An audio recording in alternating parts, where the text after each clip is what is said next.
David Bowie, Sorrow, on XFM 104.9. Nearly there, but, you know, we're working our way up to the grand finale. The bit where Carl spouts absolute nonsense from a dodgy source on the internet about a monkey who did something impossible. Let's cue up the jingle. Hang on. Alright. Perfect. Oh, chimpanzee, that monkey news! Right. Let's have a look. This one's from some woman, right? Yeah. And she was taking part in the London to Brighton bike ride, right? Lovely day, weather's good and everything. What year? She's, just a couple of months ago. She's done all the training, right? Done all the training and stuff.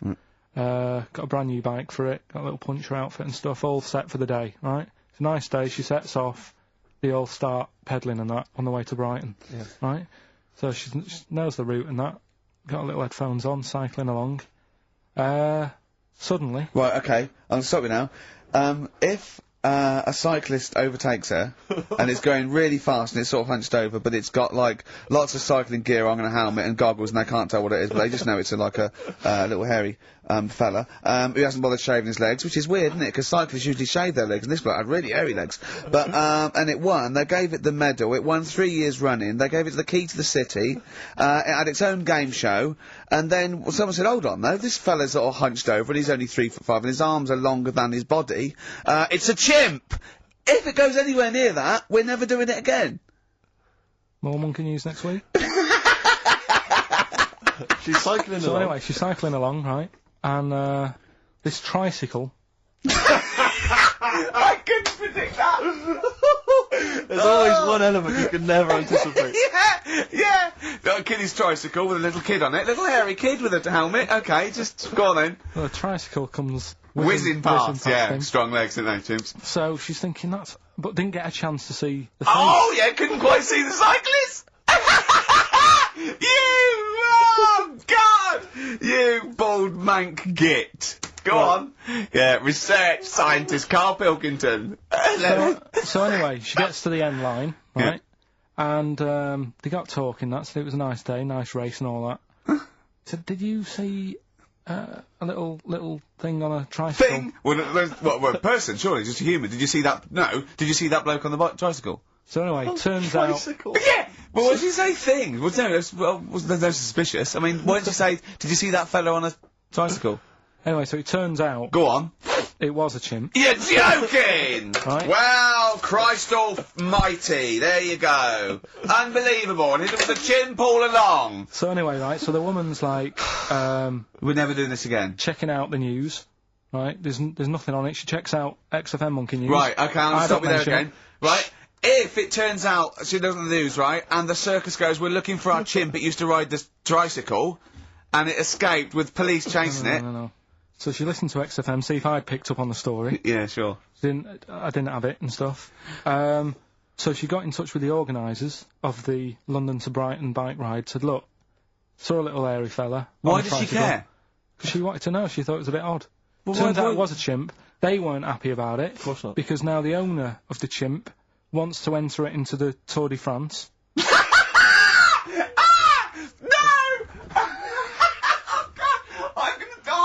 Oh, God! In 2005. Now, a couple of questions. I trust you'll be able to answer these. Oh, God! Steve, help me out. How did it get hold of the tricycle? I don't know. Okay.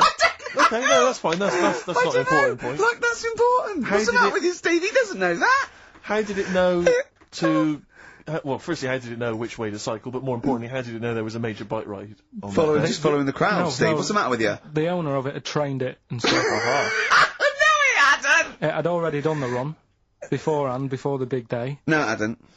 Like I say, it wants to do the Tour de France in 2005. No, it doesn't. But there's something about animal rights. If they don't let it enter, they can kick up a bit of a fuss. The animal rights is that it's cruel to make a chimp ride a bicycle. Not that it's prejudice that it'll go, is it because I is hairy?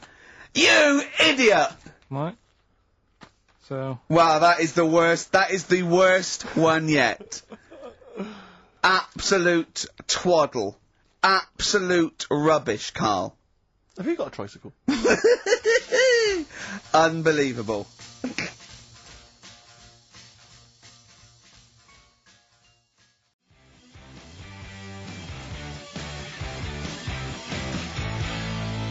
Rollover DJ by Jet on XFM 104.9. I'm Ricky Gervais, with me Steve Merchant and Carl Pilkington. Alright, Carl? Yeah. Bit miserable today, Carl. Let me explain why. Go on. Steve, and to you, the listeners. Well, we came in to a big bunch of stuff. Dropped off by, was it Becky from Marks and Spencer? Just like lovely stuff. Food, presents for the cat, books, just, you know, to Ricky and Steve.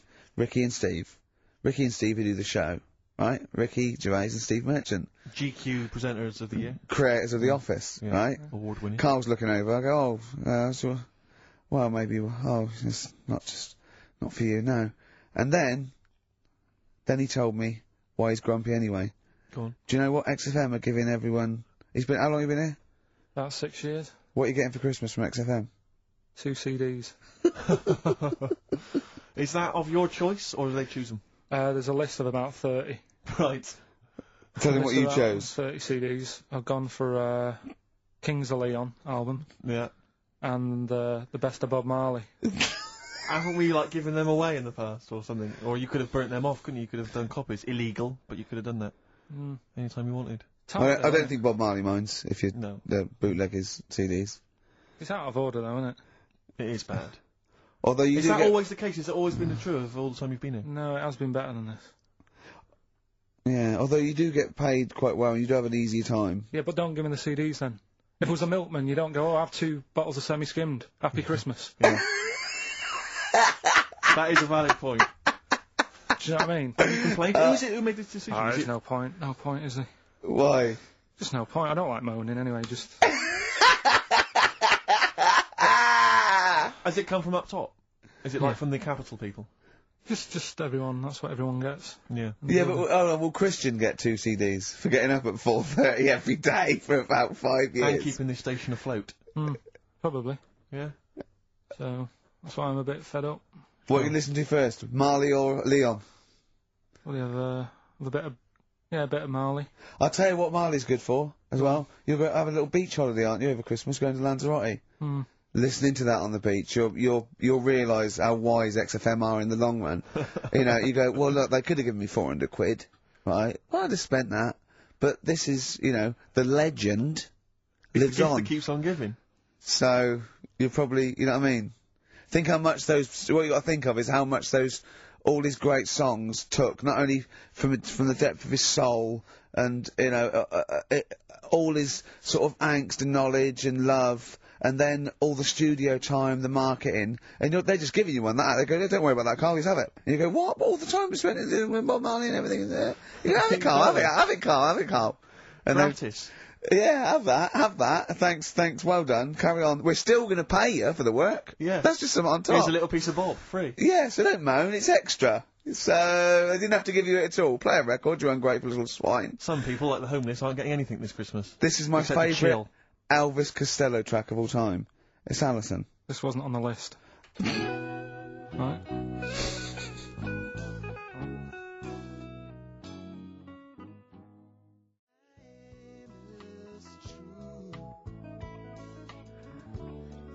Elvis Costello, Alison on XFM 104.9.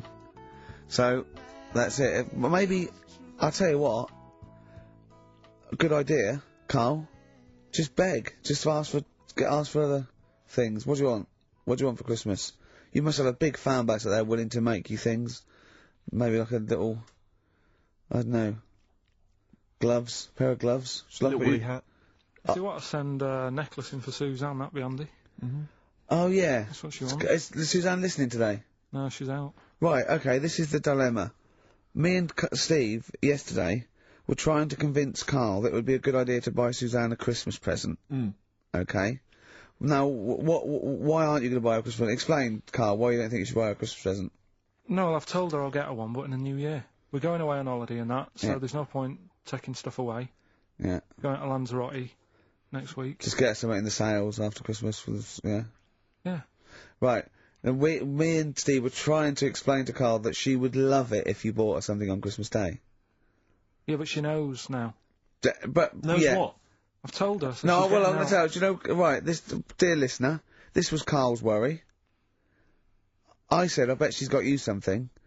And Carl was worried in case he got her something and she hadn't got him something. Yeah. He'd be livid. He didn't want to be down. He didn't want to be a present down. Yeah. Look at his face! So buy her a nice necklace. Don't spend, just spend £100, you know, just a little token. We're going away. I'm taking her away on holiday. You're not taking her away, are you? What, you're paying for it, are you? Yeah. Are you really? Well, half and half and that. Right. So you're so- paying for you to go on holiday? That's good of you. So the gift is your company, really? She's done alright. She's done alright! Why do you talk like you're 60 years old? And you've been working down the mine. I love that she's done alright. Do you go over to her and say, Suzanne, you're bloody lucky. I mean, You've fallen on your feet. To Look be who fair, you've Rick, got. What? I'm not sure she has done alright. I don't want to be critical, but... Oh, dear. So what are you going to get in the sales? What are you going to get Oh, her? it depends. I'm thinking. I mean, I'll give her the choice. She can have Kingsley and or Bob Marley. Right, I'll let her decide there. Oh, dear. I I can't wait to see you. Where are you going, Lanzarote? yeah, Where's that? don't know. Suzanne sorted it. I said, Lanzarote, I said, is that Africa or is it Spain or Portugal? Just thought he was, dunno. I went, what do you mean, dunno? I goes, well, what's the currency? He went, dunno. I said, Suzanne booked this one, did she? Yeah. I thought, where is it? Is Lanzarote African or? Foreign. Something like that. Somewhere foreign. I was looking last night, and doesn't look that good. Like one of the highlights of the things it says you've got to do is go and have. Apparently they've got restaurants in caves, and that's like one of the things they say you must do. Mm. So, if that's a highlight, do you know what I mean? Right. So I'll do that. Go and see what that's like. Yeah. When you're on the beach, Carl, do you wear the very, very tight Speedos? No, Do you walk What's around with wear? them? sort of longish shorts, Yeah. t-shirt on, probably with a sort of a light shirt on top of that. Right, sure. So quite wrapped up then. Covered up. Do you wear a hat? Because obviously the bald head, there's risk of sunburn. No, I just put a bit of lotion on it. Lotion on there. Yeah. Just have a bit of a wander down the beach, have a look. Yeah. See if there's any old blokes with their tackle out and a backpack. I'll lot to look forward to. So Yeah. there you go. Yeah. Well, we're looking forward to finding out how you get on. Yeah, I'll let you And know. interested to know what she gives you on Christmas Day. Won't be getting More anything. scintillating chat after this next song. Right, bit of placebo, Yeah, love it. special needs.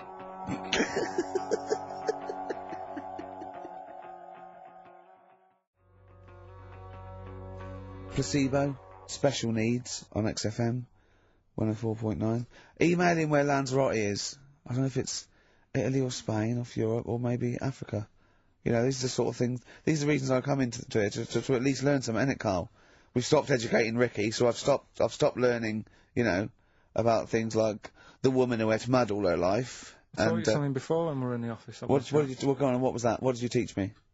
They've just counted how many fish are in the sea. And that. No, they They've haven't. just done a census. A census. What, a fish? Yeah, some fellas have gone in the sea and they've got to work out. There's about. Mrs. Spratt, is this your son? No, he's a lodger. Okay, well, let's mark him down, that's 2. Oh, I've lost count. 6 million, 4, oh, darn. So how many are there? About. There's a lot. There's.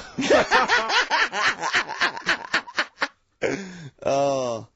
Well, there are more species of fish than bird, mammal, and reptile put together. Can I ask a question? That's on my DVD of animals. That's still available in the shops. Probably find it online. You'll get that slightly cheaper. $15.99. What? Go on, ask me a Special question. features Ask me a which question. include, Ask me a includes question. Carl's Pilkington's also on the DVD. Yeah. That's a perfect Christmas gift. Yeah, go on. Yeah, this is a question. I was discussing this yesterday. This is not a bit of shit. This is not a joke. I genuinely have always been slightly perplexed, and we were discussing it last night. The notion of the birds and the bees. Yeah. Now, I don't mean, you know, the birds and the bees. I No. understand how, you know. Why they use the birds and the bees? Yeah, because, well, you see, I always, as a child, I assumed the bees were having some kind of relations with the birds. No. So what is there anything to do with the birds and the bees, or is it literally, you know, just like a euphemism? It's just, the birds and the bees. No, but they... Do the birds do anything with the bees? No, not at all. It was Do where they just parents... take them out? They it was where schmooze them? parents used to sidestep the issue by saying things like, You know when a lady blackbird and a man blackbird, they meet, right? They make a little nest. And then because they're in love, they have an egg. Yeah. And that was it. I understand that. That makes sense. But why the bees? Why the birds and the bees? Well, probably, I don't know. I don't know. You see, within nature, forgive my ignorance, within nature there is no relationship between bees and birds, is there? No, not at all. No, not at all. Nothing's going on. But probably what it was, if the parent found it hard to say, you know, Daddy puts his penis at Mummy's vagina, it was much easier to say, like, in the insect world, billions of them queue up and just fill the queen with spunk for about a day. Sure. You know, thus avoiding the embarrassing intercourse. Exactly. That's what I think, Carl. What do you think? Were you talking about the birds and the bees? Did anyone bring that up with you? No, it was just in that class, wasn't it? When they put a video on. That's what we had. No, we had a film. And they just said, "Leia, I watched that." And then what film though? Basic Instinct. It was just like, you know, two people, and all sat round the telly and watched it. One girl fainted. And they said, "Right, that's that. Next week, you know, prisms, or whatever." And did it teach you everything you needed to know? Well, how much do you need to know?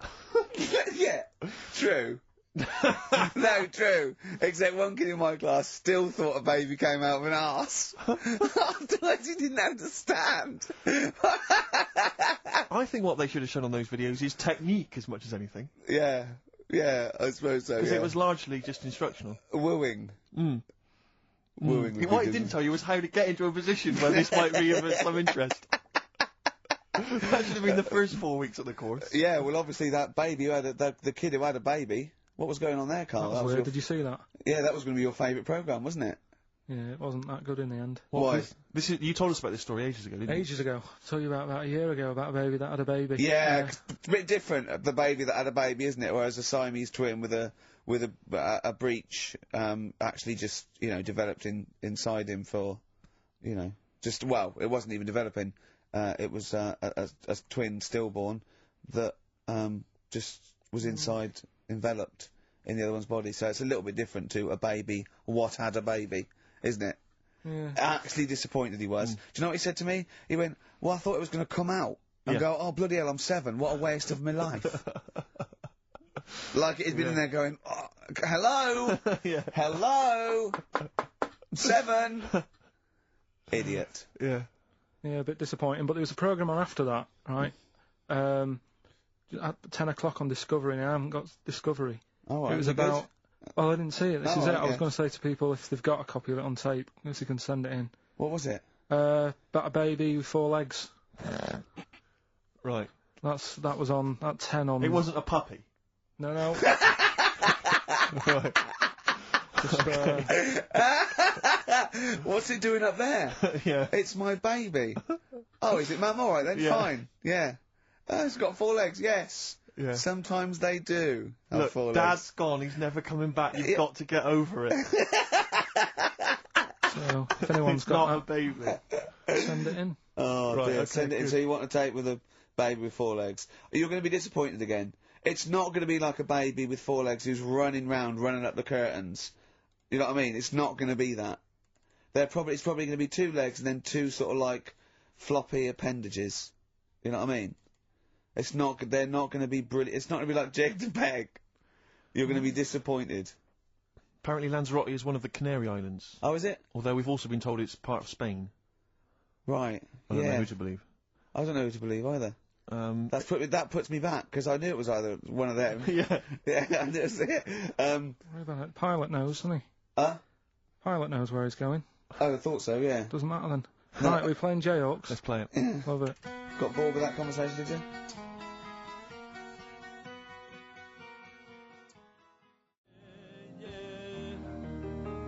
Long and Winding Road. I love that, but I don't like the way McCartney sings here.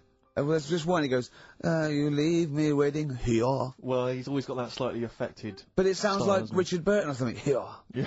But it's only one that does it, but I don't know why. I just think he likes it or wants to go back and change it. Maybe it's like But having said that, you know, I'm not taking away from the Beatles, one of the best bands ever. Well, yeah, good luck to Brilliant songwriters. Oh, yeah, they do well. Yeah. We've had a lot of emails, Carl. I don't want to sort of put a dampener on your Christmas, but a lot of people have been slagging off Lanzarote. One of them just said, well, one of them, I don't know if I can find It is Canaria, isn't it? It's it is one of the Canaries, isn't it?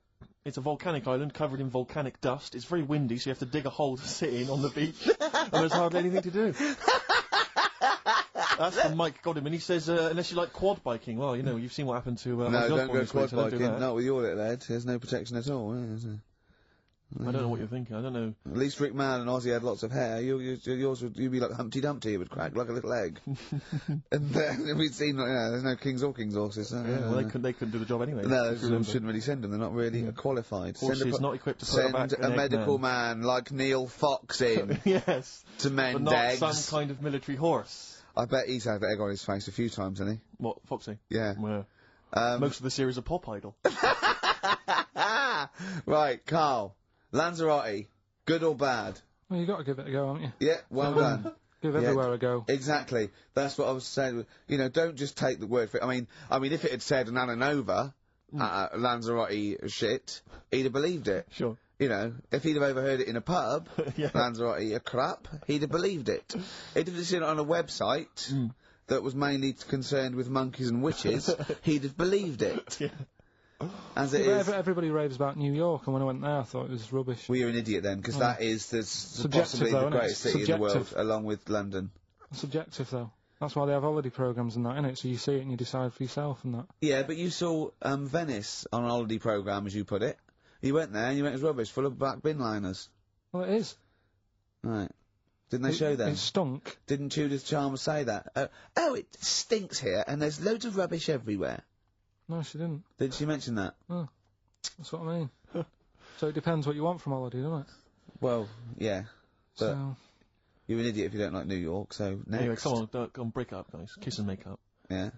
Carl, we've had an email. Some old Rockbusters. Someone's emailed in. They wonder if you can get some of your old Rockbusters clues, your old genuine Rockbusters clues. I know Rockbusters has come back. Well, of course today he can. It's the way his brain works. Well, indeed. But I think you'll. Maybe you can also enjoy the challenge, Rick. Yeah. And you at home. I remember them as well, because I remember how angry they made me. Here's some old Rockbusters. That army's got some nice trenches. DW. That army's got some nice trenches. DW. No? Dandy Warhols. That one works. It's not bad, is it? That's why I didn't get that one, because it worked. Yeah. Yeah. Okay. She's only got one sticker left. it was actually he's only got one sticker left. Oh, okay. He's only got one sticker left. Oh, the band His Last Sticker. Exactly. With Justine Fishman, yeah, His Last Sticker. They Yeah. were brilliant, weren't they? What happened to His Last Sticker? Are they still going? He'll strap some chocolate to your feet. That's A. A band or artist. A. He'll strap some chocolate to your feet. Go on. Aerosmith. I don't know really what that means, but. And finally, you'll have to. Aero Cobbler. Well, yeah. The well-known Aero Cobbler. And you'll have to stick her in the oven. AB. You'll have to stick her in the oven. See, he thinks blacksmith means like just shoes. Like it's not the smith. It's the smith part. A smith is just a right, isn't it? So it doesn't. I don't know. Aerosmith. What does that mean, Carl? What does that mean? Come on, you'll have to stick her in the oven. AB. Yeah, I know that one. Yeah. Yeah. What is it? But it doesn't work. Apparently it does. You'll have to stick her in the oven. AB. Single or artist. What, Anita Baker? Anita Baker. Why you have to stick her in the oven? Anita Baker. Oh, I need to. But why didn't you say, like, you'll have to, get his hair cut and put a nice white, chef's hat on? That's Anita Baker. See, that works. That works, Carl. I need to bake her. Doesn't work. It is shite. Okay, well, listen, before you judge, listen to today's Rockbusters. Okay. They're here with us now. Here's Carl Pilkington. Brought He's it got back them. just for Christmas. Brilliant. I've only got two really because what? I was trying to work one out before, right, in my little room. Yeah. I was looking at different band names, thinking, what can I do? Yeah. Couldn't concentrate because Ricky was in there trying to spray deodorant all over the place. Right? Well, you should have done them yesterday. You should have shut me out. Right. So there's just two. Brilliant. Well, Okay. I've kind of got an idea for the third Oh, one. fine, I'll alright, have a yeah. go. Yeah. Right, so anyway, the first one. Should we play a record and come back to this? 'Cause We'll this do is it gonna- quickly, yeah. we'll do it No, quickly. No, play play a play record. This is record then. rubbish. Well, Rubbish. Libertines. Useless. Give me the gifts. Let me have a little what prizes you've got.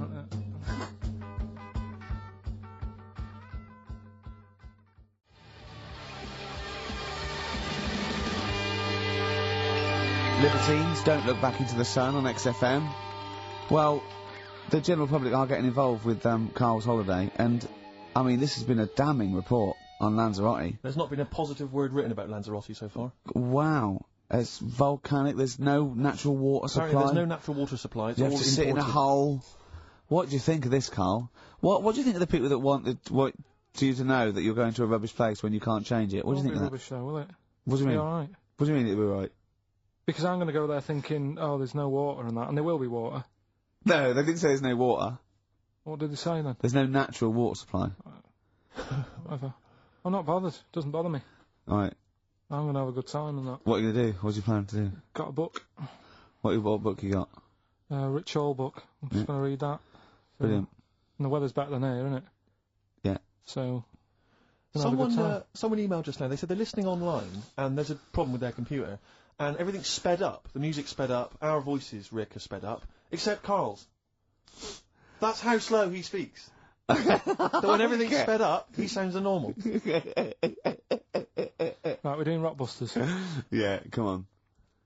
Listening Steve, do you online. want to do the clues? I won't do the clues, I'll never be able to piece them together, but I'll give you the prizes. The Old Grey Whistle Test Volume 2, Kumar's at number 42, Volume 2, or maybe that's Volume 1, who cares? Porridge Series 3, Volume 2, The Office Complete Second Series on VHS, for anybody who's still got grandparents. And U2, a best of 99 to 2000. And Smash Hits the Reunion, that'll be the kind Carl. of stuff you'll love. Spice Girls is on there, Liberty X, Atomic Kitten. Do you see that? Do you see Steve's enthusiastic? Even though the competition's rubbish, the prizes are second rate, Steve is going, well, I'm not going to punish London, right? I'm going to big it up. You're there. Oh, do you know what I mean? Come on. Right, here's Clue the one, first come clue. on, Clue one. Come on. Come on! Shut up! Come on! Can't do any photos because it's been nicked by a German. right, start again. Oh, Start again. what? Clue 1. Rockbusters, Clue 1. Okay, this is Rockbusters with Carl Pilkington. Go! I can't do any photos because it's been nicked by a German. And what's the initial? AC. Right? Next. Second clue. If you keep eating, this bit of your body will get bigger. PC. PC. It's an artist or a band. Who is it? PC. If you keep eating, this part of your body will get bigger, right? Yeah. And the last one I'm not really sure about. If you... He's actually winging it now. Imagine if this was Mastermind. I'm not sure about it. I know your specialist subject Come is... on! Okay, go! The place where you go to take your dog a walk and that. The place where you go to take your dog a walk. Forget it then. No, we'll do it! No, do it! Get you.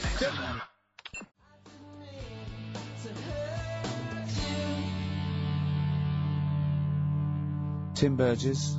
Oh my Corazon, is that? Yeah. What's that mean? I have no idea. Phone in if you know. No, don't bother. Oh, email then, at least. Okay. I'd like to know these things. Sure. We were doing Rockbusters just before the ads and the record. Rick, I know you were enjoying it. Yeah, come on, get this clue out, Carl. There's three. What is it? Right, the first one was... No, we don't got the first two. What's Can't the do third? any photos because it's been nicked by a German. Yeah. Second one, if you keep eating, this bit of your body will keep getting bigger. Yeah, it's different every time. Go on, what's the third one? And where you take your dogs for a walk and that, or you might go there on a Sunday. What? Sort of... Oh, Jesus Christ. Rick, just be quiet for just a moment. Right, okay, do this clue. Right, start from now. This is the third Rockbuster clue. That was a Freudian slip. Yeah, God, we'll get done. Right, go on then, go. Where you take your dog a walk, or you might go there on a Sunday and that. People sort of might taste that area. Right? Oh. It's rubbish. AP. Right, well the other one's AP as well. AP. What? I see. AP. Ricky.gervais at xfm.co.uk. AP. A quick reminder of them again with the initials. Quick, Oh, go. this is such The rubbish. first one, can't do any photos because it's been nicked by a German. Second one, if you keep What was the eating... initial? AC. If you Don't keep, get annoyed, that's what the game's about, the initials! Yeah.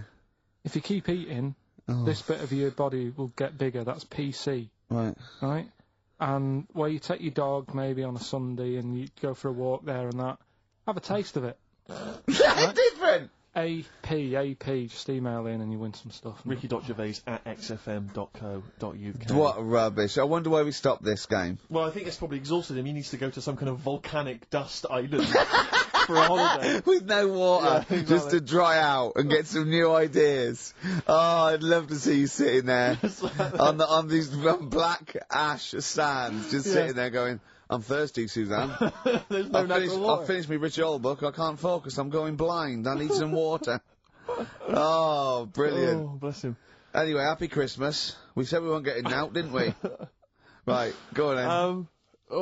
It was the premiere. Did you see the coverage? It was a premiere of Lord of the Rings Part 3. I can't be bothered. I mean, man alive, I'm sick of Lord I of the watched Rings. the first one, and I was actually I've never been into all that sort of stuff. Never liked it. Gollum and Dungeons and Dragons No. and gatekeepers and weird magic and Harry Potter makes I want to punch his face in. I know what you mean. But I mean, it's sort of like, oh. Well, Lord of the Rings, when I was at school, if you were into that sort of thing, you were a nerdlinger. They would beat you up, they'd shout Exactly. heckle abuse, all that sort of thing. You know, I wasn't a fan. I actually don't know anyone who admitted they were into that I know. nonsense. It was shameful. It was embarrassing. Now, the whole world's gone crazy for it. Even the tough guys, the hard nuts, the streetwise kids, they're loving it. Can't wait for the third one. I see people raving about it. It's Jonathan Ross, all these people going, it's the best thing I've ever seen. It's 3 hours and 10 minutes of trolls and goblins and magic spells and large feet and magic rings. I'm loving all that crap. What's wrong with I you know. people?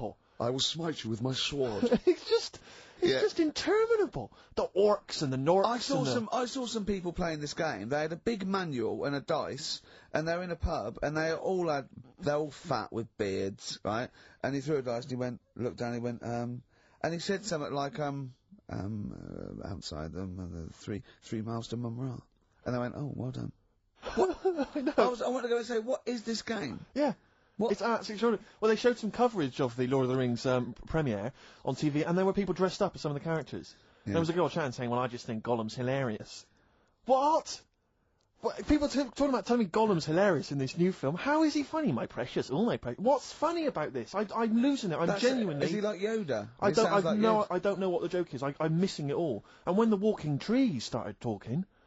Oh, man, I love it. It's like something- Gollum's the little one that looks a bit like Gandhi. sort of yeah, exactly. The Yeah. computer-animated Gandhi. Yeah. Yeah. Is that alright? Yeah, I think that's how he's described in the book. But this is the other thing. I say, oh, then they go, oh, well, Tolkien, J.R.R. Tolkien, he's a genius. You know, he created his own language. Whoopee! Carl comes up with a new word every week that he's made up. He's not a genius. Yeah, well, the bloke, a look of frighteningness came across his face. Frighteningness. Yeah, Carl's new word. Although, you know, Shakespeare introduced 1,200 words to the English language, apparently. Well, he was a genius. He's estimated. And I only know one of them. Yeah, what was it? Brilliant. Brilliant. Yeah. How did he come up with that? I don't know. I reckon he was, maybe he was reading Macbeth and went, I'll tell you this is brilliant. Yeah, and his wife said, what? This is brilliant, I'll tell you this is absolutely brilliant. I don't know what you mean. Sort of. Will. Sort of better than good. Read it, see what you think. Well, it's good, yeah, but I mean... Read it again. Well, it's getting better each time. Is it brilliant? It is brilliant. Yeah, see? Yeah. I don't know how you, when the audience were there on that first night. Brilliant. I know, it wasn't brilliant, it was excellent, he came up with. Well, fair enough, it's the same sort of thing. Yeah. But on the first night, when everyone was in the theatre, you know, the dregs, the Carls of the Middle Ages, they're still sat there. The Renaissance, I should say. They're all sat there watching it. They're enjoying the play. They're loving it. All the kind of people dressing up or whatever it might be. The boys playing the girls not involved. All the rest of They're loving it. I'm loving this. It's absolutely brilliant. He's going to kill her. Well, forsooth, it was excellent. I don't know what that means. Yeah. You've lost me. Excellent. I'm shooting off. Yeah, was it? What? It was what? Wow, you know, excellent. I don't see how you can make up words. It's like, it doesn't seem that doesn't count in poetry. Well, I suppose you have to, don't you, eventually, if you want to describe something. Why? Just Well, use the words that exist, isn't that Well, the rule? no, but we know that's why we borrow from other languages. There are certain phrases that can't be translated because it's that there are no words in other languages for them. I mean, I think we beat the second language by about double. What language? I think in English we have got about, I think Russian's second, but I think we got twice as many words. So there are obviously things that we say that cannot really be translated. Yeah. And so, you know, ours is just great for, obviously poetry and... It makes sense when you think about things like blancmange. Blancmange That would is be like good, yeah. wobbly pudding. I know. In English. But I think if there are, I don't know how many there are, someone know, but say there's about 100,000 possibilities, right? I think we probably know, as educated people like us, Steve, we probably have about 20,000. Sure. Right? I really don't think we need that other 80,000. No. I'm not walking around going, I don't know what they're talking about. Exactly. I'm really, what did he say? What is that? I mean, that happens possibly once or twice a year when I go, what, sorry, what does that mean? Yeah, yeah. Do you know what I mean? Carl, you look bored, mate. We had a real I conversation think there. he switched off when I said forsooth. Bruce Forsyth, you know him. So much better than last week. You know him, don't you, Carl? Got a song on, yeah? Yeah, boards. Okay, there was a monkey, right? No, he's Wait. It was a professor of English. Cold outside, but I don't blame the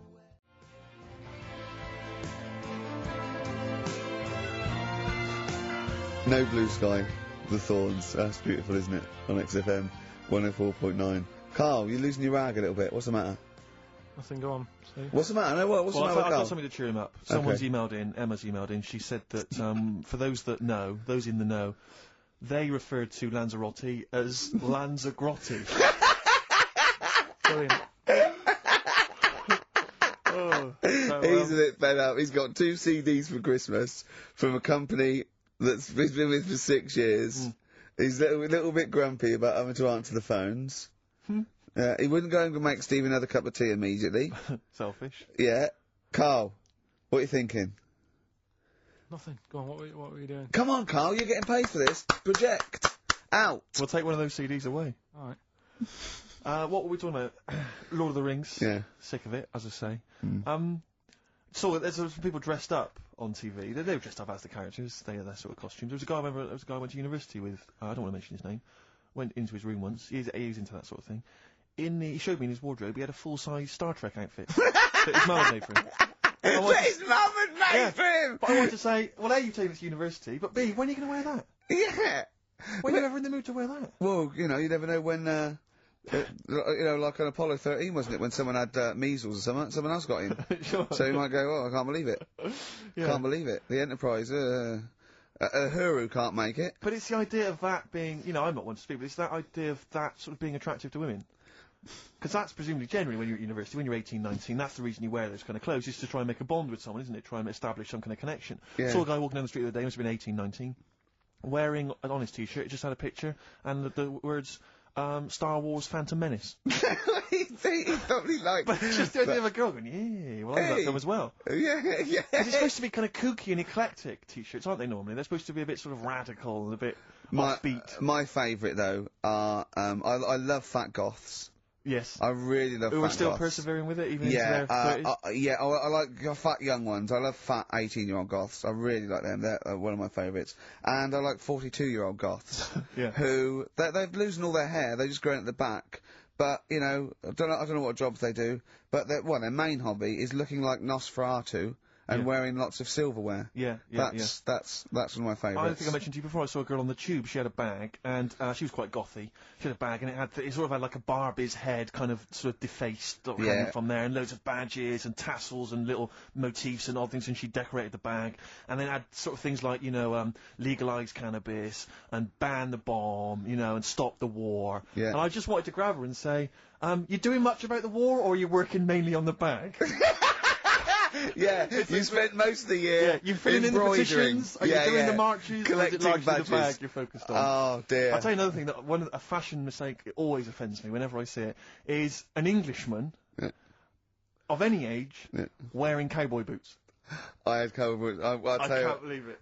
When I was 18, right, I went out and got a pair of cowboy boots. The cheapest, I mean, they were the only ones I could afford. Awful. Why? I mean, was that they 'cause were you were like in... they were like clogs that came up to the knee. They were so uncomfortable. And why did you get them? Who was wearing them at the time that you thought they were cool? Clint Eastwood. Right. Okay. And I had cowboy boots. I put segs in them. What's that? Which the little things you nailed into the bottom. So right? they sort of clip clop as Clip clop, right. So I'm about 18, right? those tight jeans, so tight in fact, I thought I had to went to the doctor and I said my balls are aching, and I went off, I said I've got a pain in my epididymis and all this, which I was doing biology, and he went, your jeans are too tight, they're squashing your balls, right? So I had cowboy boots, right, and pale ones, not even sort of like finished properly, sort of like just the raw sort of leather, cheap wooden bits at the bottom, segs, really tight Levi's, and a red sweatshirt with bullshit on it. That was a present. Just embroidered on. I looked pretty hot, baby. Oh yeah. Yeah. And I remember once as well, this was really embarrassing. I had leather jacket, and How old were you? Oh, this is embarrassing, 26, I think. And I just had a nice leather jacket, right? But I was bored one day, and so it's about 1986, 87. Yeah. 87, must have been.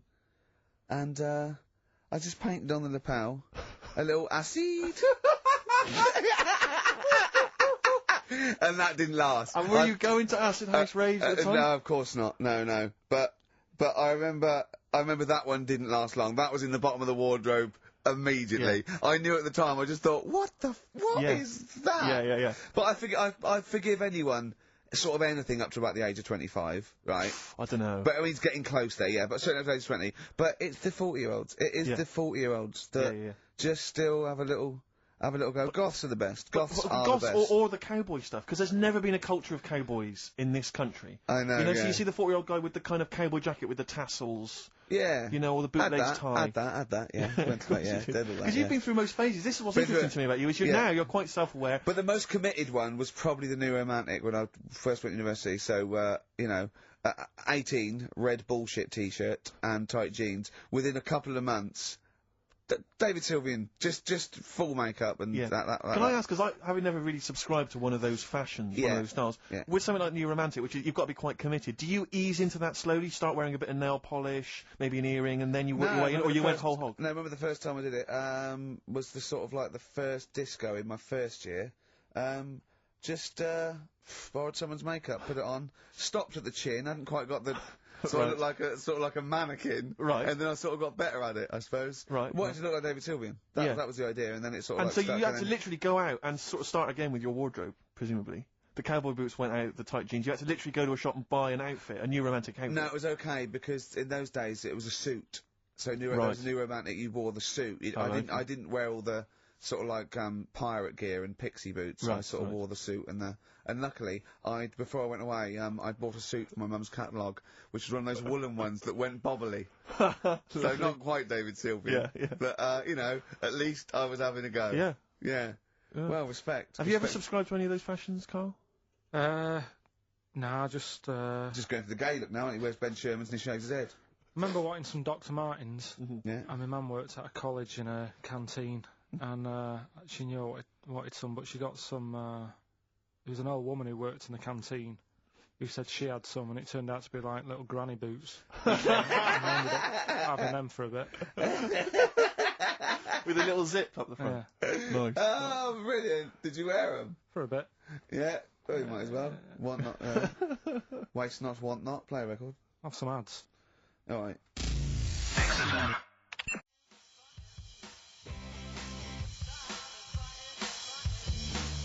White Stripes, the hardest button to button. Steve, I've got to find out the answer. It's been driving me mad. How many words are there in the English language? Does anyone know? Define your terms. By English language, you mean English words. Yeah, I don't mean how many words are there in a dictionary with all slang, different how many English words are there that you say were English words? You know, not. But there are so many of them which but not phrases, not slang necessarily. But what about English words which are derived from French, Celtic, all the rest of it? Well, clichés okay, but they have other languages in them. But how many different English characters are there? Right. Because there was words, some not news. characters. There was some news a few weeks ago about a fella who could, if you said a word to him, right, he'd say, yeah, that's on page 36 of the dictionary, right? And they said he remembered 80,000 words, right? So that's in a little dictionary. they said it's 80,000 words. Mhm. Right, so does that clear that up? Well, I thought there was about 100,000, right, English words in use, not counting all the other little bits and pieces, phrases, slang. Like, I think I is in there now. Ali G, popular. Now, I don't know whether I should count that or not. Well, if you're one of our listeners, perhaps if you know somebody who finished school, you could maybe pop next door, get them, ask them, and then email in the answer, ricky.gervais@xfm.co.uk if you've got an answer for that. Talking of email correspondence, Rockbusters, Oh, Rick, is okay. underway. People Have we are got monkey news? absolutely loving that. Let's see if we can cram it in. Have we got a film? Yeah. We should do that then. Well, let's hang on, finish do one thing and move Rockbusters. on. Jesus, calm down. All right, Right, Rockbusters. Let's get this third one out of the way, 'cause it's tricky. The So when initials, you say tricky, It's tricky to say. the initials were AP. It was, when you take your dog out on that, you or take maybe your on a dog Sunday, there. you know, Come on, let him let's finish. taste it. Rick! Let him finish. you take your dog there. You might go there on a Sunday. Have a taste of it when you're there. Right, that was AP. The answer. Alex Parks. Right. Alex. Alex Parks. Yeah. Kind of Carl, doesn't work, that one. But That well, one doesn't work, I know. I know, it's... You know that one doesn't work. Yeah. Okay, good. Okay, well that's Well, fine. that's That's what fine. I was trying to work out when you were messing around. What That's do you why mean it isn't messing that good. around? Okay, come on. No, the other ones. The first one was the These are German gonna be fella. brilliant. Can't do any photos because it's been nicked. What's the German that? fella can't do any photos because it's been nicked. That was The initials were? AC. I've got it. I took... Right, it's Aztec camera. Yeah. But what's that got to do with the German fella nicking it? Because the way he'd say it, he'd be like, you know, Aztec camera. So why aren't you taking any pictures? Can't. Why? Aztec camera. Why is that German? Just sounds a bit... Right, so you know that's rubbish then as well. You know that one doesn't work, do you? And the second one was, if you keep eating, this bit of your body will get bigger. PC. Yeah. Phil colons. Phil. It's honestly right, Carl. Phil Collins. Phil honestly, Collins. right, okay. I don't know what the PC term is for this, but I honestly think. I think you're quite bright, and I think you're quite streetwise and all that things, but I actually think. Oh, I've got to be so careful here not to offend people, but I think you might be. Could you maybe describe it through a sound? You might be educationally subnormal. Does that worry you? No. I've got by alright, I'm not going to worry about it now. You know what I mean? I'm 30. You know what I mean? Why start worrying about it now? But you've got the mind of a 12-year-old. So what? Sure. Do you know what I mean? I don't worry about stuff. If you don't know about stuff, you don't worry about it. Yeah. So I'm happy. Well, if he's educationally subnormal, I'm afraid also Matt Briggs of South East London is as well, Well 'cause he done, got all Matt, three well right, done. as did a number of other people. Well done. Well done. that. Yeah, So he's won that stuff. he has indeed. Player Record, we've also got your film quiz coming up, and Monkey News, we're all looking forward to that. Right. Monkey News. Bit of Bowie? Yeah, one of my favourite Bowie songs of all time, Letter to Hermione from Space Oddity. If you've got any Christmas shopping, I should show up and do that now.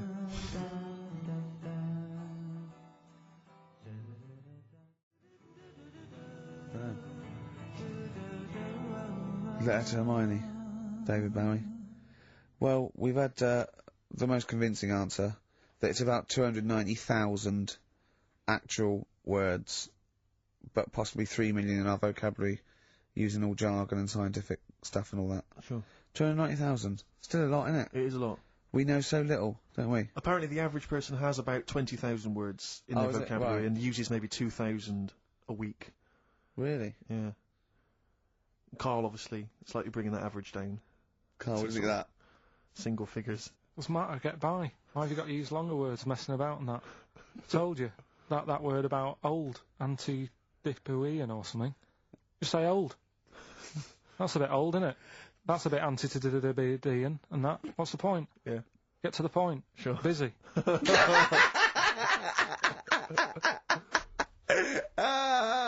Right, okay, are you in a film this week, Carl? We're doing that now. Yeah, go on. Get it over with.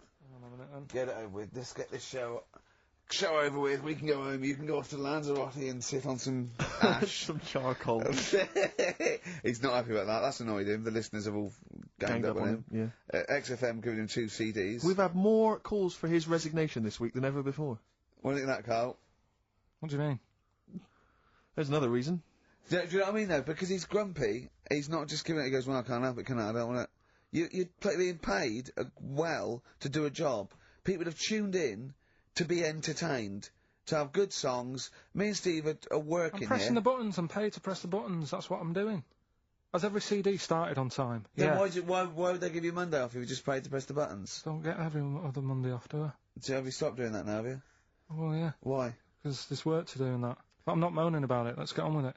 Right, Scrooge, right, is the film that I'm in. Thought I'd do a Christmassy one. Okay. Right? Yeah. Get people in the Christmas mood and that. Yeah, you have got people in the Christmas mood. You're like Santa visiting them. Right. So... It's you in the film Scrooge. Yeah. Which just version of Scrooge? the old one. Is it if it's just you moaning with bells, I'll be annoyed. Right, go That on is then. essentially Scrooge. yeah. Right, Scrooge, listen to this and then there's some question at the end. Alright. And you can win some stuff and that. Yeah. Alright. Yeah.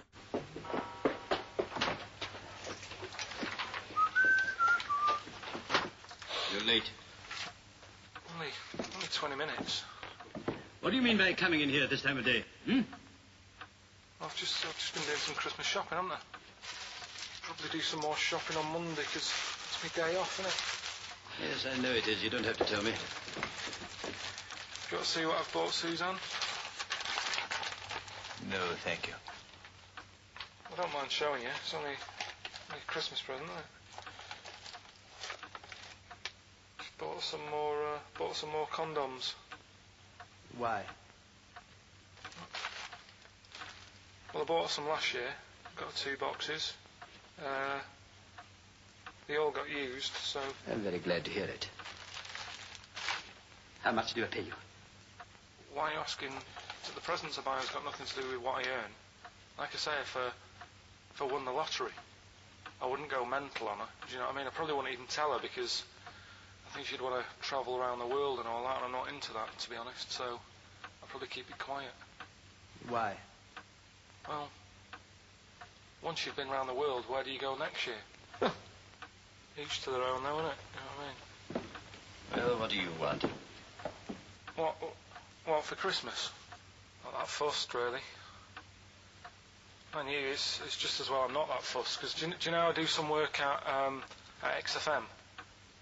Do you know what they're giving me for Christmas present? Nothing. No, might as well have been nothing. 2 CDs. That's it.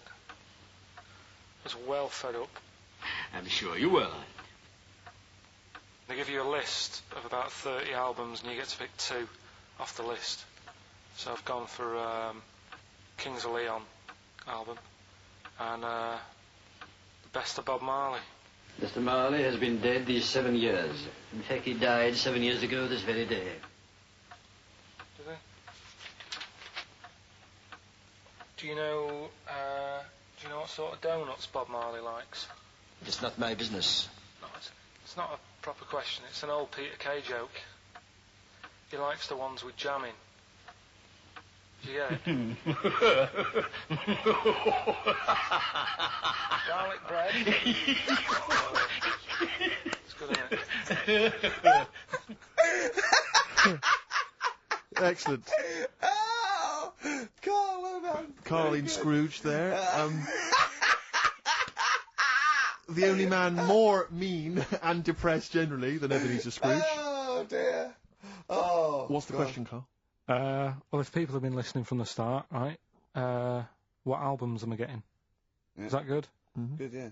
What albums am I getting from for working for this place for 6 years? Alright? Ricky.Gervais at xfm.co.uk. Sweet music.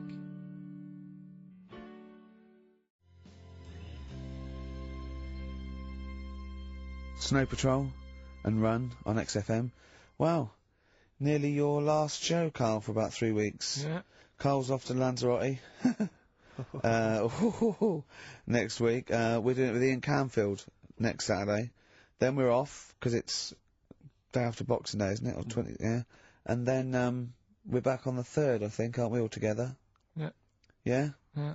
Yeah, what have you got? I think we should have done something like some roundups, like Cheeky Freak of the Week. We could have done Cheeky Freak of the Year. What's your Freak of the Year, Carl, if I put it to you? What, out of all the ones that I found out about? Yeah, all the ones that have ever been, yeah. Well, no, you have the Elephant Man in there that you found out about at the end of the 19th century. Go on. Watched The Elephant Man again last week. Good. Yeah, loved it. Probably that one, the kid who was like 7, but aged to about 38. That was pretty weird. That amazed me. That sort of blew my mind. No, it was worse than that. She was about 90 or something, wasn't she? She is now. But back then... Oh, a couple of months ago she was 38, Yeah. but because of the aging. She's sort of aged fast and that. Yeah. It's really... This is the one that you think should be allowed to get fags and beer and an off-licence because she's got the body of a 90-year-old. Well, yeah, it's only fair, isn't it? Let her have a decent life. Even though she's 6. If she wants a packet of fags... The doctor said, you know, you're older than that. Even though you're 6, you are sort of 72. If she wants a packet of fags, let them have them. She was 72 September, wasn't she? Yeah. So, yeah. but it was that's probably Do you the actually weirdest think that would thing. be a good idea, to give a 6-year-old with an aging disease a packet of fags If that's what they want, if that's what they want. and a pint of Tennants? All the stress and that she goes through. It was saying something about how she has to have a passport picture done every 3 months or something. Do you know what I mean? Wow. That's what she's dealing with. So that was probably the weirdest. Can we just say that Carl doesn't take the mickey out of these freaks? No. These people. He... I just, you know, it's things that fascinate me at the end of the day. Yeah. Things like that are weird. And things that, I mean, there's certain things that people get excited about that I think, well, what are you getting excited for? Like what? News, just news. Do you know I normally do the headlines and that? Yeah. Have we got any headlines? Not really, because there isn't that much going on. Isn't there? That's just what annoyed me, though. There was something about a woman who's going up Everest on a bike. Do you know what I mean? And they were like, oh, brilliant. But I don't think that's that good. When someone's done it walking... Where doing it would, on a bike's easy, where wasn't would the woman who complained about you come in the years chart? That's What do you mean? yeah, that's the woman with the enormous head. Lest we forget. Yeah. She took offence to some of the comments you made on the show, and rightly so. I can, Yeah, I can quite rightly understand. so, yeah. I was out of order, and, you know, so I'm sorry about that. Yeah, well, I'll just explain again that Carl, I mean, it's, the Freak of the Week is sort of like more of a punchy catchphrase than a derogatory term, and Carl's fascination and childlike, I mean, I think we'd have to include Carl in the roundup. Yeah. I mean, it'd certainly be in the top 10. I think the fact that she didn't sort of pursue any official complaints means that, you know, she's a bigger person than you, Carl. Yeah, really, because, you know... Certainly, you know... Well, you know, so... headways. She is. Carl, you're going to do some news What do stories, you I want? think. Well, like I said, there hasn't been that much going on. There's a Sure. story about a fella who hasn't eaten for 70 years. Right. He hasn't eaten. Is that all that's all the information you're going to give us? Yeah, hasn't eaten for 70 years. Hasn't had a drink, but he's alright. That's rubbish then. Next. It's not rubbish. Yeah, it is, yeah. That's Next. Well, what is it? How is that? How is a man not eaten or drunk for 70 years? It's that thing, isn't it? Your belly gets used to it or something. Steve, has he misinterpreted it or is it rubbish? Well, it does, to be honest with you, it doesn't actually offer any explanation. It just says that that's what happened. Right, so that's rubbish. It doesn't go on to explain Next. anything else. A woman's had 6 organs transplanted. Woman needed a new kidney, a new heart, a new stomach, a new liver, new kidney, intestine. Does that mean that she's the same woman? I know. You'd Yeah. just say forget it, wouldn't you? Yeah. Wouldn't you, though? Well, not really. You know, the organ is just a lump of tissue. If you're that knackered, call it a day. Don't waste time with that. Yeah, And good there's advice. there's a woman who hasn't slept for 8 years as well. Well, that's impossible. Again, you want to see that, Steve? Yeah. That's the news for the week. Yeah, all rubbish. Turn off now. Next. Do you want to apologise once more for anyone you might have offended over the year? Yeah, like I say, I never want to upset anyone. We're No, just chatting about stuff it's just that chatting. frustrates me. It's from the heart. You see something, you say, "Oh, it looks a bit like so and so," or "Isn't it a bit?" You're not really, you know, you don't really try and hurt anyone's feelings, do you? But I think most people know that. And I mean, I've got to apologise for laughing at anything you say. I actually can't help it. Again, it's not vindictive, but when Carl comes out with some of the things he says, it's impossible for me not to laugh or react. So, have a Merry Christmas, everyone. Well, before that, Rick, is there some final, for the year, Monkey News? Tell you what, let's play a good song. Okay. Right, we'll have a bit of Monkey News, and then that's it. A bit of Amy Mann, then. Perfect. Brilliant, this one.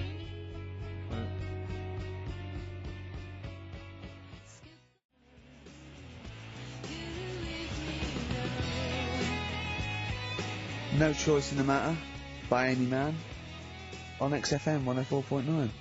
Well, now it's Monkey News. Well, before Monkey News, Rick, can I just mention to people, if they enjoyed that version of Free Love Freeway that we played earlier on the show, the kind of alt country version, Yeah. that was by Ben O'Sullivan, and hopefully if you check out his website, if you're interested, you probably can download something, or maybe he'll tell you when he's going to release it. That's benosullivan.com, one word, benosullivan.com. Good luck to Ben, Happy New Christmas to him, and New Year, best of. Yeah, rearrange these words into a well-known phrase of the time of year. Yeah. Initials MC. Okay, Okay. play the jingle. Oh, what is it? Chimpanzee that. Oh yeah, chimpanzee that. Monkey News. Right, well, the last one of the year. It's not that good, but this is all that's been going on all week. Yeah. Little monkey.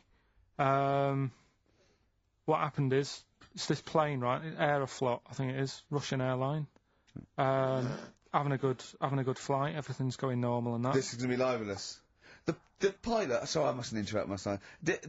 How tall was the pilot on this flight?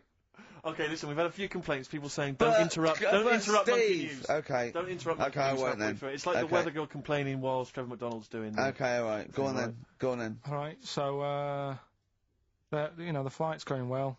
Food's been served and all the rest of it. Anyway, someone gets upset about not having many nuts. Right, they've not got enough nuts. They hand the nuts out and that. One of the sort of passengers is going mental. Because What's he saying? He's just What going language mad. is he talking? Is he Russian or English? So anyway, there's a bit of a fight going on. Fight starts happening. People are going, "What's up with that little fella?" Right? The little hairy bloke. So they sort of drag him. What's wrong with Bob Hoskins? And why is he screaming? Why isn't he talking in his usual Cockney accent? Why is Bob Hoskins screaming and grabbing at nuts? So you've ruined it. Right? Come on, No, forget forget it. What have I ruined? Right, Rick, turn his microphone off. Okay, We can't interrupt go on. you. Right. So anyway, so there's a fight going on. Nuts are going everywhere, right? So anyway, so they manage to tie him down. They get him on the floor, tie his legs up and that, right? His little legs. Get him to the. Get him. Come on, See you later. Have a good Christmas. No! Carl, how dare you! Finish the story. All that happened is they got back. It turned out that he shouldn't have been on the plane anyway. Why? His passport wasn't valid. Right. And you can't cause problems on planes and that. So he got put in a cell for a bit. Turned out it was a little monkey. Alright? Quick question, how did he complain about the shortage of nuts? Yeah. He just was going mental. Right, he didn't actually call over a stewardess, he just... Well, wanted how did he get on the plane in the first place? What Right. ticket did he have? Have a good Christmas and that. But yeah? you know it's rubbish. You See must you know later. that's rubbish. All You the must best. know that's rubbish. All the best. You must know that's rubbish. Where was he going? St. Francis of Assisi once said, "Where there is charity and wisdom, there is neither fear nor ignorance." Acts of human charity have been documented since the beginning of recorded history. Yet even now, in the most democratic and economically advanced nations, charity is still necessary. Does this mean that charitable acts are failing to effect meaningful change? Should charity even be the responsibility of individual citizens, or is it the obligation of government? Do handouts make people lazy and dependent instead of resourceful and responsible for their own livelihoods? Is it every man for himself, or are we all in this together? To discuss these questions and more, I'm joined by Stephen Merchant, award-winning writer and graduate of the University of Warwick. Hello. And Carl Pilkington. Gonk. Right. So, Red Nose Day, Comic Relief, has come round again.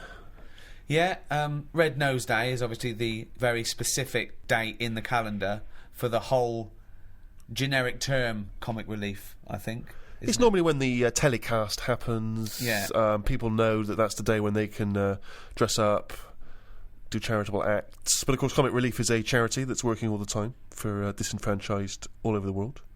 And you can go to the website all year round, which is comicrelief.com. I think there's also rednoseday.com, which is if you particularly want to donate for this year's appeal. Have you always been a strong champion of Comic Relief, Carl? Not really. Why was I expecting that answer? Well, No. but I mean, we're doing a bit of charity now. We're donating our time. It's not much. It's not costing us anything. But I do loads of stuff without going on about it. I don't think you should shout about the bits you do for charity, because then who are you doing it for? Oh, exactly. I mean, well, this is my thing, isn't it? That there's a lot of people that only do it if it's in the public eye. It's to do it really to be a busybody or to show off or to feel good about themselves. And I suppose that's good and bad. I mean, if it gets you involved, if it does some good. My gift to the world has been you, Carl, to be quite honest. I feel that you're the world now. I'm sure there's people in Africa going, we'd prefer blankets. Yeah. Doing a wills charity, innit? Is it? Sort of. I mean, No, it is. if you make a donation to a charity within the will, I suppose that's quite charitable. But Do you just mean- giving money to your relatives isn't, is it? Of course it is. Well, They it shouldn't is. have It's- it. They're They getting shouldn't- something for nothing, but it's... I mean, I don't know. It's giving something away that you have no use for. Exactly. Yeah, mean, but forget that. It's someone is getting something when Yeah. they've done nothing for it, really. Well, it is. I suppose it is charity, but charity is usually infused with some sort of altruism. It's usually to do with giving a piece of something that is kindly because you could do with it. I mean, not strictly. I think you can give away something you don't need, but it's hardly donating a kidney, is it, or some of your wages? It's like it's not charity on your part because you're literally not around anymore. So it's no longer you giving it. It's just some Yeah, but money I could there either was. give it them or not give it them. Once I'm dead and I've turned to mush, I shouldn't be worrying about Suzanne's mum getting a table. Is that what you you're know- leaving her? Well, I called up my dad first. Why are you and said- doing a will for the show? Because of this travel thing that Right, I'm yeah. doing, and it can get dangerous, you know. But why haven't you done a will up to now? Because you sort of, I don't know, I felt sort of young and free. Whereas now I'm... That's never two words I've associated with Carl. He's always seemed like a man who's in his late 50s. Yeah, and exactly, I've certainly yeah. never the idea that you're free. It's more- Even if we're just talking about the head alone, it's the head of a late 50-year-old. Free of hair? Yeah, totally free of fucking hair. I'm sort of getting on first name terms with my doctor. Oh, really? Chatting more. Oh, what is it this time? How's your middle finger? You Not know. too bad, Carl. All that sort of thing. So it's just made me think, Have you had that done for the will, by the way, for insurance I think and you stuff? need to, don't you, for a will? I think you do. there's nothing on the prostate paper. exam. No. No, listen, for insurance purposes, I think you need to have a testicular exam for testicular cancer. You're just leaving the high risk for testicular cancer, actually, and you're entering the high risk for prostate cancer. And you can have both at the same time. You could have both the at the same examination time, at the same time. if he's a very dexterous doctor. I wouldn't want that. Why? Too much like... It's just too Too much playful. going on. It's like someone juggling you. Yeah, it's like being examined by Squiddly Diddly.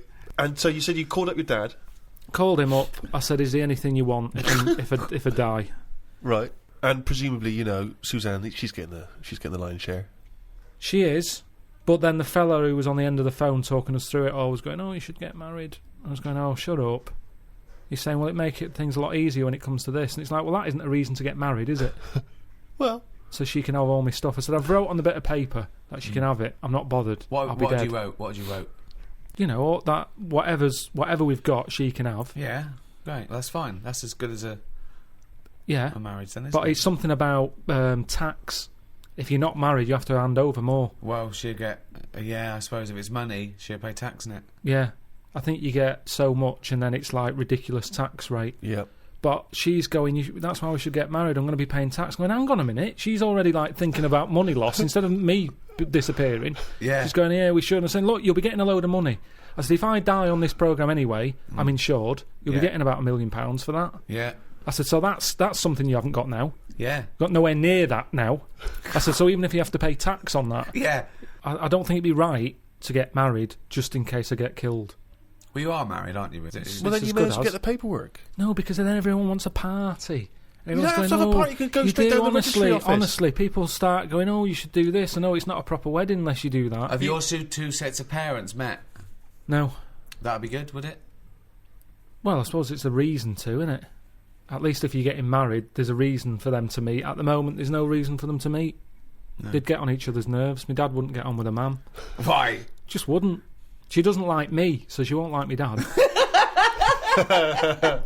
Because he's just an exaggerated version. So, I think it doesn't need to happen. But you could just nip down the registry office, get it done and dusted, and you just phone up your folks and say, it's already happened, it's I too said late. that. I said, listen, if we had to do it, I said, if it was like we've got to do it for some reason, I said, I'd do that. We can have it done by 2, you can be back in work for 3.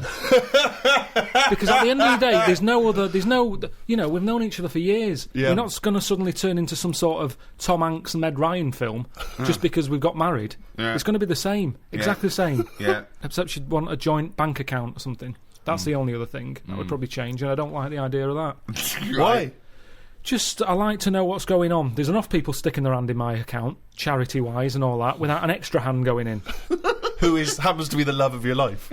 I'm not moaning about it, I'm just saying it works the way it is. You hear about people getting married, and it doesn't last. Adds extra pressure. What pressure is it going to add? It's not going to add any pressure. I suppose that you resent the fact that the only reason you'd be getting married is because she gets your money after your death tax-free. What if you gave her a series of challenges so that she sort of earned the right to have that money? It just keeps her on her toes. Because whilst we're not married, it's easy to go, I'm sick of this. So it keeps it keeps sort her of, on her toes. But it keeps us both sort of Because doing you're stuff. such a find, she's got to work hard to keep you, hasn't she? You never do anything in order to sort of maintain this relationship, as far as I can tell. I'm not saying you're a bad mind, but in terms of romantic Meg Ryan type stuff, you never do anything. Me and Jane were out with him and Suzanne the other night, right, at dinner, and honestly, he is so grumpy. He was saying about for Christmas, right? He said, you've had a flaw. You've had a flaw. Now, what did that mean? We had a new floor put in. But how is that her floor? Because she wanted it. But you walk on it too. I paid for it. I don't understand what But you don't mean. you understand that, like, you know, a romantic break or clothes or perfumes, you know, sort of things that are kind of indulgent for a lady. That's a gift, not a new floor. That is like something you give to some little African fella on Comic Relief. In fact, I think I saw it once. He didn't have a floor. Exactly. They built him a floor. I remember watching it with you, and they gave him a new pair of shoes and the floor. He went, hold on, floor or shoes, not both. Oh, when that tsunami hit, and it was like a month after Christmas, they showed that Britain had given £2 billion, right? He was going, that's enough. He said, before, they were living in mud huts. Now there's an Arndale Centre. So you think charity is all right as long as the people don't get above their station with charity? I think it should be there as a little booster. Something's happened that they didn't expect. They're all a bit in shock. I don't think they'll feel bad, because all they ever seem to do, these countries that are struggling, they never give anything back. Right. They've always got their hand out. Right. And it's been like that since I was a kid. Yeah. I remember being a kid, people knocking on the door, my mum going, don't look at the door, there's someone there. And we'd just pretend they weren't Charity there. starts at home, not at your home. No, but because it's all the time. I mean, my mum didn't like answering the door anyway, even if it was the pools man, she'd sort of say, don't move, and he might not see that we're here. So you just froze where a man was at the door. Well, you just, because the front room was near the door, so people Right. could see in. Right. So you just sort of stayed there and pretend that either you Well, so can't hear like him. some sort of predator. Like, they can't see if you don't move. Well, even if he was peering in through the window and he could see you in there not moving. So he looked through, and there was 3 people just frozen, right, like statues, right? Just their eyes looking at him, Yeah. and him confused. Well, not- they're clearly dead. I'll move on. There's obviously been a gas leak. And did you say sitting or stand up, or did you sort of like throw yourself No, to we the just floor? sat on the, you know, where you were, and you just stayed still. But did he ever look in and see? I don't know, because you didn't turn round, did you? So you would pretend you couldn't hear the door. It's the easiest. Honestly, the amount of times people would come round, it's Right. either. It seemed to be the 80s had a lot of it because it was Yeah. all the Avon thing, wasn't it? It was perfume, Yeah. Tupperware, What? Tupperware. Tupperware. Yeah, the plastic boxes. It's dishes for fat people. Here we go. Hello. These are big. Of course they are. They're for fat fuckers like you to eat out of. There was the Pools man. Right. Just a lot of charity stuff. Just a lot. It seemed to be the time, the 80s, that they suddenly found out they can sort of scav money off people. Yeah. and Oh, give there it was a to lot of scavving. So that's why we used to ignore the I door. just love this image of you. Yeah, so You're in the silent. lounge. Yeah. You're having a little boogie. It's Christmas. Someone's Yeah. tapping on the glass. Freeze. They just go, well, we'll move on. Yeah. Nothing here for us. Hammer time. Silence. There's a. Okay, right. Let's do the scenario. I'm at the door. I can see you in there. You might as well come open the door. Carl, why are you staying so still? Are you trying to avoid me? It's working. Carl, your eyes are moving. Can you come to the door, please?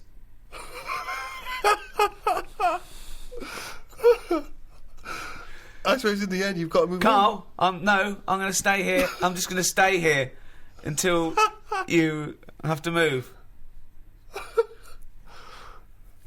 Carl.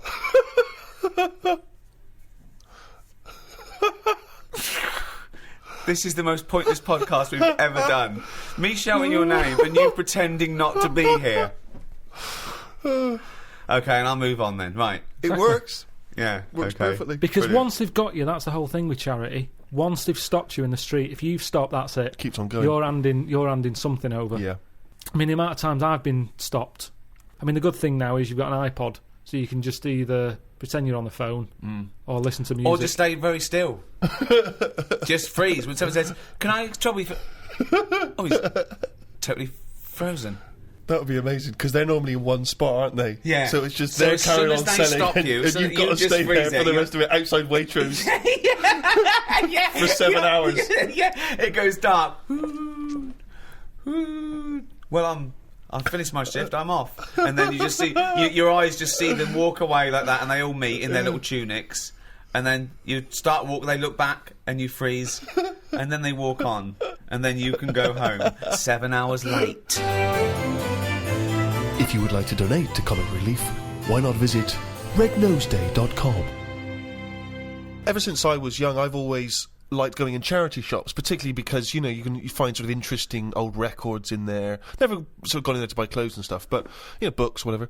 And I was in a charity shop, you know, and I've patronised them for years, and I noticed out through the window there was like a paparazzi guy, and he was taking pictures of me through the window. That was a bit weird. And obviously the old ladies in there didn't have any idea who I was, so they just thought that was a bit strange.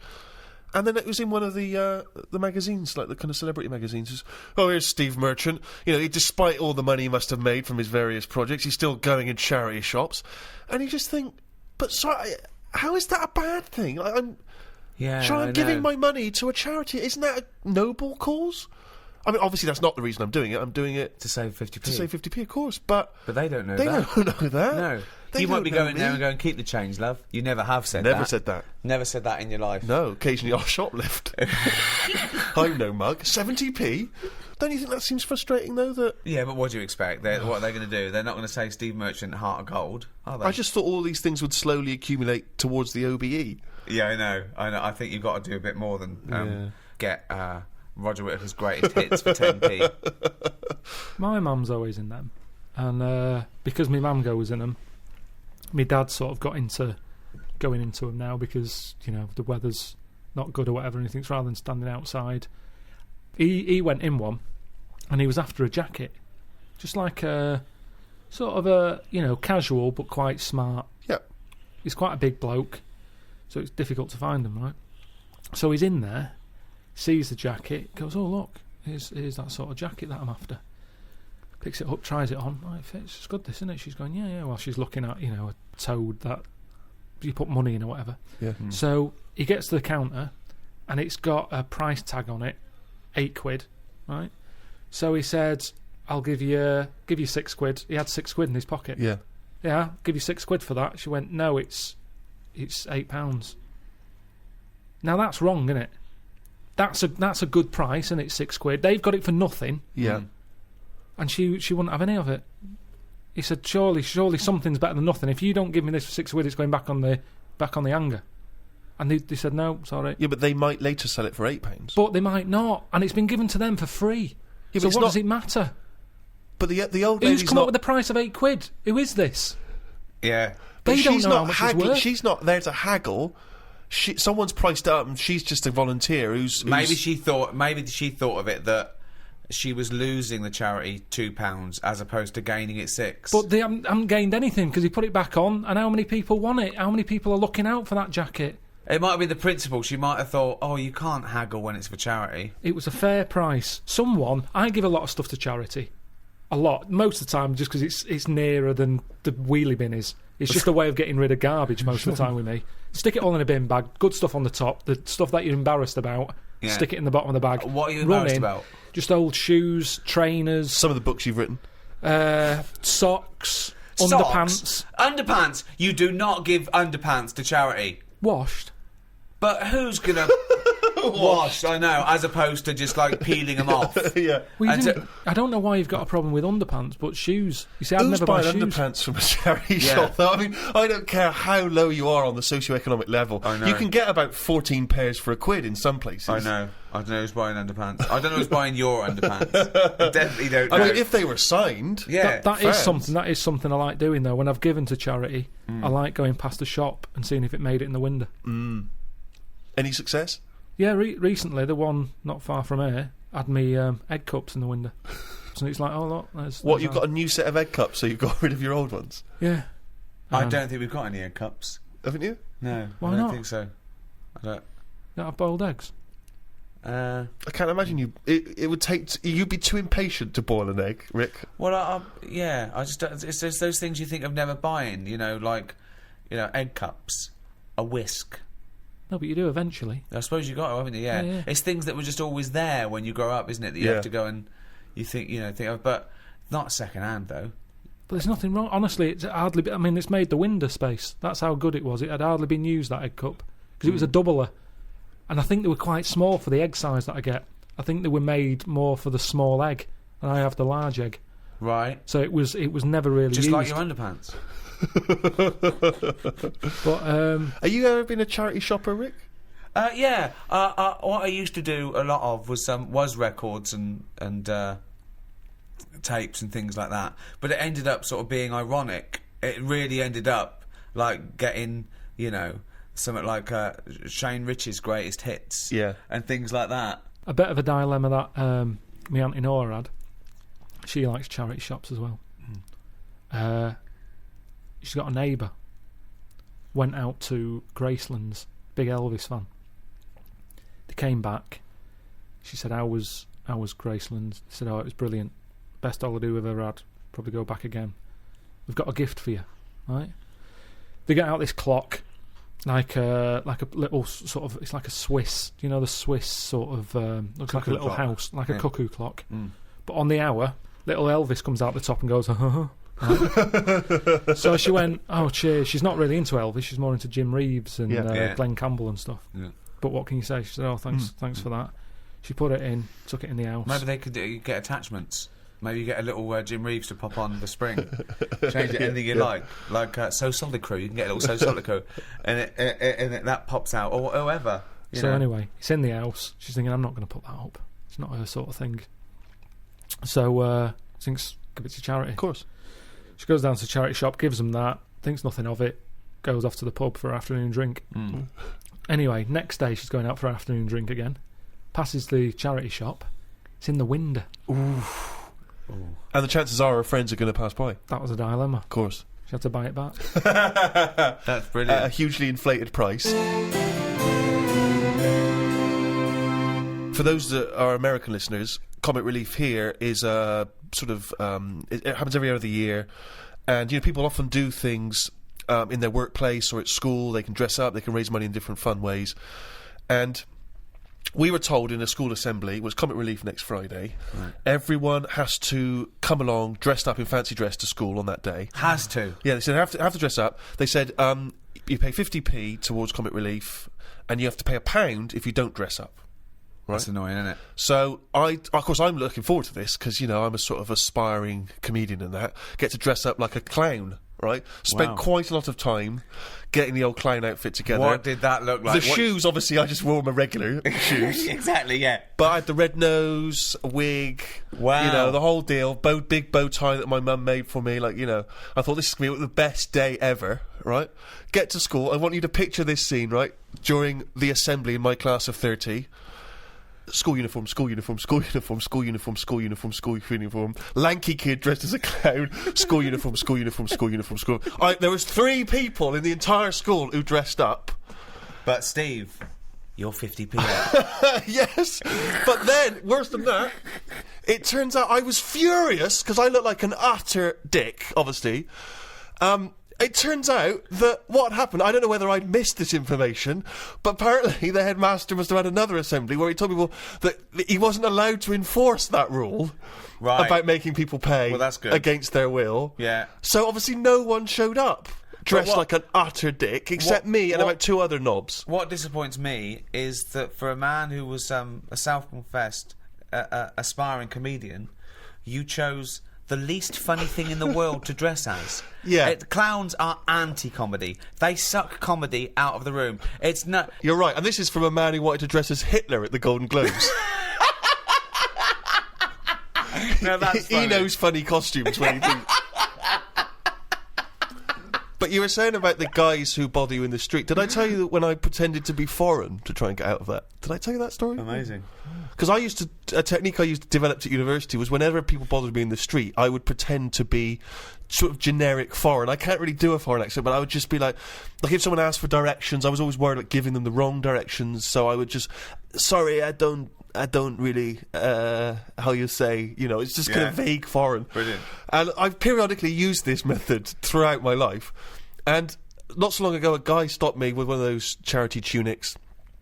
And I sprang into my old trick. I was like, sorry, I don't... An elderly Russian woman. I don't know what voice that is. I don't know what accent it that's went, supposed to be. went from vaguely French Yeah. to sort of Eastern European beggar. Yeah, I don't know what it was. And the guy, and I was sort of, I don't... he was, well, just let me explain to you about it. Sorry, I'm not from... and the guy... This world. Yeah. I am from planet Snorg. And the guy said, are you Stephen Merchant? No. Swear to Sorry. God. Not when you were famous. Oh, yeah. No, you didn't. Yeah, because it hadn't occurred to me. It was like a lapse of No! concentration. God. It was a almighty. lapse of concentration because, And did your bow tie spin round and you squirted in water and ran away? That's what I'd have done. because, it's one of those things where, you don't always remember that you've been on the... It's not like I That's instantly remembered that. Amazing. So he says, are you Stephen Merchant? And then you're at this position where you've got to go, either you've got to admit what you did, or you've got to carry on the lie. And I chose the second one. So I was kind of like, I don't know who that is. What? I don't know what you're... And he was like, Oh, God. really? You look a lot like him. I was going, I've never heard... I don't... In fact, you are Stephen Merchant. Freeze.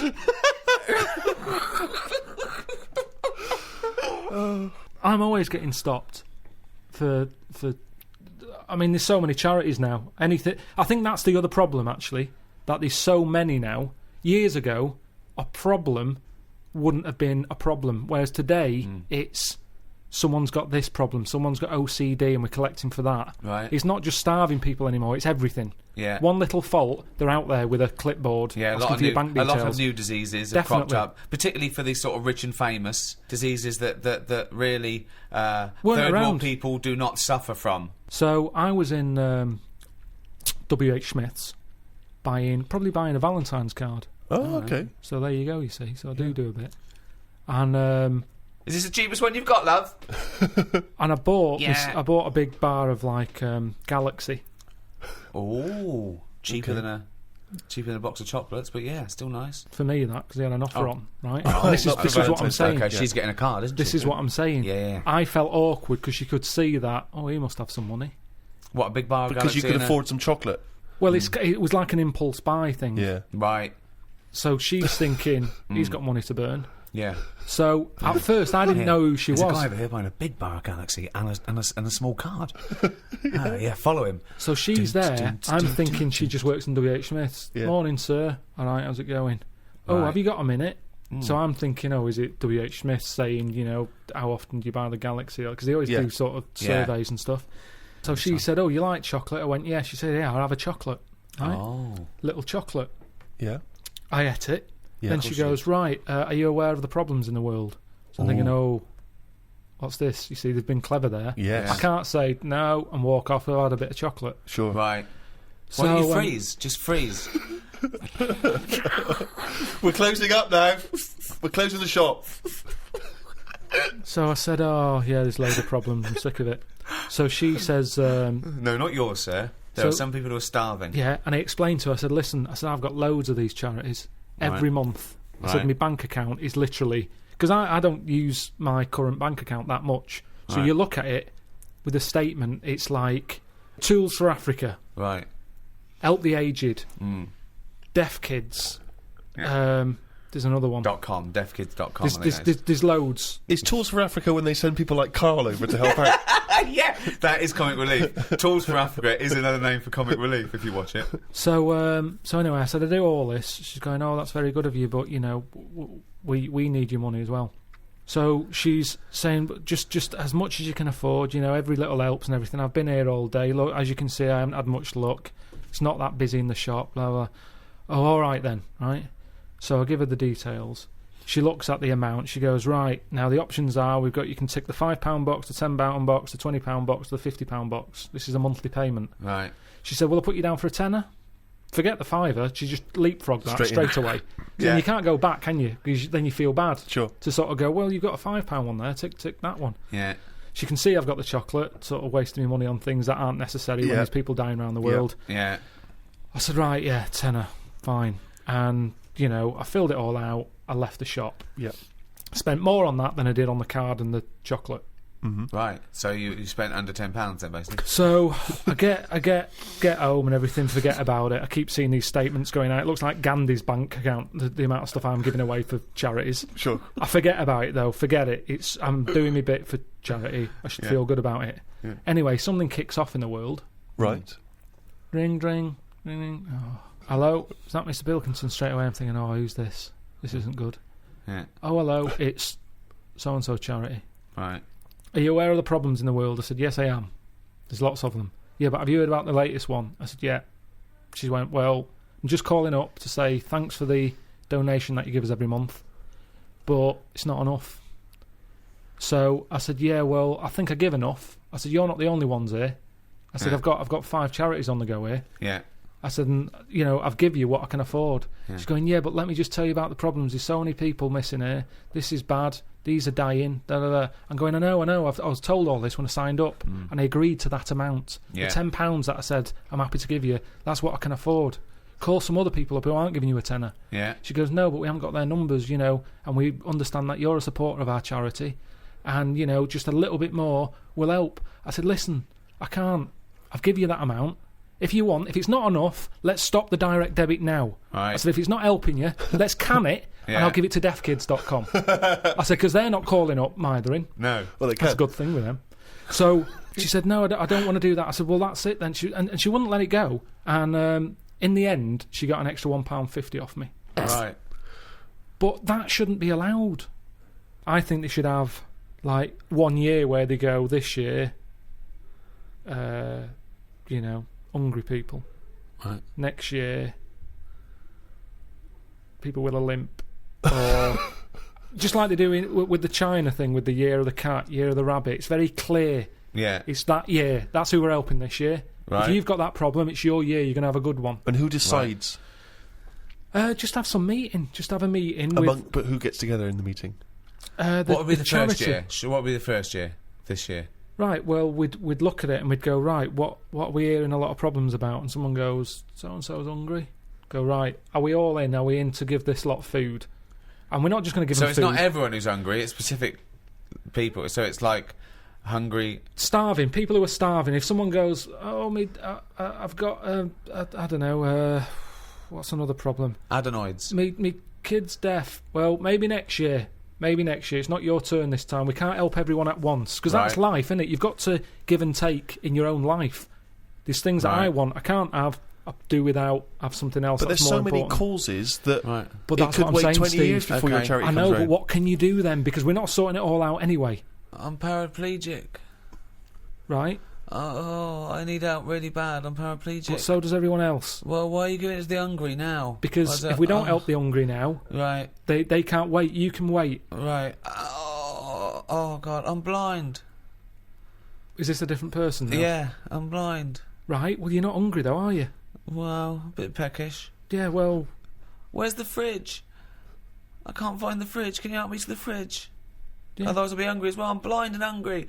I'm blind and hungry because I don't know where the fridge is. who's let you in?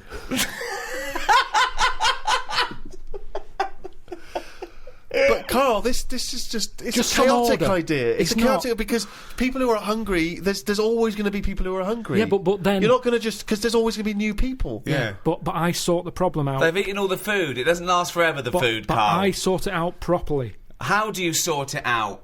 Because I'll go, right, not only are we just giving you food, Right. we're giving you some seeds. We're giving you a pan. What, We're you giving think they haven't Let thought me of hear that? the theory, please. Right, Sort it out. Don't just give food. That's going to run out. right. Give them a proper... You see, the problem is, there's companies who jump on the back of all... Do you know when I was in the Okay. jungle? When Right, I was in the jungle, yeah. right? On that travel thing. Yep. I was in that tribe, right? Now, some company had given that tribe a laptop because it makes them look good. They can send out a press release. Well done to so-and-so computers. Right. They supplied the tribe in, out to Amazon with a computer. I saw it. They were using it as a breadboard because they don't know what it is. They've got no electric. It's useless to them. Right. And that's what charity does. Right. Companies use it to make them look good.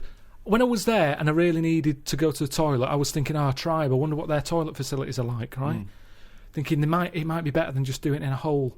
Surely they've built a toilet. They're not stupid people. They kill animals. They know what they're doing. They know how to cook. Surely they've built some sort of unit. Turns out they don't. They still do it in a hole. But some company had been there, some plumbing firm, and given them a toilet, right? The bloke who, the producer who was out there, he said, you'll be happy. There's a toilet round the back there. I'm thinking, brilliant. I go round there. It is a toilet, but it's not plumbed in. Sure. So it's just a vase with shit in it. It doesn't work. And this is what we need to do. We need to get out there and say, this is how it works. Educate them. Okay, so let's do this then. So it's just with the seeds. You're not giving them a... so I'm a starving African. Hello, Carl. Have you got any food? Got any food? Got any sandwiches? I'm Well, I starving. have, but if Right. I give you my sandwich, Yeah. there's someone else behind you, Right, and they'll okay. all come out. So what are you going to do then? What are you going to do? I'm going to help you. How? What are you going to do? I'm gonna make you think about how to make food. Oh, okay, right. Have you ever grown anything before? No. Right, well, No. here's some seeds for Brilliant. potatoes. Oh, thanks, Carl. See you later. Do I just put them in the ground, yeah? Put them in the ground and water them. Oh, there's no water, you dopey cunt.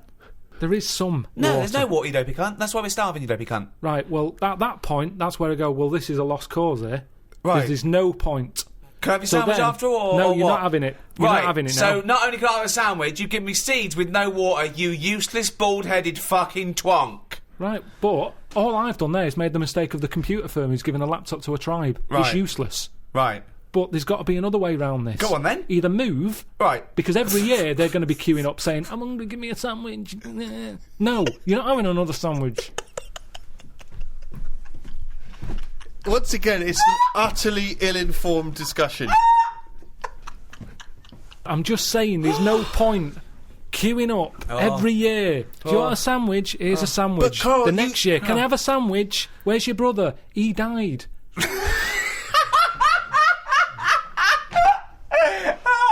It's not sorting anything. It's buying him an extra day, an extra month or something. But It's Carl, pointless. the point is, like Ricky's just flagged up, is that some of these countries, the conditions, He died! the conditions are not there to just be able to plant potato seeds. So what are they meant to do then? Do you think we should go out every month, every year with sandwiches? Is that your answer, like some sort of buffet, an all-you-can-eat thing once a year? Oh, God! You see, it is bad. I don't want to come across harsh. They've got nothing. We waste stuff here. Waste annoys me just as much. Right. When I see sandwich shops chucking stuff out Yeah. in bin bags, binning it, Yeah. when there's people out there who are hungry, it's ridiculous. Yeah. But I don't understand. Right. It's a problem that isn't being solved. So your conclusion for these people, because there's no water where they are, right, is move. That is your honest. They should move. Well, what's your solution? Well, I don't know. I don't know the ins and outs. I don't even pretend to know. But I tell you, it's not just it's sticking a, what's that saying?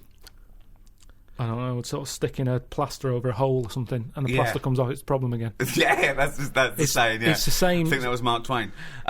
No. Sounds more like Gandhi. If you would like to donate to Comic Relief, why not visit rednoseday.com. Oh, I've got to tell you something, Steve, that cropped up Go on. when we were at dinner the other night. Carl said the most exciting words. He said, "I've had another film idea." Wow. Does it star Clive Warren? No, it doesn't. He's gone bigger than that. Well, Carl, tell him the film idea. Yeah, but you slagged it off on that. No, I was just trying to. We're all chipping in, saying, "Well, that they're all trying to help." No, Suzanne. You see, you had a go, and then Suzanne thought, "Oh, I'm going to have a go here as well." If I'd have told her that at home, she'd just go, "Yeah, that'd be that." But suddenly, Jane was chipping in. Everybody was having a go. Yeah, I didn't see anyone else coming up with anything. Well, they didn't realise it was a script editing meeting. yeah, they just thought it was a dinner. They're just saying, "Oh, that they were." No, I'll tell you why it cropped up. I saw it. It was another thing in that free paper. Yep. It was something about, the way we're advancing fast. Right. Which reminded me of the, my film, The Love of Two Brains and stuff. How's that? Is that being made yet? Have you had any? And it was just saying, about how bodies can get reused. In a way, recycling is the ultimate. What did it recycling. say about that though? Because you didn't go into that. What It was hinting at bodies being reused. When you say hinting, you Well, it saw a bit of didn't- a headline, didn't read on. No, what? And made the most up in your head. No, it was scientists saying in the future. It's that old Right. thing. In the future, this is what we'll be able to do. Do you mean like Frankenstein being reused, old body parts fusing Yeah, together? but that was or- all different. It was like a short arm and a long leg, and that. This is a full body. Right. So pitch the film idea to me. Yeah. Sell it to me like I'm a Hollywood executive. Sell me the film. Right. Well, I'd probably tell you about the science facts there that Okay. I've read. That. Okay, let's start from scratch then. Thank you so much, Carl, for coming in. We heard there was a rumour that you're dealing with a British film company about a thing with a man with two brains with a guy called Clive Warren we haven't heard of, but Rebecca De Mornay we're very excited about because she wouldn't be a lot to get, so this film wouldn't cost much. Right. So, like I say, I've read they're going to be sort of the ultimate in recycling. If anything happens to the brain, they can reuse the body. You've Okay. got to remember that. By the time this film is made, that's probably going to be bigger news. Fantastic. So it'd be great if it can coincide. Okay. No, we love with the that. fact we love this sort of research. We love this level of research. It's exciting. So what I was thinking is, I'm picturing probably. It doesn't matter. It's not as fixed. It doesn't have to be this person. But I'm thinking Tom Cruise. Okay. Cruisy. Yeah. Excellent. Yeah. And the way it works is. Do you know Tom, by the way, or have you got an in there, or No. no? Okay, but well, you just I think it's the sort of film that would that appeal to Tom. he'd sort of be into. I think it would Okay. excite him. okay. Great. Okay. Great. So have you ordered coffees? Did What? Did Cheryl get you a coffee? yeah. Oh, okay, thanks, great. So Are you hungry at all? Do you want to? no. No, great. So Cheryl, I might have a tea actually. Cheryl, if you could. will we wait for the teas before she comes in? She'll 'Cause just once sneak this in. is flowing. She will be very quiet. She'll be like a dormouse. She won't even know she's come in. Okay. You've got your coffee. I don't need a tea. You don't want anything. No, I'm fine, Okay. thanks. Go. Actually, I will have a tea. Actually, Cheryl. 2 tea, Cheryl. Thanks. Okay, go. Right. Thanks, Cheryl. Thank you. Thanks. Is there Shut the sugar? door. Sorry, is there sugar in this There's show? sugar there. That's- I'll put it in there. Go, shut the door behind you. Thank you. Okay, Go. all the way. Go. Tom Cruise. So I got Tom Cruise. That's what I've pictured so far. He's just done Mission Impossible 7 Right. in this film. Oh, in the film. So he's playing himself. No, what you're seeing on the screen is Mission Impossible 7. Like I say, if we don't get Cruise, it can be Bourne Identity, and it can Okay. be what's it? Yeah. Oh, so if we get Cruise, he is playing himself, Yeah. And he's just made and in this film, he's just made Mission Impossible 7. It's the future, is it? This No, what you're seeing right? is Mission Impossible 7 on the screen.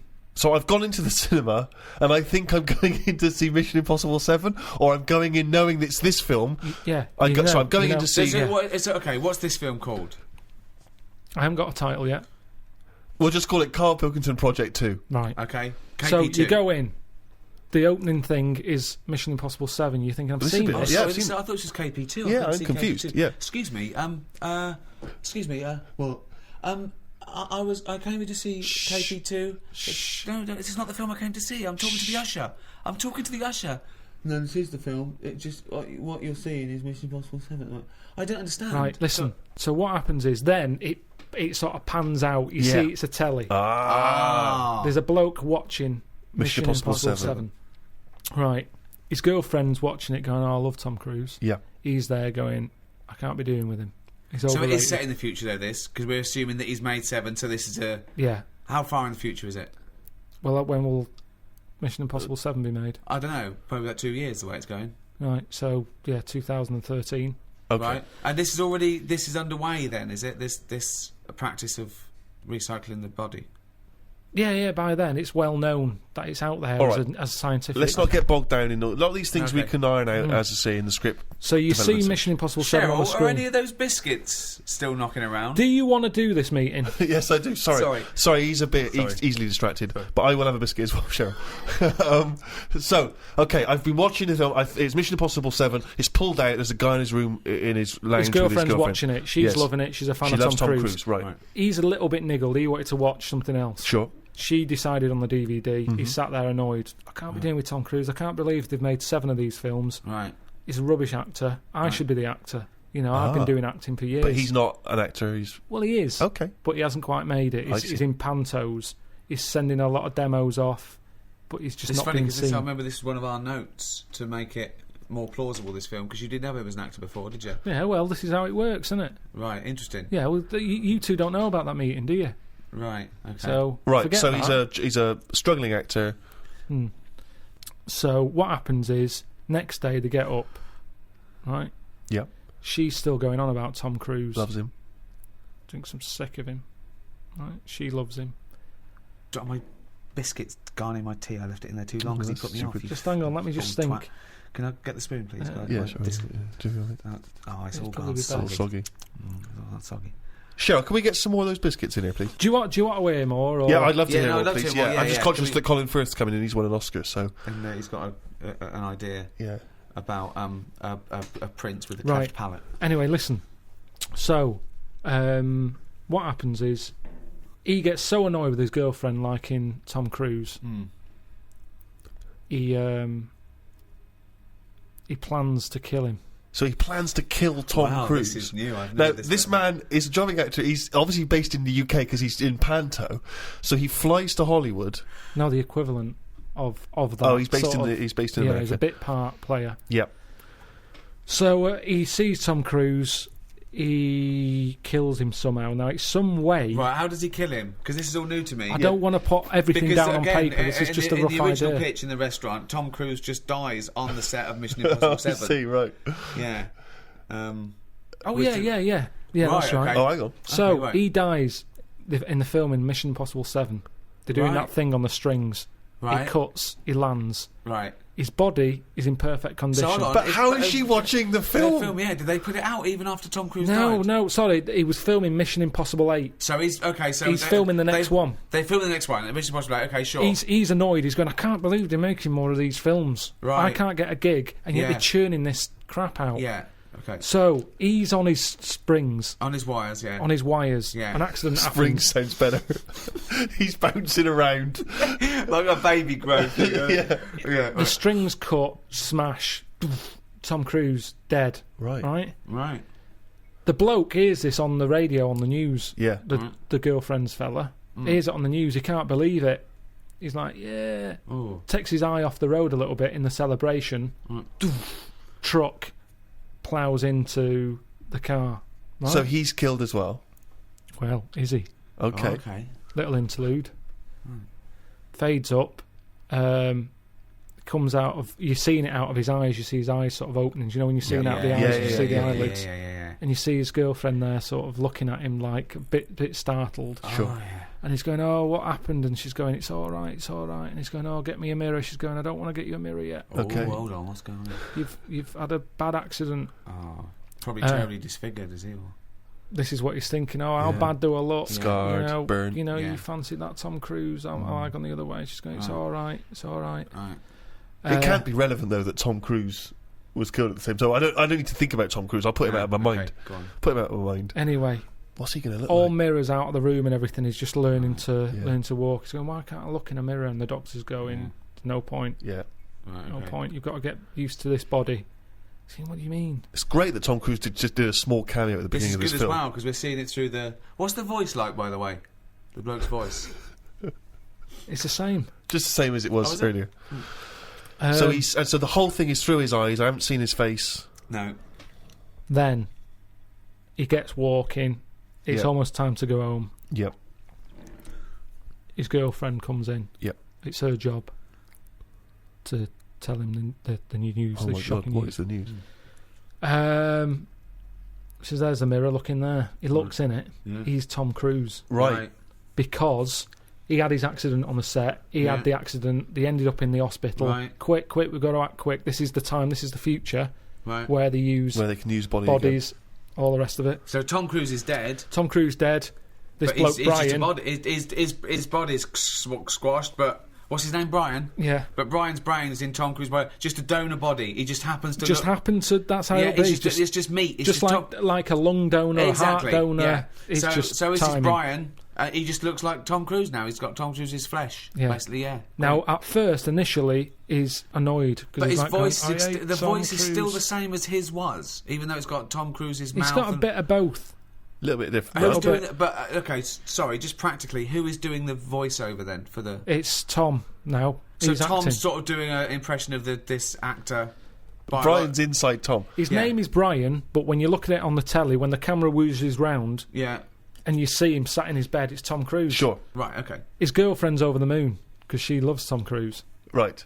He's gutted because he couldn't stand him. He can't stand the films. He's thinking, Yeah, oh. but he must be thinking, I look like Tom Cruise, one of the most loved actors of his generation. Yeah. No, And he's you'd also a think good-looking so, bloke. but he's not because he's in shock. Remember, Right. he was expecting to see himself, and when he looks in the mirror, he's Yeah, seeing no, it must someone be else. shocking. Yeah. So Also, the voice. he's going, I can't stand this, and she's going, calm down, you'll get used to it. I don't want to get used to it. And she's sort of saying, look, you're alive. Right. Stop moaning. Yeah. Brian, stop moaning, Brian. She's calling him Brian, I assume. She says, And yeah, Tom Cruise just had a sort of donor card that allowed his body to be given away, did it? Yeah, it's the future. Right. This is 2013, Steve. Things have changed. Clearly. Right. What's his but girlfriend's name? Claire, Claire and Brian. Okay, great. Just a different body, just a slightly different look. All Just right, like so the- right. he's seen that he looks like Tom Cruise. He's shocked, but he's getting used to it? he doesn't look like him. He is him. Okay. No, right. he's not him. He's Brian, isn't he?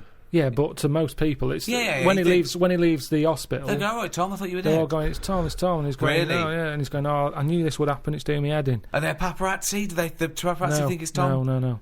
there's Let no him paps. explain, sorry, Rick, because Okay, you've so heard this. is I want to weird, hear though. this story. This is weird though, because so he looks like Tom Cruise. So he wheels out. He's in a wheelchair. Okay. He's going, I'm sick of this.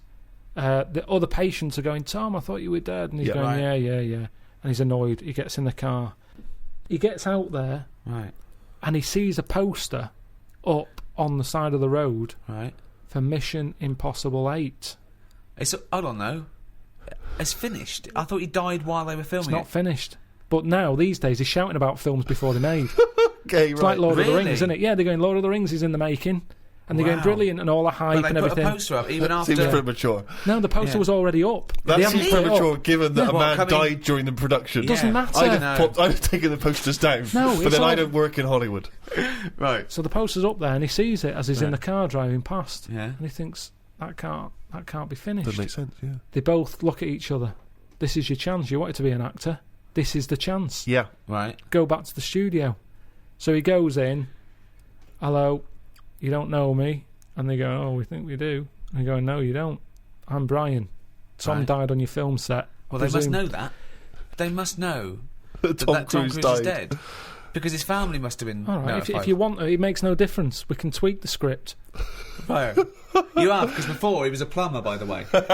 It was a plumber who was turning up going, I'm going to finish Mission Impossible 8. So that was the I'd much prefer that.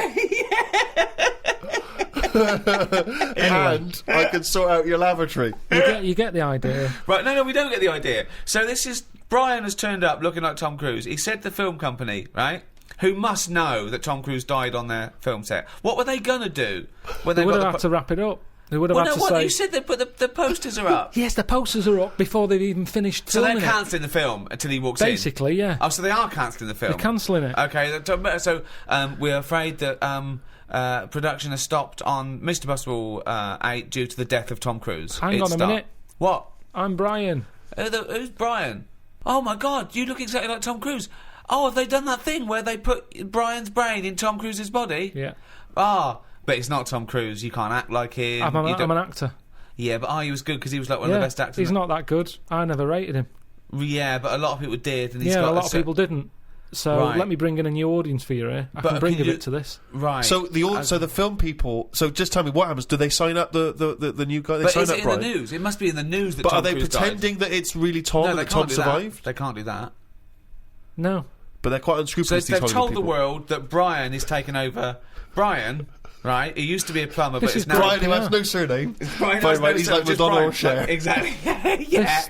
yeah. This- So Brian, right? Is that Brian? Above, with a, it's above the title. Brian I bet in. it's Brian with a Y. Brian Right, with a Y right, in Brian. Mission Impossible 8. This won't work. Where's Tom Cruise? It's not the same. So this, of course, gives it a boost because Right. Well, The people wanna flagging see- franchise people wanna has see how been good Brian is. rejuvenated. the Yeah. press, the news that's Yeah. out there. Yeah. Tom Cruise and his new film. Well, it's not Tom Cruise. They can't say that. Well, it is though. When you look at him, you go, "Oh, it's Tom Cruise." Well, no, you got to say a bloke that looks like Tom Cruise. The body in of his Tom new- Cruise. Yeah. The acting ability of Brian. In a new movie. Mission Impossible 8, starring the bones and skin and stuff of Tom Cruise with Brian's I brain. forget Do it. you like Do you like Tom Cruise's face, but not his acting? Then you'll enjoy Mission Impossible 8. Can't be bothered. Oh, Mission Impossible 8. From the people who brought you the first 7, and the hair of the bloke who was in the first 7, but with Brian doing all the lines. It's Brian. It's some cunt I've never heard of on the 7th sequel. No, wait, sorry, I really want to hear the ending of this movie. Please let me ask questions. You had your chance to ask him questions.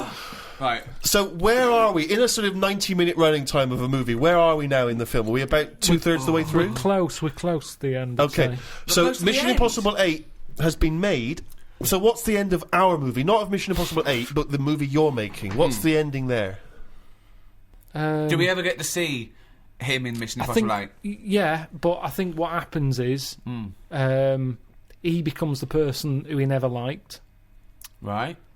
and it's. I just want to get across the moral that who are we? Are we the people in our body or the people we look like? What's important in life? Is it the way you look or the way you think? And he changes because he looks like Tom Cruise. He becomes the man he never liked. But you see, to me, just from the outsider's point of view, even if I was to accept all the other premise of this movie, which is clearly horseshit, what would have been more interesting is that they don't tell the world that it's a new guy, that they tell the world it's Tom and that they've brought him back to life. He'll have that. That seems more interesting because he then dropped there's the plumber. tension. They're lying to the world, and this guy he's getting the glory that he always wanted as an actor, but he's lying, and that's a more interesting tension. Is he going to Yeah. declare, actually, I'm not really Tom, I'm Brian, I've been lying to you all, and that seems like a more interesting dilemma. Instead, we've brought back the walking corpse of Tom Cruise with another man's mind. I mean, But I think if the people- whole world's accepting of that. Yeah. No, but you Yeah. do want to see that. I think a lot of people would just want to see it for that morbid factor of my God. Yeah, but this is. You mean they want to see your film because of this morbid factor? Yeah, this is a fiction. This is a fiction. This didn't really happen. You mean the final act of the film is us seeing Mission Impossible 8, starring the real Tom Cruise playing just his own cadaver, and I mean, it's an Oscar-winning performance from Tom. I don't know how he's keeping in check who he is. What's his girlfriend think of this? Who's? Brian's. She's loving it, isn't she? Because she always liked Tom Cruise. She's over What the did moon. Brian look like, just out of interest? He's just sort of an older looking. Well, who would play him? Who would play him in this film? Probably. It's got to be American. I'm not. What's his name? The bloke who was in Cheers, probably. Ted Ted Danson. Danson. Ted Danson. So Ted Danson is Brian. So Claire, right? This is so confusing because Ted Danson's supposed to be someone that we've never heard of, even though he's Ted Danson, and Tom Cruise is playing himself, the famous actor Tom Cruise, who is now inhabited by Ted Danson, who's not Ted Danson. Ted Danson. Ted Danson as Brian. Ted Danson as Brian, as Tom Cruise, as Ethan Hunt in Mission Impossible 8. Wow. So, have you got a title yet? No, I just wanted to know if you're in. Surely the Come to wife meet of Brian.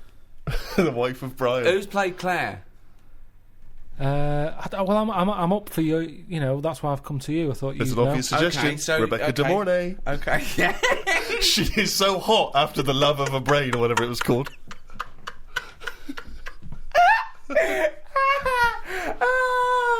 You wanna go where everybody knows your name? It's Brian. Well, that's about it for this special free guide to in aid of Red Nose Day, Comic Relief. If you have enjoyed this, or even if you haven't, please make a contribution, big or small, to Comic Relief. You can visit rednoseday.com to do that. We'd appreciate it. Little Richard Curtis would appreciate it. He's definitely going to get an OBE at some point, Definitely if not now. a knighthood. Yeah. Give him both. Carl, look at it this way. Supposing people come to this, they didn't like The Office, Extras, me, Steve, Idiot Abroad, The Ricky Gervais Show. They didn't like any of that. But they thought, hold on, they're doing something for charity. I'll check this out. They've had a whale of a time. They've laughed at everything. They're going to go and buy all the guides, still available on iTunes now. That is shameless. Also, I'm doing a live stand-up comedy tour at the end of the year. You can check out the details on rickygervais.com. Just do something for charity, or not. It's up to you. So it's goodbye from me, Ricky Gervais, and thank you. Goodbye from Stephen Merchant, Goodbye. and from the little round-headed buffoon that is Carl Pilkington. It's a goodbye. All right.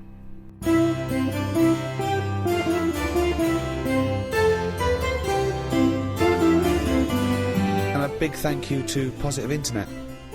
Those guys make these little free podcasts possible. Good guys.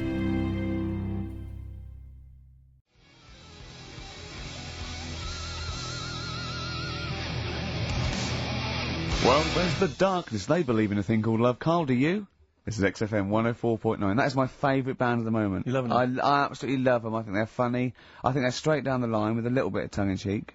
Ah, brilliant. Did you see them on Jules Holland I last didn't, night? sadly, no. Brilliant. Were they good? Yeah, absolutely jumped. Oh, I mean, Jules didn't know what to do. was he playing some Boogie Woogie? They wouldn't let him play Boogie Woogie over their Blimey. song. That's what I mean. That's why he stayed back. But I can't imagine it was very good then. he shook the. I'm it was- surprised you say they were good. It was Jules no, wasn't tinkling I mean, the old ivories. I thought, hold on, this is missing something. Yeah. This is missing someone from Squeeze vamping over them. Exactly, But yeah. they did well without him. Extraordinary. Yeah. Well, Here we are good then. luck. We're back. XFM 104.9. Carl had to leave early last week, but you stay to the end this week, mate. Or Yeah. yeah. You don't need another holiday. Oh, he started already. I mean, you Steve's know, made you look like a bit of a twat already, and it's No. only 1:05. But the only reason you don't go on holiday is because you have to spend money. Oh, and he's gone straight back. Well- He's gone straight back. I can't come back to that. Oh, dear. It's just dynamite. It's just absolute. That was Although the searing last and cut to holiday, the chase. last holiday Steve had, he sort of found a third world country so he could live like a king for a week. It was Cuba, wasn't it? Going to Cuba, amazing. You can almost rule the place. If it weren't for Castro, I'd have been in charge. Kind of cash I was flashing around. They do anything for $1 over there. It's extraordinary, literally. I mean, it's amazing. Yeah. Oh. Definitely. And I went to Kenya before that. So he thought, and the prostitute said no. You were going. Did you have a good holiday, Carl? Yeah, it was alright. It's alright. Went down to Cornwall. Now, Tell you you were what, going to the monkey some odd sanctuary. people down there, Steve. Well, don't look at me, I'm not from Cornwall. Well, you're from that sort of area. Well, not really, but never Genetically, he means. mind. Right. They're weird. Well, you must have slotted right in. What are they weird? What do they look like? Just all sort of odd people. A lot of old people, but not just old, sort of messed up old. What do you mean messed up old? You can't just say that. There's There was a woman with a funny neck. Okay, in what way was it funny? Why did she have a funny neck? If you were writing an essay, you wouldn't say there was this woman with a funny neck. How would you describe it? She sort of had her head, like, pointed down all the time. Like that. Don't do it, this is radio. No, but just for you, I do like that. Yeah. Walking about like Yeah, okay, right. So, brilliant. that. I don't know. I was saying to Suzanne, what happened, you know. What do you think? Because Suzanne knows everything. That's the good thing about her being with you. You just ask her, what happened to her? And Suzanne goes, Carl, I don't know. Yeah. I haven't been here before. Suzanne, your girlfriend, or mummy as you call her. Oh, sparks are flying. I got a little bit of chocolate. Can you just lick a tissue and wipe it off? Oh, She said it might have been like, because back in the olden days they carried stuff on the... the olden days. What do you mean the olden days? This woman was probably, what, 50? No, she looked about 70. Yeah. But like I do on Cheeky Freak of the Week, right? I always turn it round and we get, like, something good out Something of it. positive, yeah. I said to Suzanne, I bet she finds a lot of money. Always staring at the ground, yeah. Oh, It was always, dear. It was always Oh, good. so, you're Maybe back... she just had new shoes and she was admiring them. Yeah. Did you think of that? Before you point the finger and judge? Or a necklace was too heavy. Exactly. So, you're back refreshed. So, what have we got for this week? Have we sort of... Because we didn't meet last night, which we usually meet No, sort of I called you and said it'd be good if we could, you know, I wasn't getting back into London Well, I was up until for it, I was up till for it, 7:30, you know, but... yeah. Yeah, but we all need to be there. It's no Yeah. good just me and you being there. Yeah, so... Yeah. No, you're right. I mean, you're absolutely right that I wasn't there, because I wasn't willing to just be governed by your particular schedule. You want to jet back in from another of your holidays It wasn't a at holiday. 8 o'clock. It wasn't a holiday, though. Well, so what? You What were do you out mean? of town. What do you mean it wasn't a holiday? What was it? It was a treat, wasn't it, for my mum and dad?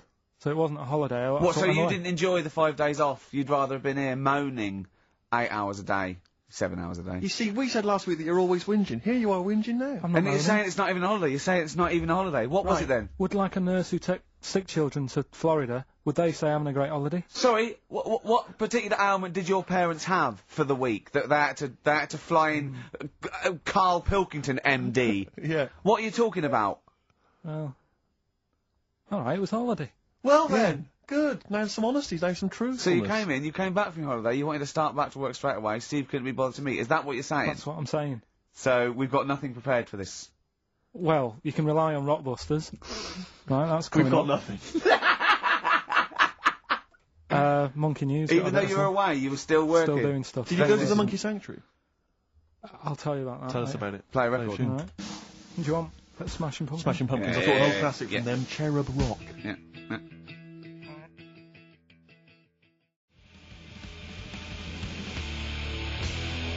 Smashing Pumpkins, Cherub Rock. That, of course, Rick, is available on their greatest hits, Brilliant. if you want. I mean, that's how I rock. So Yeah. I know they. I'm very much the shape of a cherub as well. Well, now. indeed. Naked with a Yeah. couple of And a rosy big arse. and a trumpet. Yeah. Do they have trumpets? I don't know. I've just had an email here. Monkey News Yeah. from a listener. Monkey spotted holidaying in Cornwall. A chimp was spotted holidaying in Cornwall last week after befriending a family of 3.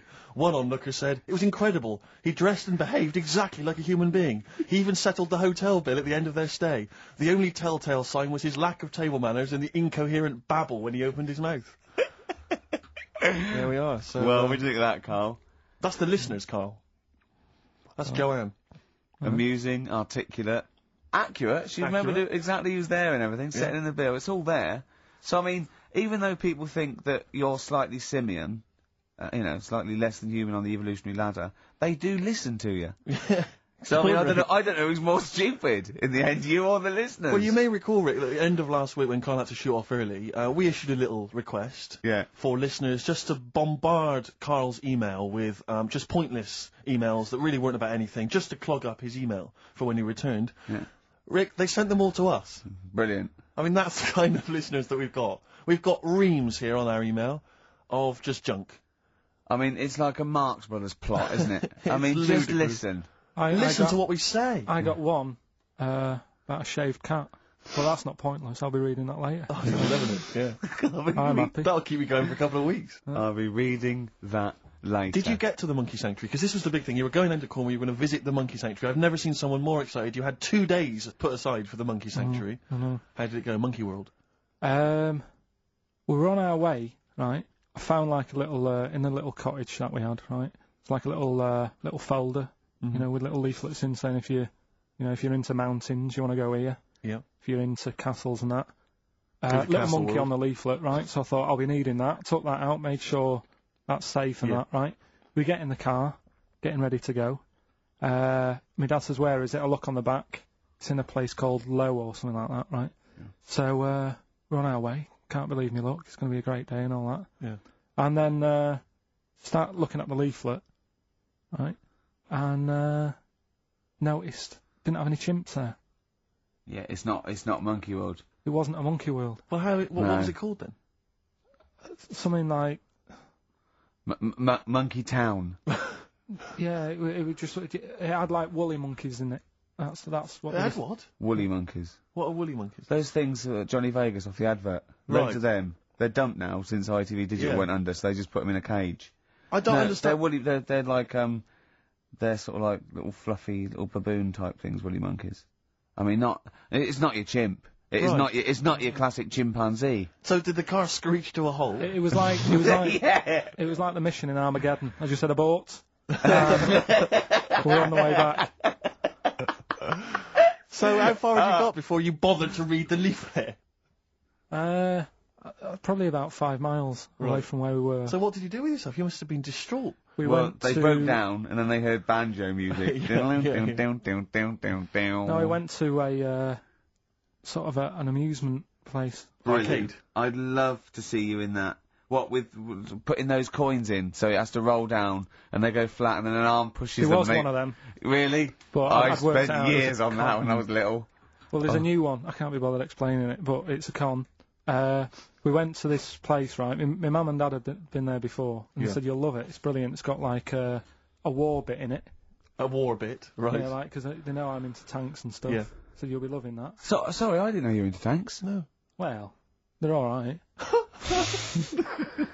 Brilliant. It's gone from one of his childhood passions to, well, they're alright. I know, yeah.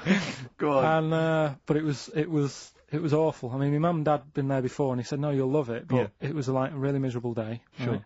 Right? All the rides and that were broke. Yeah. Broke! It just reminded you of Manchester.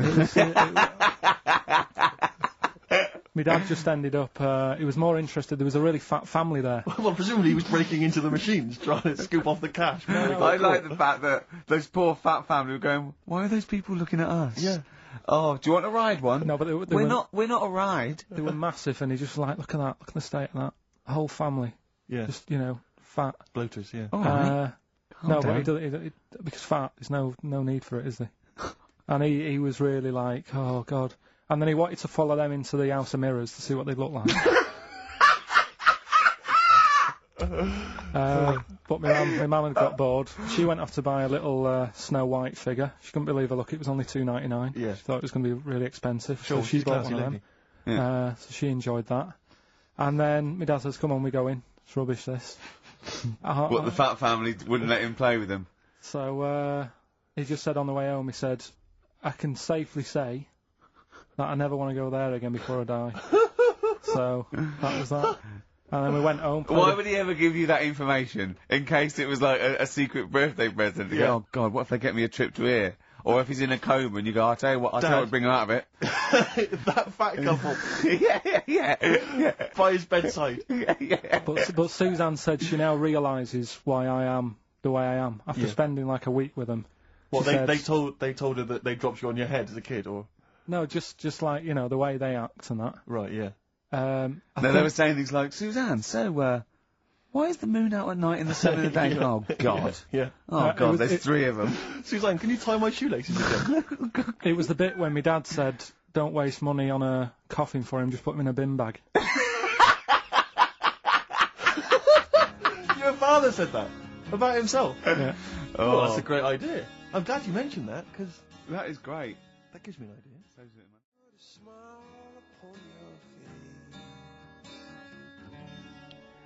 Coldplay, God Put a Smile Upon Your Face on XFM 104.9. Ricky Gervais, Steve Merchant, Carl Pilkington. Reading the paper yesterday, they were talking about the fact that Blair has been, I think, he's been in Greece discussing EU matters. Oh, yeah. And they used the old Trojan horse analogy Yeah. to say, you know, here's a particular policy and it seems like they're trying to sneak in some kind of dubious ideas. Disguised as something else. Exactly. And it's always struck me, ever since I was first introduced to the Trojan horse theory, I never understood how it had come about. Do you know what I mean? Sorry, I Carl has got a frown on him, like a thing I haven't seen. Yeah. Carl, do you know what Tony the Blair is the Prime Minister. you know what the Trojan horse was? Go on. Have you come it across was this the before? Have siege you of- heard of it before? Wasn't that Ascot or anything? Go on. Well, the Trojan horse, what happened was, it's a famous kind of Greek story, about the fact that, the Greeks... In olden times, Carl. Yeah. Olden times, Olden it is, times, you know, specifically. the 70s. Yeah. The Greeks laid siege to Troy for 6 years. Waiting. Basically, things had got out of hand. I think the Trojans had done something with Helen, and someone else was annoyed. Anyway, it all got very complicated. It got out of hand, and the You know, the Greeks- Helen, the one with the mashed up face, because they used to use it to launch ships. Anyway, the Greeks laid siege to Troy for 6 years, right? And they weren't getting anywhere. They were outside the gates. They were saying, "Let us in." They weren't. They were. Blah, blah, blah. So what they did was they all disappeared. They all. But they sort wanted of- to get in and kill everyone. Yeah, That's why exactly. they wouldn't be letting in. But they couldn't get inside the city walls. So what they did was, they left as a gift for the Trojans, they left an enormous wooden horse, okay, as a gift, and then they all buggered off. Like 40 foot high, 50 foot long, I mean a big, you know, Big wooden an horse. arc of a And the horse. Trojans wheeled it into the city, So that's nice. thought, what a lovely gift. Yeah. And lo and behold, who was hiding inside? But the entire Greek army. They And leapt all- out, killed everyone in their sleep. Yeah. Alright, and that's where that famous idea of a Trojan horse has come from, you know, sneaking something in, disguised as something else. Alright. Alright? Okay? So if you ever... Yeah. He doesn't really understand, does he? No, but to be honest, nor do I. Well, this is the problem I've always had with this. It- Because I don't understand who comes up with the idea. I mean, But I can't think that was the best idea. well, no. There must be other ways. If they come up with that, how long did it take them to... When they said... One fellow said, whoa, can I have a word? Go on, General. I've got an idea. Yeah. Build a big horse, right? Hide inside it. And then...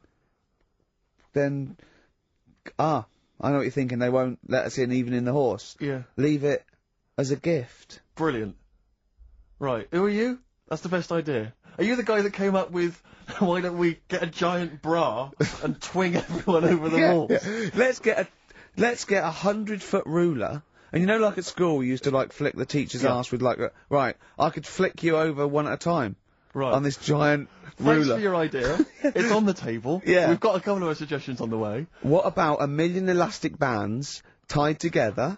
Yeah, and you all hold it down, and then I just let you go. Right. And you all ping over, and then you kill him in their sleep. You're the best tactician we've got, are you? What? The other thing is, right? These people for some reason open the door. Well, I don't understand. Firstly, there's suddenly the army that's laid siege to them for 6 years has disappeared. In Yeah. their place, an enormous gift of a giant wooden horse. Oh, they probably don't want to kill us now, but what they've done is they've built us Yeah, they a bought us horse. a great gift. Presumably there was a giant kind of card or something. Yeah. You know, something for you. You know, sorry about the laying siege and everything. Forgive you. Yeah. Here's an enormous gift. Here's an enormous Trojan horse. We know it's what you've always wanted. We're not inside it. Why did Exactly. they write that? Yeah. That's suspicious. But it's- well, I mean- wheel it in anyway.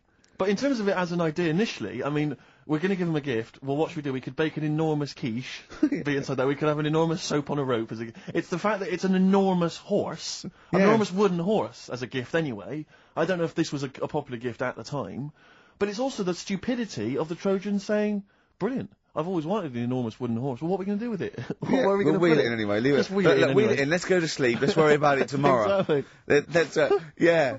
But it's this idea of someone going, right, is this definitely the best idea? And they go, yeah. And they look to the carpenter. Yeah. And he goes, well, it's going to take a while. Yeah, we've got to get wood. We've got to get on with it.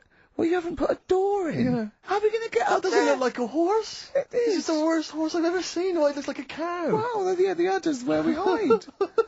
There's a horse. It's got no tail. Well, that's the rope that you climb up. But I don't know if it's one of those things where, again, because we kind of learn these things at school, that somewhere along the line the truth of it has disappeared, and we are. Well, I imagine it lost a bit in translation. Yeah. Because in Eohippus in Greek means giant tank. Right. So that yeah. actually was a Sherman. Yeah. And it burst through and it shot them all. Yeah. But yeah. of course, down the years, they've tried. Look at Carl's face. Look at Carl's face. If everyone on webcam, Carl, just keep that face and look up to the camera. Right? Just, right, get a look at that now. Play a record, Carl. Educating Carl, we should bring that back. We should bring that back. Yeah? What do you want to learn about next week? We've told you about the Trojan horse. Know anything about any freaks? Oh, that'll big tonight.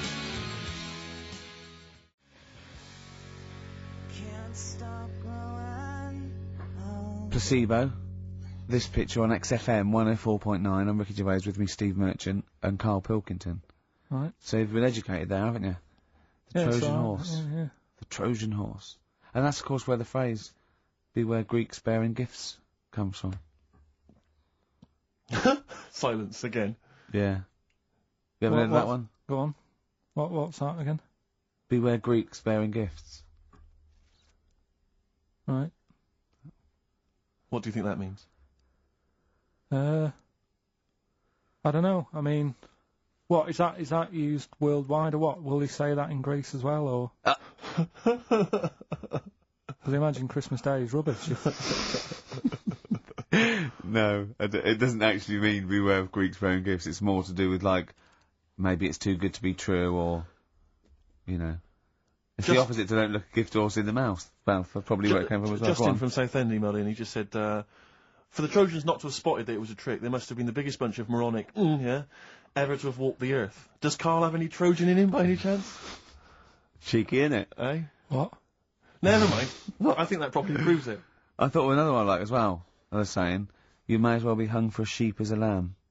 I've never heard. I don't think I've heard that. I have heard, but I don't think I've ever used it in common parlance. Well, it's like, if you're going to do something, you know, you might as well go the whole hog, depending on the outcome, because it's based on reality. That's why I like it, because obviously the poor people used to poach, and if they were caught stealing, you know, a sheep or anything, they would be hung. So if you're going to get caught, don't steal a lamb, you know, at least feed your family for a few weeks. Right, sure. Kill a sheep. Yeah. Actually hung for killing a sheep. Oh. Your dad would be in trouble down in Wales, stealing stuff from that from that phone box. Well, he has a couple of sayings, right? Your father. Yeah, I've never asked him what they mean. Why would you? Ask What? Suzanne. One is don't try and teach your granny to suck eggs. Yeah. What does that mean? That means it's patronising. Of course I know that. You're talking to someone who knows more about this subject than you. But how did that happen then? How did that saying come about? Well, it's not. It's a totally made up thing. It's like your granny sucks eggs, doesn't she? Because she's older than you, and it's probably a lost art or something. All right. And the other one, Sucks eggs. sucks Yeah. eggs. Yeah. Sucks eggs. Sorry, I thought you said something else. Don't nudge your granny when she's shaving. What? Sorry. Don't nudge your granny while she's shaving. Don't nudge. Sorry. Say Well, it that's slower. I can't. Don't nudge your granny when she's having a shave. Well, what is that in context? Because I can't work out what the analogy is there, because that might just be you when you were little, you used to run up to your granny while she was shaving or something. But what? And she Why is your granny shaving? Well, no, what context is that said in? Tell me the last time your dad ever said that, and I'll try and work out what it means. Can't remember. I can't. I don't Are you know. sure these aren't specific to your granny? Yeah, I was to say, were you nudging your granny? She was going, Yeah. get lost, Carl. She was shaving off her moustache. Or Oh. giving herself a Brazilian. That's grotesque. Suck an egg. Suck an egg. Suck an egg. Try and get that instead. Oh, That's it. oh Yeah. God. That's made Yeah, it it's worse. Carl's granny sucking eggs. Whilst that's... That is Giving my... herself a Brazilian. We've no idea. I don't know what that means. Don't nudge your granny while she's shaving. What, Yeah. parmesan? I don't know. Maybe someone knows. You might be right. Maybe. Well, it's a email song. in. Tell us. Yeah. Anyway, Rockbusters, Carl. Yeah, should we get the ball rolling? Let me just find the gifts here, the little treats. We've got the album from the Coral, you know what I think about that. We've got Comfort in Sound Feeder. Well, it's just a novelty record, isn't it? Yeah. We've got, on DVD, more great comedy moments, favourite clips from the best of contemporary BBC comedy. We've got Partridge on the front there, we've got one of the guys from Red Dwarf, and Brilliant. none of those good stuff on there. Smash Hits, the reunion, more great 80s tunes, Kajagoogoo's on there, plus some stuff... Too Shy? It is Too Shy. Yeah. Actually, let me see if you can guess which one's from Tiffany. Well, yeah, I know it, the only one. I think we're alone now. Yeah, I think we're alone, Mel and Kim? Respectable? Mm-hmm. Human League? That'd be, oh wow, what would they have got, Don't You Want Me? Of course. Yeah. Yeah. Last Take On Me? Yep, Yeah. well done. Madness? Baggy Trousers. Of course. Kim Wilde? Kids in America? Yeah, so there's just all those treats. If you like a song from an 80s band, it's probably on there. Yeah, okay. Plus we've also got on VHS, Graham Norton, some kind of best of compilation from his TV show. So, there are the, Hold on, is it the one where he talks to sort of female gay icons and looks at the internet? Because that's my favourite one. Right, there you go, let's do Rockbusters. Right, Email only, of course. Yeah. You email in ricky.gervais@xfm.co.uk if you know the answer. Right, first one. Bit of a cryptic clue if you haven't heard it before. Well, not cryptic, we're wrong. What is Carl thinking? If you go into France by boat, I'd get your fags on there because it's a lot cheaper. Imagine Bob Holness. Sorry, we're out of time. Sorry, your minute's up. You've won nothing. I was reading that question out. Sorry, so what's the... Right, let's do it again, and I want it to be exactly the same, word perfect. I bet you it will change all over the place. It'll be different. He's lost it. Go to France, buy yourself a boat with the fags are cheaper. Okay, fingers on the buzzers. You've only got 10 seconds to win the gold run. Okay, first up. Here, I'll tell you what, no, seriously, if you're thinking of going to France, well don't, because go on the ferry, get the fags there, because it's cheaper. Go on. Right, so that one again.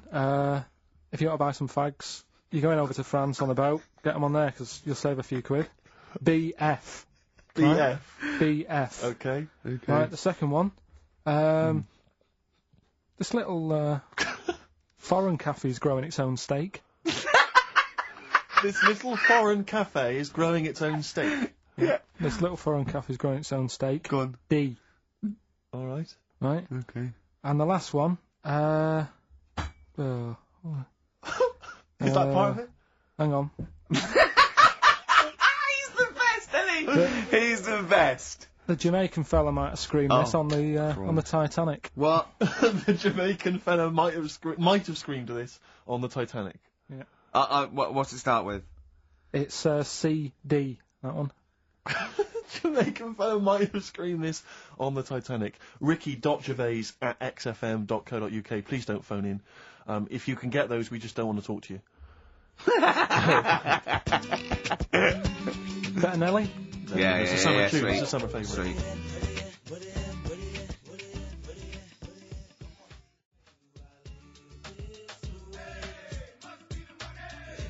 Nelly, Ride With Me. That's featuring City Spud. I don't know if you're aware of that, but there we are. Good, nice summer tune. Carl, tell Steve what you just told me when Steve was in the toilet then. Right, I'd just been away with my mum and dad and that. And one of the things I always like doing is having a good chat with my dad about stuff he got up to when he was a kid and that. Yeah. Right, because he got up to loads of stuff, and every time I see him, he tells me something, and I think, it's like, why are you just telling me that now? It's brilliant. Yeah. Right? So, I mean, to me, he's kind of like Ronnie Biggs or someone. He's just the most extraordinary kind of... Well, this happened, right? character. I can't remember. There was a delay yesterday. There was problems on the Paddington line, and he was saying, trains aren't what they used to be. Sure. He said, I was looking... They used to be horses, didn't they? Well, he was looking in the booklet, and it was saying how you can have your bags collected if you want, but it costs you £5. Yeah. So that's outrageous. Sure, of course. Right, so he said that's the problem with this country. We've got good with computers and that, but when it comes to, getting service, it's gone out the window. Yeah. Right? So he said, when I worked on the trains, and he was going on like this, that and the other. So I said, I didn't know you worked on the trains. He said, yeah, when I was 18, right, it was his job to get the coal, right, and chuck it in the engine. Uh-huh. Right? And one day he's in It's in Grand Central Station in Manchester, which is now the GMEX Centre. Right. Right? And that was like the main station. And he was in there. The fella who should have been sort of driving the train, Yeah. right? He said, I'm just nipping to the pub. Sure. So you just stay here, keep the engine topped up and stuff. Yeah. So he's like, yeah. For a quick getaway. Yeah. Right. So the fella goes in the pub, and my dad's in there, putting the coal on. He did his bacon and eggs on a little shovel. Yeah. Yeah. And anyway, fella comes up. He says, right, can you move the train forward now? Oh, blimey. So he was like, oh. So he didn't want to say, the fella's in the pub, because he'd know, he'd say, what's he doing in the pub? He should be working, Good. right? So he said, yeah, no problem, I'll sort it out. Right, so he puts it into gear, or whatever you do on them trains, Sure, right? puts it into first, yeah. Starts going forward. Now, people who don't know about trains, something that I learnt, is if you're carrying a load of coal or whatever on the back of it, they don't have brakes on each carriage, right? It's only the engine that has brakes on it. Uh-huh. So when you pull the brakes on the engine, the whole weight of what it's pulling is pushing you forward, Sure. right? Yeah. So he doesn't realise this though, because he's just used to cooking bacon and eggs and chucking coal. Of course, and yeah. things, right? So you've got to slam the brakes on sooner than you would normally. Yeah. Well, you have to anticipate it, I suppose. Yeah. But he didn't know that, course he so didn't, he's yeah. pulling in, he's thinking, right, Well, he's a Pilkington. I'll put the brakes on now, Yeah. right? Puts the brakes on, the train just keeps going, he's going, oh god, it's not stopping. Sure. It ploughs right through the signal box. Right? Loads The of baboon damage. pulling the signals doesn't know what to do. Yeah. Loads of damage done. Apparently, if it was today's money, Yeah. it'd be about £3 to £4 million worth of damage. It shut the station off for 4 weeks. But he didn't lose his job. The fella lost his job, the one who was in the pub. Yeah. He said the funny thing was, he said like £4 million worth of damage. He did his ankle, his wrist in. He had 3 weeks off sick and got paid. So it's brilliant. So I love your family. It's extraordinary. The Pilkington gene. weird, isn't it? I'd like to see a documentary following you and your family. You'd have to get the family involved. No, the sort of stuff my dad goes on about. They'd never put it on telly.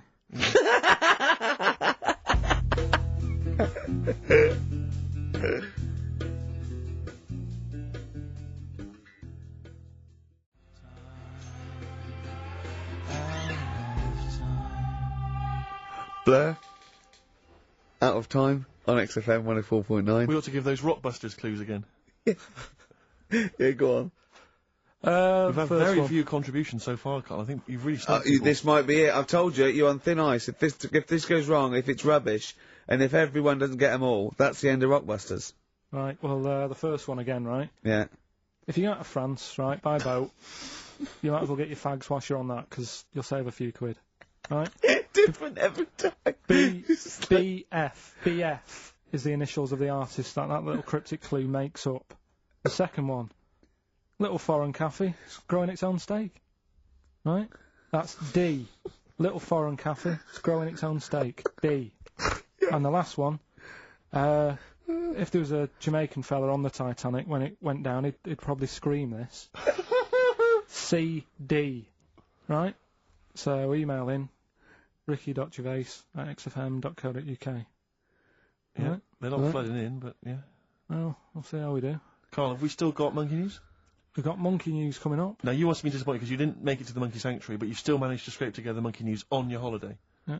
That's So I've impressive. found some of that. We've got... How some- do you get so many breaks and holidays? Because you went away with Suzanne's parents. You've just been away with your parents. That's a couple of weeks, 10 days. So that's probably about 3 weeks in all. You had that. You went to Manchester. You had that day off because your trousers were wet. I mean, and I suppose because you've only got one job, and I've got a lot more. This is just one of my jobs. But I mean, don't you ever count your blessings? Go, God, thank God, I can have time off. I don't work too hard. I'm not stressed too much. No. It's just all to do with when you do work, do a lot. So I get a lot done. Yeah. What do you mean? I'm always doing stuff. I mean, even though when I was in Cornwall, right, I'm sat there on the grass. I'd love to just sit on the grass. Yeah, you're too busy Chill with out a that, little bit. aren't I know, yeah, well, you know. Me dad and Suzanne are playing crib, right? I'd sort of fallen out with him at Your that dad and point. Suzanne are playing Why did you crib. fallen Because out you do with live who? in the 1940s. Yeah, why did you fallen out? Because with crib, have you ever played crib? Yeah, Right, you've got to be pretty good at maths. sure. You've got to make your cards add up to 15 and all Well, that. yeah. I was just gonna correct you on. You've got to be good at maths. Yeah. What? Algebra, quantum physics. What? No, just adding up. Adding up to 15. Brilliant. I mean, You can almost do it on your fingers. my dad's, You could in Cornwall. but my dad's really good at maths, and like he said, how many have you got? And he always counts his, and it's like 15 2, 15 4, 15 6, 3 for your at, 1 and all that. Do you know what I mean? Yeah. He adds it up really One quick. for his knob. Right, so I was like, right, hang on a minute. And he goes, no, what do you mean, hang on? I don't, what have you got? I said, oh, forget it. I said, this isn't fun if you're going to start getting all arsey with me. Sure. So, Get it? I love it. But he's only, I don't know him, but I'm sure he's just winding you up. His victory is you going, forget it, I'm not playing. well, anyway, right, so it doesn't matter. I think I'll go off and do some prep, right, Yes. do some research for Saturday. Found one of Suzanne's magazines, right, flicking through, because there's always interesting stuff in there. There was something about swingers. Right. I was like, what's all that about? Yeah. And it had an interview with some people talking about, how they sleep about a bit. Yeah. And I thought, if my wife looked like that, I probably would. Because there was a few pictures of them, and they were all pretty ugly. Yes. I thought, right. So I took that in, soaked that up, thought, there you go. Carried on reading. There was a bit in there about how women still have crushes, right? Yes. And the woman was going on about how she's 38, right? But she still fancies Chris Martin from Coldplay. Uh-huh. And, even though it'll never happen, she's still got that little bit in her head Yeah. that thinks one day she'll leave Gwyneth, right? And end up with her, right? Right. Anyway, so I'm thinking this is a bit boring, but I'm flicking through it all. And, Is this a Rockbusters clue? no, right. And I read further on, right? And she said, I like to go out with my mates, and we come up with lists in pubs of people who they'd be nice to go out with. She also came up with a list of unlikely lust objects, I think she called them. Yeah. Guess who was in that list? Ricky Gervais. Think again. Carl Pilkington. Right. Next one. Johnny Vegas. Said lanky co-writer. Rubbish. Lanky co-writer. What do you mean lanky co-writer? Well, do I need to say any more? He said, hang on, wait a minute. Let's not talk about... I don't know why you're laughing at my expense. I'm an unlikely lust object. yeah, But what was it called? The list? the unlikely lust object. Yeah. List. You were in there, right? Who else was? Well, you weren't in there. Richard Madeley, Fine. Yeah. He's a good-looking guy. Alistair Campbell. Brilliant. Another handsome dude. Hmm. What are you talking about? You think I'm ashamed or embarrassed about that? I'm proud of it. What magazine was it? I need to buy a couple of copies. It was. Need to get a t-shirt made. And did she leave her number? Yeah. What magazine was it? Just out of interest. I think it's called Red. Yeah, sure. Yeah. But now you've dissed those people that are putting themselves in their swingers because you've said they're ugly.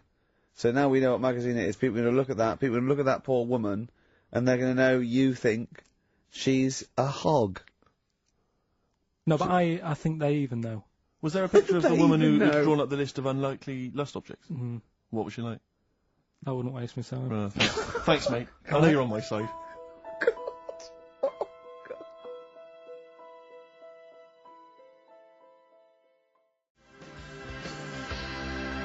The Thrills on XFM 104.9.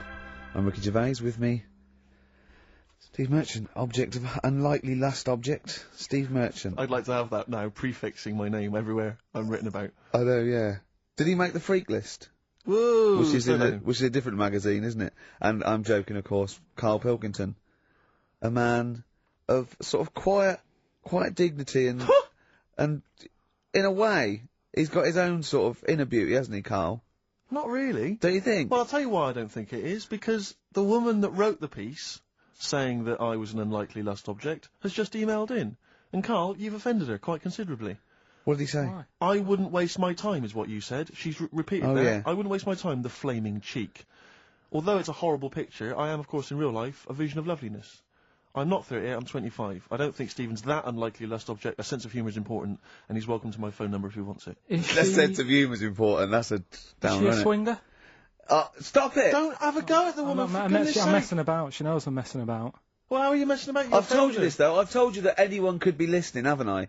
I've told you that before. Things you say, but we encourage him. We say, "What does she look like?" But it's meant to be rhetorical. That was a joke. That was Stephen's joke. What does she look like? I.e., him joking, like, "Oh, I'll call her up because I'm on a list," and then you have to say that. I mean, that's what I mean. So chances are, if she likes Stephen, she hasn't seen him. She listens to the radio. So the likelihood is that she was listening to this show. Yeah. So think. Will I drop the thing I was going to do about Lisa Riley? Well, She's not listening. Some people deserve it. She's still at lunch. What, from Tuesday? There's an all-you-can-eat place going out of business as we speak. Oh, bloody hell. She's back. You killed me. I gotta do Bambino. Please leave now. Please leave. So, No, but she knows I was only messing. This, yeah, this everyone hour knows you're only messing. We're all only messing. I hope we don't offend anyone of, any kind out there. We're only joking, aren't we, Carl? Yeah. Say something nice about her. What can you remember of the picture that you could say was good? Maybe she was wearing some There nice wasn't clothes. anything, to be honest. I'll have another look and have a look. I think she had a nice shirt on or something. Yeah.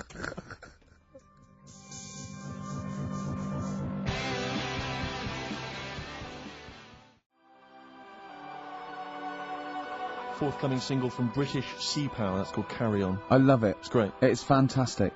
On XFM 104.9. What do you make, Carl, of these people? I was reading a paper today. They've been queuing up for 12 hours last night for the new Harry Potter book. Oh, God. I Oh, knew you'd God, like it that. really annoys me. Everything, oh, God, it really annoys me. But who has to? I mean, I know it's just a kind of willful sort of stubbornness. isn't it? I see adults Yeah. reading it, Well, I was up in Hampstead last night, and there's a Waterstones branch of that, and there were a couple of people outside queuing, waiting for it to open. what do they look like? Well, I mean, Things what- that they're like the ones that come out of Forbidden Planet on a Thursday. yeah, I mean, what do you expect? There was one guy, I mean, I don't mean to disrespect him, but he was a big bloater, wearing shorts. I don't want to see his big fleshy legs. He looked like John O'Coleman, if I'm not. There's nothing wrong with John He O'Connor. wore a though. knapsack. They always seem to have knapsacks for some reason. Well, they got old papers in there, haven't they? exactly. Got a 9 years supply of Well, there the was Mirror. about 4 of them. There was a couple of women, a couple of guys. All looked basically the same. They were interchangeable. And, We'll get an They were email there from him in a minute. Yeah, I am the fat bloater with fleshy legs. yeah. I recognise your description. I like to read these books whilst listening to XFM of a Saturday. I was sort of watching them from where I was, and they must have been there for about an hour and a half. They're obviously strangers. Their common interest was Harry Potter. They were sort of chatting to each other for about an hour and a half. So as I'm leaving, I wander past them. An hour and a half in to them having met each other, the conversation is, and all I heard was, well, of course, apparently she cried when she finished the last one. And I thought, they've not moved on. The conversation had not moved on. No, they might have been talking about Dawn French, chocolate orange by then. Yeah. I know she cried when she finished the last one Yeah. once. Yeah. But, I yeah. got no time for them. No have I. Pop into Woolworths now. Yeah, I'll tell you what, get I'm it tomorrow, allegedly- read then. You're going to get home at 1:30 and start reading it. Exactly. Brilliant. So you can put it on the internet. Oh, God. Your opinions. Oh, it annoys me. It is extraordinary. The whole kind of Harry Potter phenomenon has passed me by. I know. mean Well, people- good luck to her, But you meet adults who are, you say, what are you doing? They go, I'm just rereading Harry Potter. What, you couldn't follow it the I first know. time? Yeah. I mean, it's not her fault. She No, made but £300 million by writing a few books for I'm her sure they're kids. very good, Well yeah. done. But I'm sure. I'm not sure they're very good. But I haven't read them. I'm sure they're not. But no, I don't know. Well, don't have a go, no, do you? I'm joking. Well, But so I've you no write idea. a book about a little wizard. With glasses. Yeah, and make millions. You think it's so easy. If you think it's so easy, you do it. You like him because you look a bit like him. Well, Wow. you know. I wonder if he's on that wish list. That woman who emailed in. Why was she making a list of unlikely? Can we leave this now? No, but I mean, what was it? What was context? Was it? It was like, here's my top 10 weird-looking fellas that I do. No. What was it? No, but what was she was talking about what? She'd started talking about. What? Body waxing and went, and by the way, while I'm here, here's 10 blokes that I would if I had to, and they're a bit weird, you'll be surprised. What was the context? I forgot. He's scared to say anything now! He's scared to say anything! Oh, bless him. I just was looking at a picture because I was attracted to it because she was good looking and that didn't read on. Is that alright? Well done. That's got you out of that little mess. Yeah, yeah. Well But, done. Harry Potter? Yeah. Can't be honest with it. Have you read them? No, because the first time it came out, I was a bit confused, wasn't I? Because I thought it was about Of course a you rabbit. were. Yeah. Of course what? What? This is a what? It's a book. No, I got confused with the little rabbit. I thought it was her, didn't I? You talked about it when it first... Beatrix Potter. Yeah, I got mixed up with that, so I sort of missed out on the first one anyway. You were So just it's running too around late. confused. So it was like For a year. it was sort of too late to get into it, I think, after... Yeah, it's too late now, yeah. It's impossible. Same Well, with it's- Shakespeare. If you weren't around, you know, the day he wrote the first ones, there's no point in going back. But it's all the fuss that she's getting as well, like, Well, I think it's because she's a British industry now, isn't she? I mean, it must have made, what, billions? Well, it's the perfect success story. She writes a story for her children, and it becomes a worldwide phenomenon. You know, it's not cynical. It's just a great story. Did your dad ever pop anything down in writing? I tell you what, my mum wanted to do it. Yeah. There's been loads of things, little inventions she's come up with and that, but she's been too busy doing other stuff. But she used to come up with stories for me as a kid that I'm sure, if they came out, they'd be a success. Yeah. Go on. Do you remember any of them? There was one about a little red car. I can't remember how that ended. But the one that was really good was about a kid who gets a dog, right? But it's quite an old dog. This is going to be an episode of the Waltons, isn't it? Right. Go on. Go on. And he's playing with the dog and that, but it starts getting a bit old. It's about 15 or whatever. Yeah. And he goes, oh, it's rubbish, this dog. So, I would love that book for kids. I would love that. Tommy went, oh, Mummy, my dad's... Oh, no, kill it then. Kill it then. She's like, yeah, just throw it in the lake. I'll get you another one. Do you want a Nintendo? Yeah. Kick the rabbit to death then. Or no food for you. Oh, forget Brilliant. it. No, come on, no, forget it. Come on. Come on.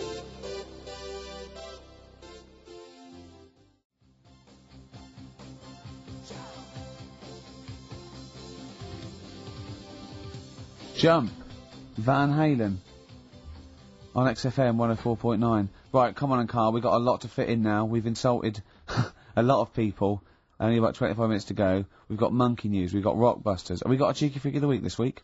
Could cram it in, see how we do. Do we want to hear the end of Carl's story? Yeah, what's I really the wanna hear the end of your love kid, story. little Timmy and his 15-year-old dog Lucky got a bit bored with it. Right, so he said, oh, Mum, you know, this dog's rubbish and that, I'm sick of it. Yeah. So she goes, How old were you when your mum was telling you this story? don't know, about 4. Okay. It wasn't last week on holiday. No, Right, so she goes, oh, alright then, we'll get you another one. Yeah. She goes, brilliant. What did you do with the old one? Just kept it, but didn't sort of play with it or anything. Just ostracised it until it left of its own free will, or curled up and died. Yeah, go on. Yeah. So, What'd so you get him? What sort of dog? I think it was a little baby, like Labrador. Puppy. Little puppy, yeah. Yeah, Labrador, Right. good one. Good choice for a second dog. So, Yeah. so I'm anyway, loving this story. It's a great I am story. actually loving this story. So, Where does he live? I don't know, it didn't matter. Didn't matter, it was near a lake. Well, that's where they were getting rid of all the Yeah. dogs. Sure. Yeah. We're getting, that'll make sense in a minute, right? So, so he's got the little dog, he's playing around with it, he's playing with its belly and stuff, he's thinking this is brilliant, best dog I've ever had, right? And the other dog sat in the corner looking all fed up, right? So, I like this story. so he says to his mum, right, I'm taking, little puppy down the park. Yeah. And she goes, well, take the old one with you. And he goes, oh, do we have to? It's a moral, isn't it? I bet the old one saves him. So he goes, oh, do we have to? She goes, yeah, it still needs a walk and that. Scrapping all over the house, right? Yeah. So takes it down the park, right? And he's playing around, and he's playing near the lake, right? Is the puppy near the lake, Carl? Because this is what's worrying me. Yeah. Puppy's near the lake, right? That jumps in. Yeah. The kid goes, oh God, he jumps in. Remembers he can't swim, Yeah. Idiot. right? This kid is based on you, isn't it? Almost certainly. Flapping about. Water's going everywhere. He's going, I can't. Oh God! And he wants the puppy to help him, but the puppy's just like drowning as well. Yeah. The old dog comes up, drags them both out. He goes, I can't believe it. You know, I said I was fed up with you. Yeah. You saved my life. Yeah. He gets home, and he says to his mum, Kill "Get the little rid of one. the puppy." Kill the puppy. So it's good little. Good What little does he story. say when he gets home? He said, "I don't need the puppy now. I'm happy with Brilliant. Brilliant. Genius. it." It's good, isn't it? Yeah, so the moral of that story is Well, they just say- follow well- your whims. They just yeah. If you get bored, and you just get another puppy. Get another dog. If you get bored with the old one again, just do it again. I mean, Yeah. just eventually, get something Yeah, that you learn like your for a dogs, little. who cares? Yeah. That's brilliant. That is a brilliant story, though. Right, so that's that. Rockbusters. Yes. I don't want you to have monkey news right now, because we've just had a little story there. Sure. You don't want to, don't want to go too far. Yeah, go on. So we'll get Rockbusters out of the way. Have we got a winner? Yeah, well, come on then. See, it worries me that we've had very few entries. I think that even your mental fans aren't getting these, which is really worrying. They must be terrible clues this week. Alright, well... Has anyone got them right, Steve? I think there's just one guy, who I suspect has won in the past. but Well, there we are. so what? Right, the first one. If you go out of France by boat, you might as well buy your fags when you're on that, because you'll get them a lot cheaper. Brilliant. Right? Yeah. BF. Yeah. Buy it ferry. Right? That's like, What? buy on ferry. What? Buy on What's buy Brian on Ferry? What's that? Is that a band? What? What is it? I don't know what it is. Brian Ferry, Brian Ferry? What's that got to do with buying on a ferry, though? just because it's quite close to it. Buy on ferry. What? Buy on ferry. Sorry, what? That's the What's your first one. first language? The second one. That's rubbish. That doesn't count. No, of course not. Brian Ferry. Brian Ferry, buy on ferry. There's this little foreign cafe. It's growing its own steak. That's Delamitri. The third one. What? Sorry, what? What is that? What is that? Delamitri. Delhi is a little foreign cafe. Yeah? A meat tree and that. A meat tree? A meat tree? What were the initials for that? Just D for that. Just D for that? Yeah. So not DA? So you didn't even give him a chance to get the group. Oh, they got it. Well, no. No, they didn't. Right, it's the end. Go on, right. Go on. Delhi meat tree? Deli meat tree. One word. D. Or any letter. They're growing their own meat. M's in it. Go on. Okay, so Bayern, I love Bayern Ferry. And Can I just point out, Rick- Oxymusic was brilliant. Can I just- I love Oxymusic. Go on. Can I just point out, Rick, that we've had David Bowie? Delhi meat tree. Yeah. I don't see why necessarily Aidan, who emailed in, why he doesn't get to win, because he emailed in dire steaks. Seems to me just as valid, as far as I can tell, but Delhi meat tree it is. And the last one, if there was a Jamaican fella on the Titanic. I'm looking forward to this. With a little bit of fear. Jamaican fella, if he was on the Titanic, he probably would have screamed this. Yeah. That's Christ de Burgh.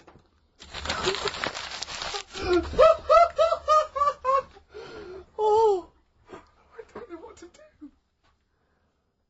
Stunning. So who's the winner? I'm not going to give it to anyone. I just don't. I So think what's the Jamaican bit got to do with it? Just the D. Just Christ de Burgh. Say it again. No, I think they've worked it out now. Say it again. Christ de Burgh. And who's that? What? Who's that? Who's what? Who's Christ de Burgh? Chris de Burgh. Who's the winner, Steve? do you know what? I'm going to give it to Aidan. Because he just treated you with nothing but contempt. Steve Martin emailed in again. He got the first two, and then the last one he just emailed. I neither know nor care about this answer. I'm tempted to give him. He's one Do you know what you've done there, don't you? Go on. You've put the nail in the coffin of Rockbusters. I warned you for 3 weeks, and you sort of bucked your ideas up for a little while. But Christ de Those Burgh, are the worst you've ever done. the worst. Delamitri. So and didn't just put D, and then Bayern Ferry. Bayern Ferry. Bayern Ferry. So, is that it then? Aren't we doing it Play a anymore? record. Aren't we doing it anymore? I'm ashamed. You're an idiot. Are we doing it anymore? I'm just going to keep saying you're an idiot. Play a Are record. we doing Carl, it have anymore? you learnt nothing from Dr. Fox? Yeah. That's another Sony out the window. Huh? Aren't we doing it anymore? What, you need to start working on it now, because they're so good, you need to start working now for next Saturday. Aren't we doing it anymore?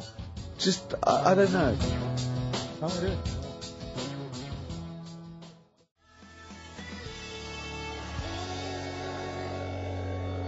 Cardigans. You're the Storm on XFM 104.9. Well, nearly the end of the show, but we wouldn't, we wouldn't let them down, would we? You know what it is now, don't you? Oh, chimpanzee that monkey news. Right. Now, whilst I was in Cornwall, I wasn't online. I didn't have the internet, so it was like, oh, what am I going to do? And I didn't come back till yesterday. And I thought there's loads going on that I don't know about in the monkey world and stuff. I was hoping to get some from the zoo that I was meant to be going to. Of course, that didn't happen. So I said to my dad, do you know anything about monkeys? Or have you got any stories with monkeys? Brilliant. This is what Trevor McDonald does. Turned out... Quarter to 10, he goes, got nothing. Dad, anything happened? You got anything politics? Anything politics, Dad? This isn't monkey news, I'm just giving you this free. Yeah. Brilliant. Turned out one of his mates used to have a chimp. Right. What do you mean one of his mates used to have a chimp? Well, two of his mates. Mind Oh, you, one sorry, wasn't his yeah, mate, one wasn't his mate. I was thinking it sounds a bit far-fetched living in Manchester, like. But if there was two of them... He had a chimp, had to thump it in the head.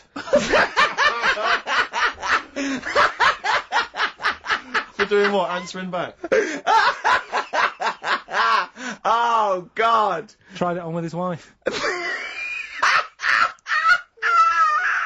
Had to thump it in the head for trying it on with his wife! I love it. It's a proper fist fight in a pub in Manchester.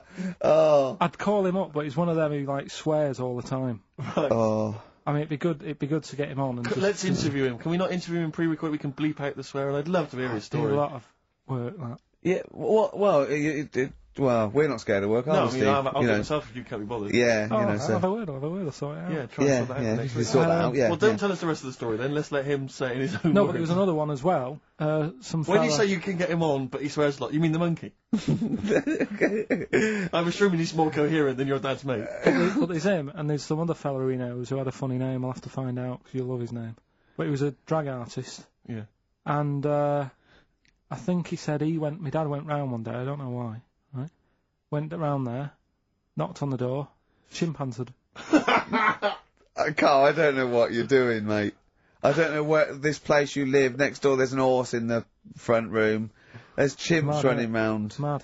Anyway, Chimpanzees! Is that it? Is that the end of the story? There's a chimpanzee in the door, and that's the end. You sure it wasn't the drag artist before he shaved? no, Sure, it wasn't your gran. Because I like the really airy ones that decide they can be female impersonators. Yeah, your gran. Anyway. Go on then. This is the monkey news. So you got that for free. What's this going to be like, Well, let's Steve? have more jingles. Okay. Oh, chimpanzee that, monkey news extra. Okay. Right, another phrase. We've been talking about phrases today. Yeah, we have, Don't teach yeah. your granny when she's shaving. Yeah. Don't teach your granny to suck eggs. Yeah. Don't look a horse in the mouth. Yeah. Don't let the chimp answer the door if you're chucking your cock in. Familiar with the phrase monkey business? No, never heard that one before, Carl. That's brilliant.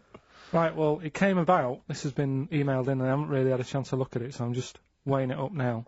Yeah, This is the biggest shambles on air, isn't it? Really? Oh, I'm ashamed of it. I mean, what was Dr. Fox? Dr. Fox must have been really polite. He must have been thinking, I don't know how to put this.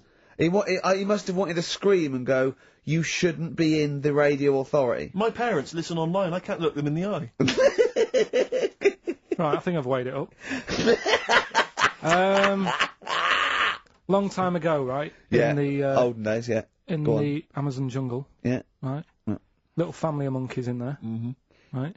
Having a good life, right? Didn't have any predators in there, right? So they were loving it. Yeah. They had a load of food around them. They had loads of banana trees, right? No, I don't think so. No, they do. Sorry. Yeah. Everything's going great, so they're happy in that. They go to bed, Okay. wake up in the morning, load of bananas gone. Ooh, hang on, interesting. Hold on, wait a minute. So Either your dad's been around, or... This isn't the great Amazon banana robbery, is it? So anyway, turns out it was another load of monkeys from another part of the island, from the rough bit. From the rough bit! I love it! They went into a middle class area. They're the ones with the earrings and the leather jackets. Oh, that is brilliant! From a rough part of the island.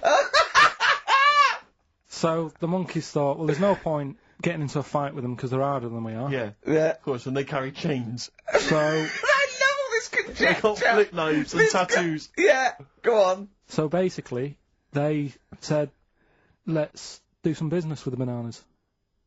Let's do some business with the bananas. Shit! This is... What are you talking about? Oh, for Christ's sake! Right, calm down, we haven't got much time left. Oh, God! What do you mean they said it? Forget it. No, don't forget it. Carl, do not press seriously. that. Switch the record off. Switch the record off. Christ. Switch the record off, Carl. What are you talking about? What did they do? Oh. Let's do business with the bananas. Yeah. So they said, well, rather than them coming robbing them, we'll flog them. So that put a stop to it then. The monkeys came. They didn't have money. They said, give us some bananas. And it says here... So what, they exchange bananas for bananas? For berries and nuts. So that's where the phrase monkey business No, it's comes from. A little business they set up. Right, there, God. That's the end of that as well. So that's the end. That is a shame. That's the end of Rockbusters and Monkey News. Well done. You've done it in one show.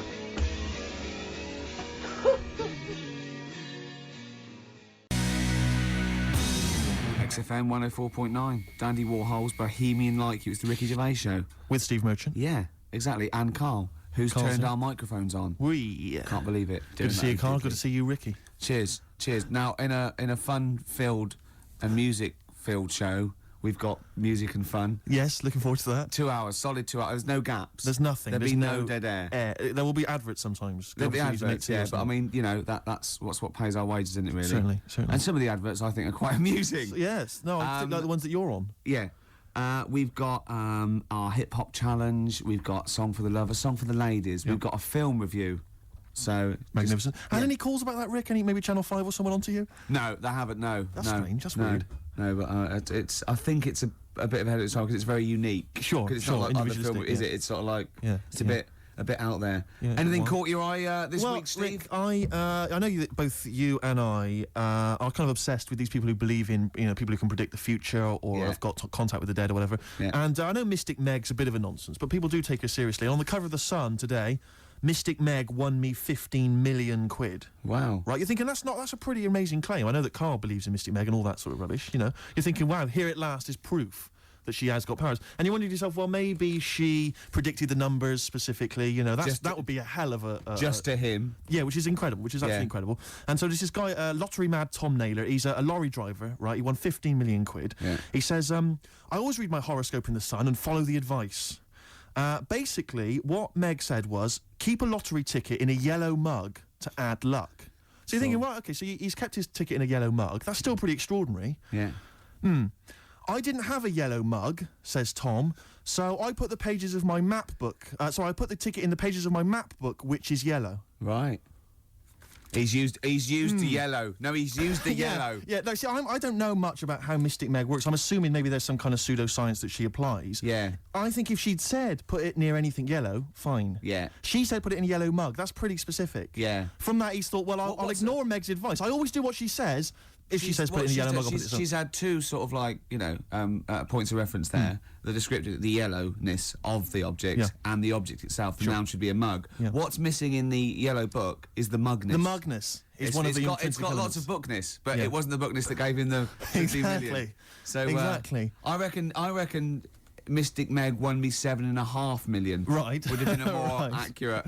Sure, Yeah. sure, yeah. So, I mean, I don't know. What, Carl, do you think that that's pretty spooky and weird, unnatural stuff? So I'm just a bit livid today. I wasn't really listening to what you were saying. Not paying attention? Yeah, sorry. Okay. Do you want to notify us before, we ask you questions? You are giving and to stuff? us. Go on. No, it would have just been nice if you would have, warned me you were going to ask me about it. I'm just a bit livid.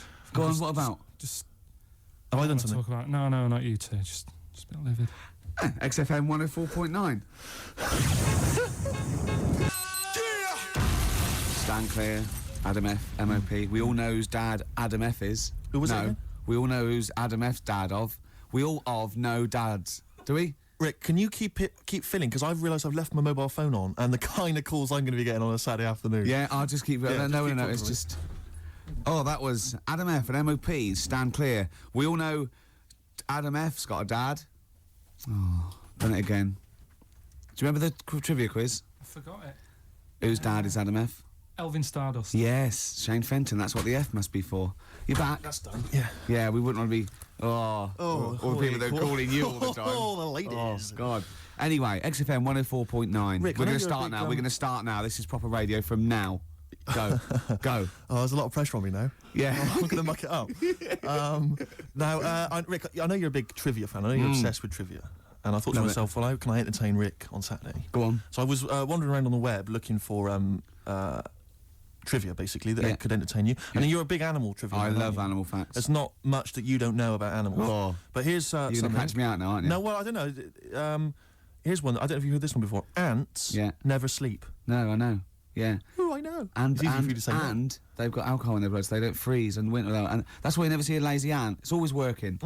It's drunk, but it's always But working. they never sleep, but they do take a lot of fag breaks. Yeah, I know, yeah. I think it's 'cause they can't sleep because it's like noisy neighbours. There's about 1 million of them Yeah, it's living like- sometimes in a room. And it must be very... But you see them carrying a leaf and they see someone else and they go, do you want a hand with that? And they go, don't be silly, you're carrying some at 8 times your body weight as it is. He goes, well, you know, I've got another pair of hands free. Yeah. Give you a hand. Yeah, they're great No, they're hands. incredible. They're incredible. Yeah, I knew that one next. Okay, well, right, this is one I'm throwing right at you as well, Carl. There's only one bird that has a penis. It's Which not bird is not it? a joke. No, it's not a joke. It's not a joke. This is a okay. genuine trivia question. I'd say... Oh. I think I've seen one on this. Is it an ostrich? Right, you're going for ostrich, Carl? I'll go for ostrich as well. Right. Did you come up with that yourself, or...? Yeah, I was going to say that before Right. you said it. Well, guys, you went for ostrich. Chicken? You're both wrong.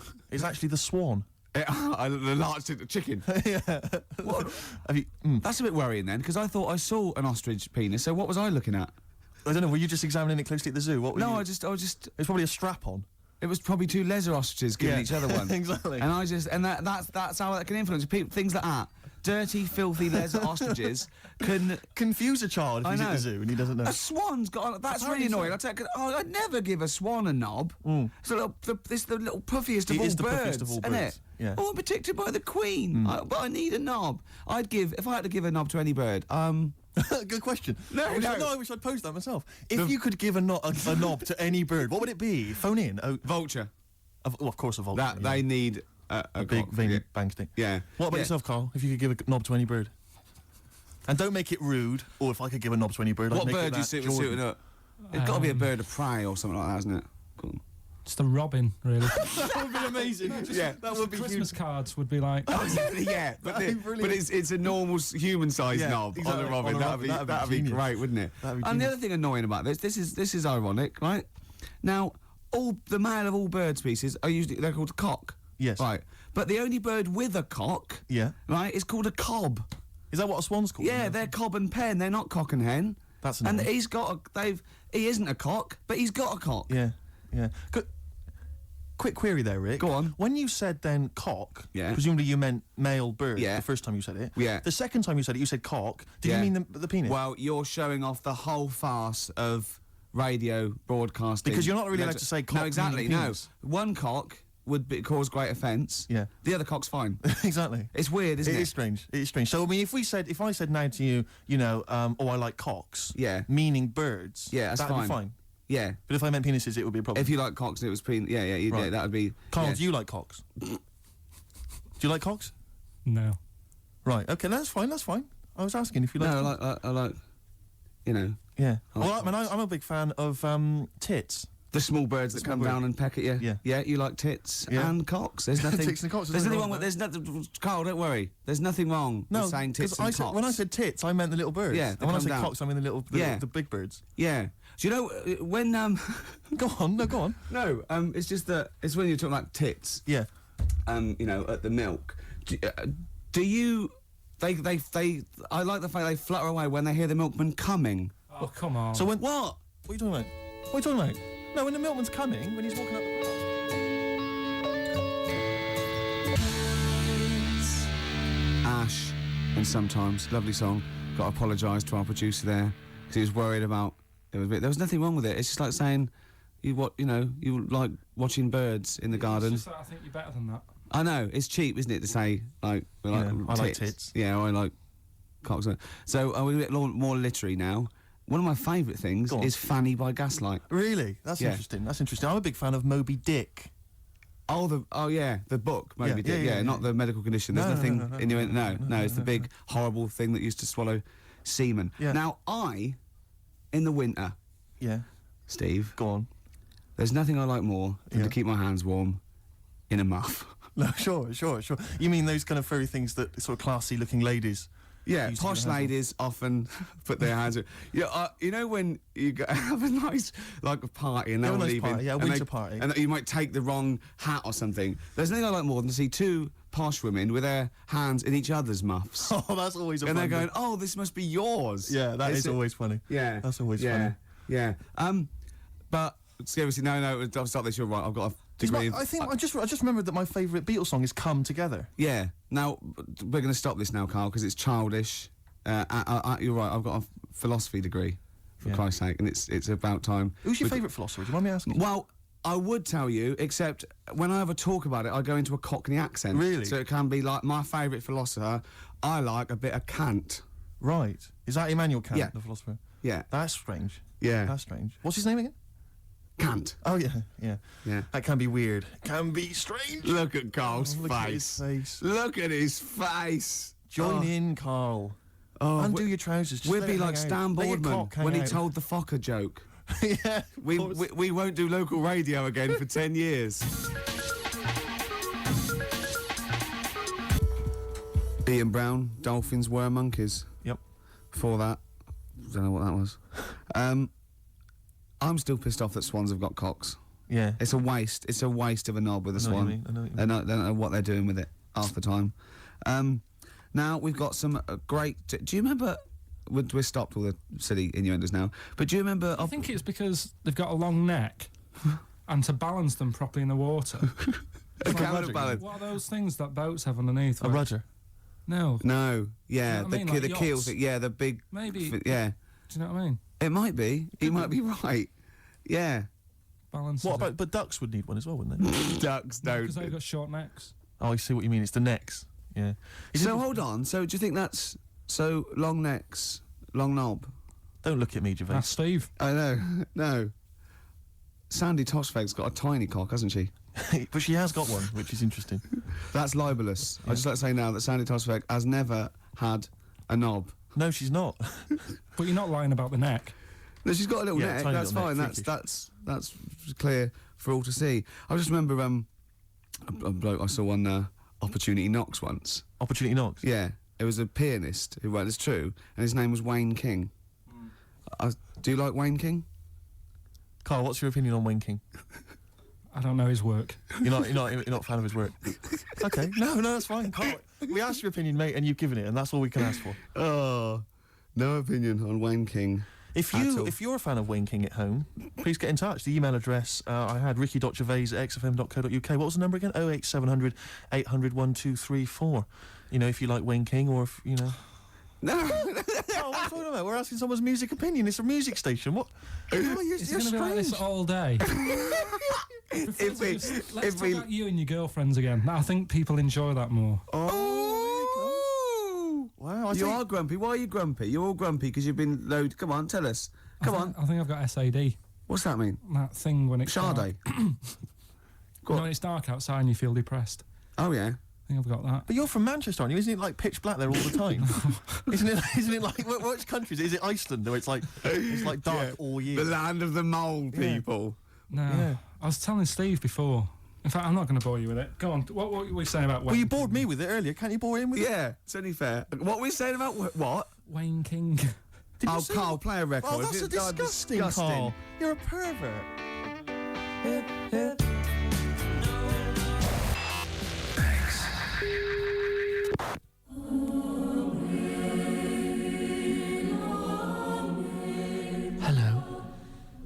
This Christmas, help a London breakfast show. For every 100 new listeners this month, we'll save one of Santa's reindeer from having his hooves chopped off and boiled down into glue or, turned into an ashtray or something.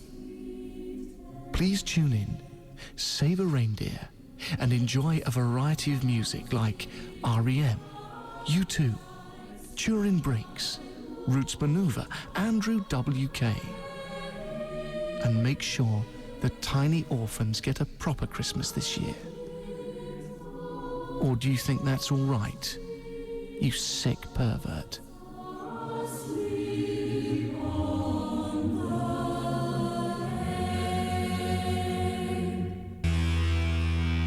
Liquido, play some rock. That's what we're doing, Steve. We are indeed. Before that, Weezer, Island in the Sun. Can I just ask Carl a quick question? Yeah, why does he swear so much on radio? No. Carl, did you see that film last night, Gaylord Say No? Yes. Oh. What were you watching that for? Yeah, weirdo. Oh, you're always going to lose with that one. Rick, did you see that film last night, Gaylord Say No? No. Ooh. Oh, Yeah, no. you're a Gaylord. Oh. That is actually the official way of finding out if someone's gay. That's how Oscar Wilde got caught. That's exactly how he got caught. Yeah, they went, well, we got no evidence. The arm was okay. Anyway, cheers, my lad. Oh, before you go, Oscar, see that film last night? Go and say no. No. No, take him away. Yeah. Take him. Take that bender downstairs. Take him out of my sight. That is how they got him. That's Yeah. the official way. Yeah. Children in Need last night, Rick. Oh. I watched a bit of it. Did you watch any of it, Carl? I was a bit It's of it. awful, It is isn't pretty bad. It's the worst thing ever. I mean, I've said this before, the thing about Children in Need, it makes the whole country and BBC One for one day into just one big school fete. Yeah. Do you know what I mean? exactly. It's so pathetic. The entertainment is ill thought out. It's just boring. I'd prefer it if they just made everyone pay £1. That'd be fine, yeah. And they make more money and we wouldn't have to sit through it. Just add it to the licence But fee. surely that's exactly. Surely that's just a taxation that we should, But that's as fine. opposed to going through this nonsense of seeing people from West End musicals who aren't selling come out and do Yeah. a song. Yeah, of course. God. But it's just that they may as well, because I know there was Terry Wogan at one point going around the audience with a bucket, just rallying it, getting up members of the audience to put loose change in a bucket. This is national television. Yeah. And I'm watching, they've already had to sit through 3 hours of rubbish. Now you're making them pay for it. Does he get paid? I don't know if he's done it for I know, there's a lot of people who go on there, though. All the pop acts that go on there, they're all plugging a new single. Of course, but that's yeah. It's like, it's this mask of sort of this charade of charity, but they're all plugging a single. Yeah. It's just pathetic. It's utterly pathetic. They may as well bring on a big tombola, and guess how many kind of pennies are in the jar. How did Pudsey lose his eye as well? Well, you get another one out if you're not careful. And I watched it quite late because we just had it on in the corner. We were sort of chatting and stuff. And about 1 o'clock in the morning, okay, they'd been promising this for ages. It was a couple of sort of Hollyoaks stars or something, Yeah. or male stars. We're going to be part of a male striptease. Yeah, a full Monty type. thing. I turned that off. Yeah. I didn't want to watch that, Steve. Do you notice the way he said it'd been promised it for ages? It was Yeah. like 1 in the morning. Almost Carl's like he's been got staying up. Yes, What, Carl's you've got to measure you. me, Carl. That's a bit weird, Steve. Yeah. Yeah. Did you see that film last night, Gaylord Say No? No, but the point was, right, the thing about the, are you a Gaylord tied to a tree? Yeah. Yeah. There you are, then. There you are. That's Done another ya. piece of evidence. Really done me. But no, seriously, so they bring on these, this male stripper kind of gang come on, like, firemen or whatever, and they come on, and they cut to the audience, and there was one woman just putting her glasses on, like about a 40-year-old woman. It was 1 in the morning, she'd fallen asleep, and her friend had gone, Agnes, quick, Here put it your is. glasses on, wake up, they're getting their cocks out, You're and I gonna- mean cocks. Yeah. And yeah. they did this striptease, right? They did this striptease, and I have to swear, right? They went right down to their underwear. They had these kind of, and they were just flashing their arses. It was, and I was thinking, this is for kiddies, and it was obscene. It was utterly obscene. I was Not 1 in actually the appalled. morning, it's not. What are you talking about? It was appalling. It's No, the children charity made. is. No, but it was offensive. I was offended by it. It was the BBC. It was charity, and there were blokes with their todgers almost out. Yeah, but the fact is, but it's post-Watershed. You can have any event and give it to anything, can't No, you? that's not right. It's for children.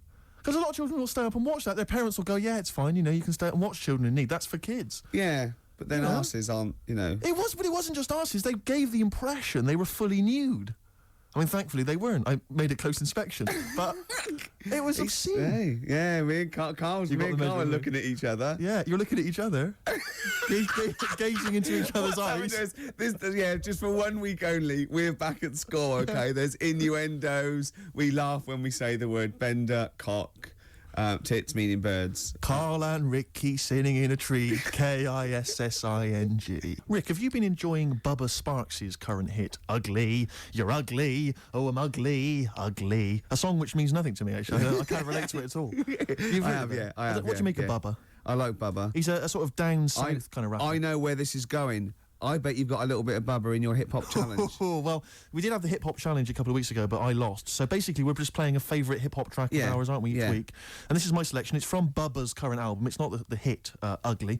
It's the album's actually called Dark Days, Bright Nights, and I believe this song presumably comes from that title, because it's called Dark Days, Bright Nights. Enjoy it, Rick. I will.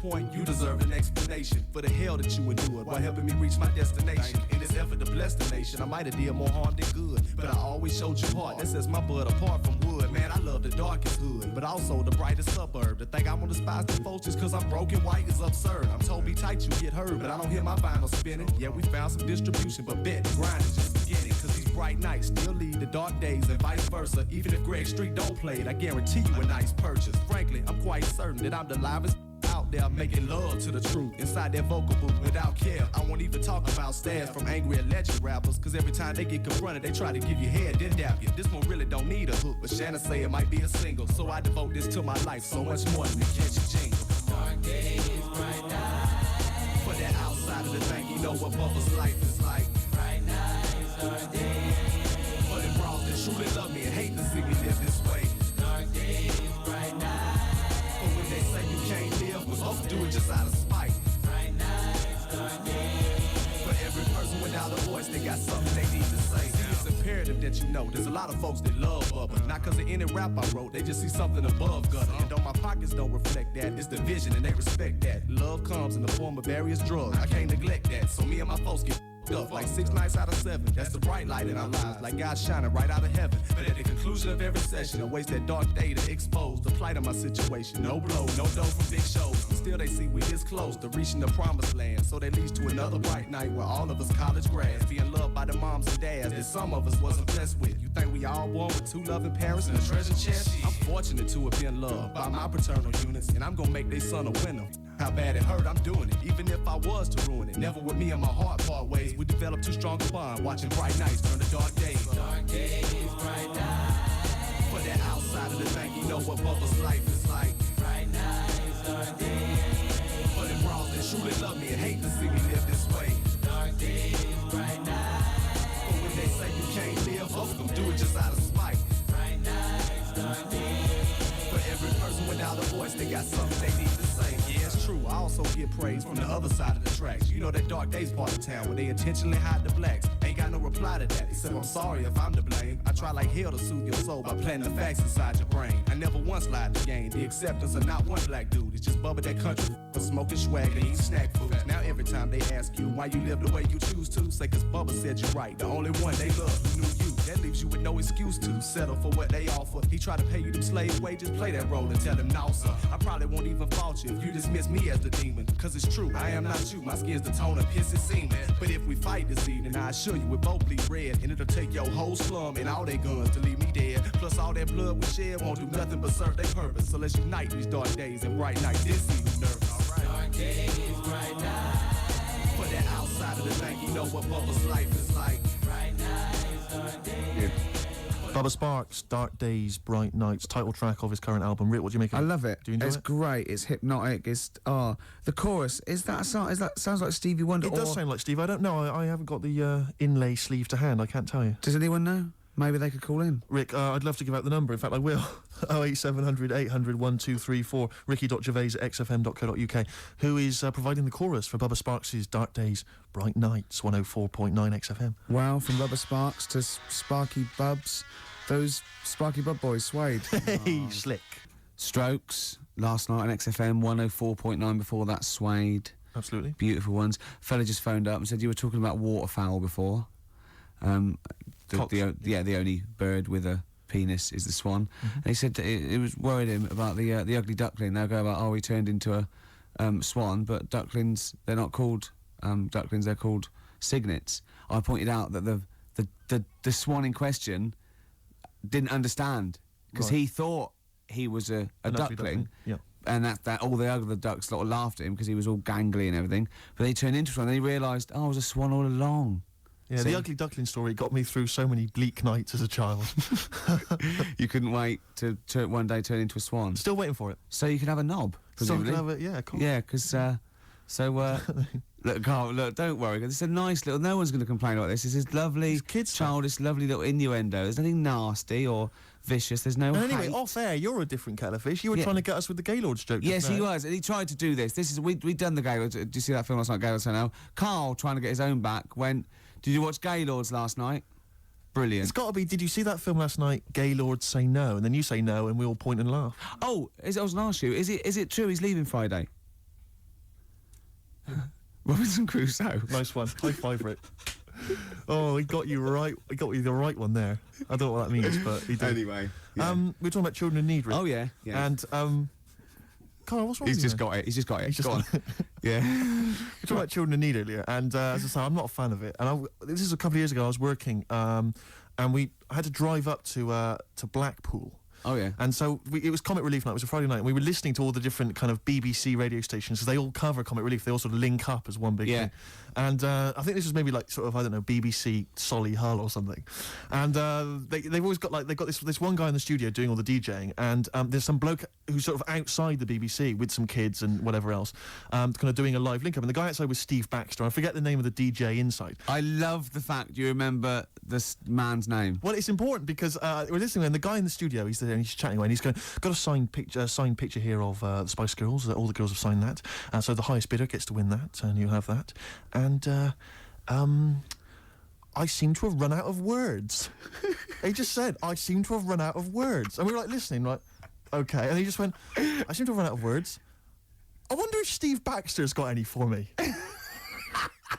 And Steve Baxter's just outside, like, obviously not ready, just going... Didn't have any words either? Yeah, no words. Well, who's got all the words then? It was wordless. I don't believe it. He's probably used up too many words in the first hour. Exactly. He just used all the words up. And he didn't want to repeat himself. Exactly. So he just thought, that's it. It was a hideous London. So we were enjoying that and the work of Steve Baxter. And we were driving along, and then we were driving and we got stuck in this jam on the way up to Blackpool.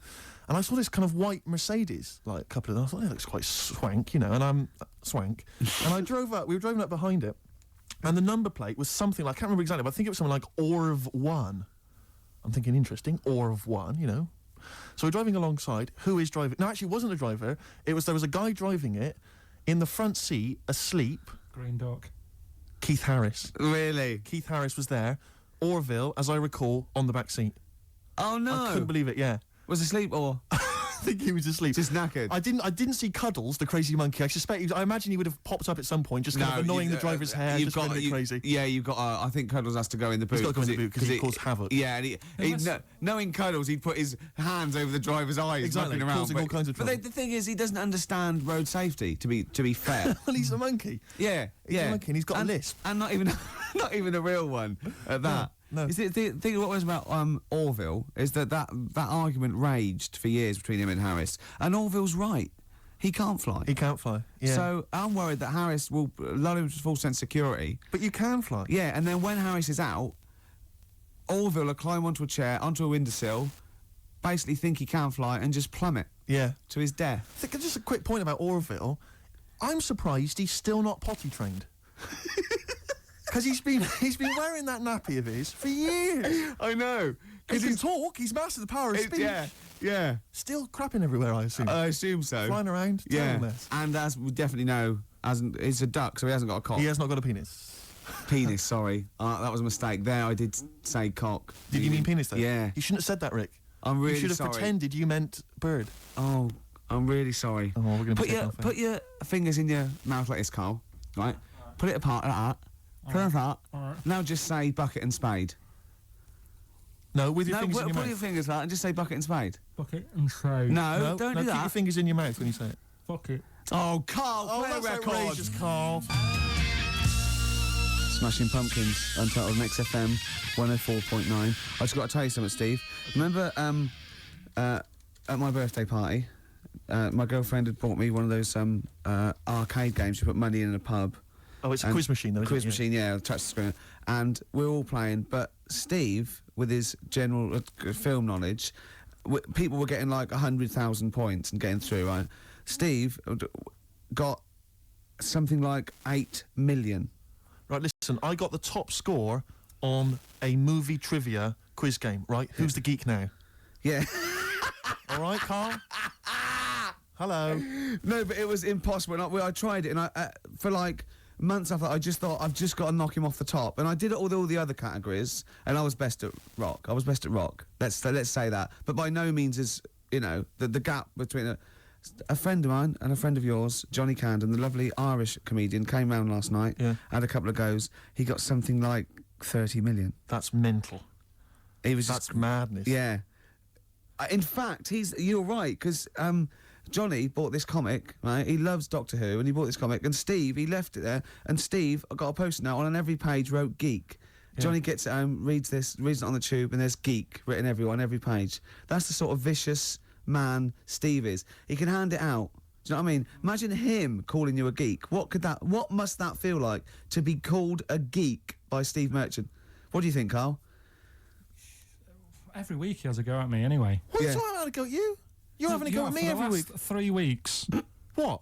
you've been having a go at me. I have not had a go. You've always had a go at me. You've always said to me, what do I look like? And what do you expect me to do, lie? Oh, he's done you again, Steve! No, I'm not He's getting into this. done 'cause you a young again. lad called up before and said, oh, have a go at Steve again, these looks. And it's not like a game. I'm not like coming in here every week and wanting to make you look, come across as an ugly bloke. I don't need to do that. He's done you I up. can't. It's He's like, done you Is this up. because of the Gaylord stuff? No, it's That you're just, having a go at me again? Oh. it's just that you had a go at me before. I didn't have just a go had at you at all. I was talking to Ricky. I haven't had a word. I haven't spoken a word It's to in you. your eyes. Is this why you're in an ugly mood? A bad mood? A generally grim mood? Is it because like you just think I'm going to have a go at you? I don't know what it is. When I get here, you're all right. And then as soon as you come in here, you change. I haven't done anything. What are you talking about? You're paranoid. I haven't said anything, mate. I've drawn a keeping little at it. picture of you here, but I've I'll not tell you said what. anything. What we need now is a song for the lovers. I want to tell Rick, you now. please. This has been one of my favourite songs for about 20 years. It's by David Bowie. Now David Bowie's had his phases, and I liked his glam stuff. And Tin Machine went off. He's always sort of there on and off, right? But this song is off Space Oddity, and it's called Letter to Hermione. And I don't know why he stopped writing songs like this, because this is probably one of the most beautiful songs ever recorded. And I know Steve agrees with me on this. I do indeed. Rick, can I just kiss and make up with Carl? No, that is. No, let me just kiss my kiss. Yeah, but it doesn't. Next week it'll be the same again. It doesn't mean anything. It's like let's saying kiss on the sorry. lips. Kiss on the lips. Go on. Look, he's. I've never. Carl has gone use tongue. a absolute shade of purple, straining not to have Merchants. There's no point, Steve. No, There's no point. no, just shake and make up. Shake what, Rick? There you go. All friends, sit down. That's lovely. That's a lovely moment.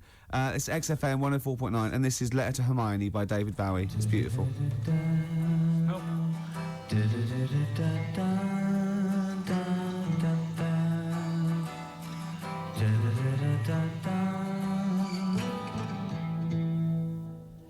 The hand that wrote this letter sweeps the pillow clean. So rest your head and read a treasured dream. I care for no one else but you. I tear my soul to cease the pain. I think maybe you feel the same. What can we do? I'm not quite sure what we're supposed to do. So I've been writing just for you.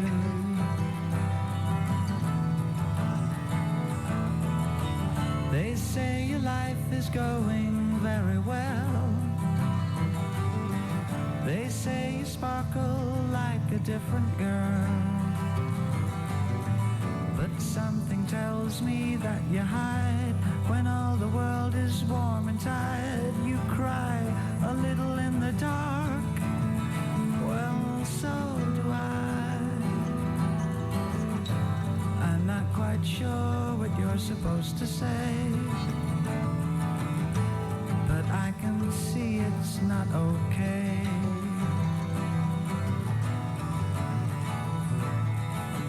He makes you laugh, he brings you out in style. He treats you well and makes you up real fine. And when he's strong for you. And when you kiss, it's something new.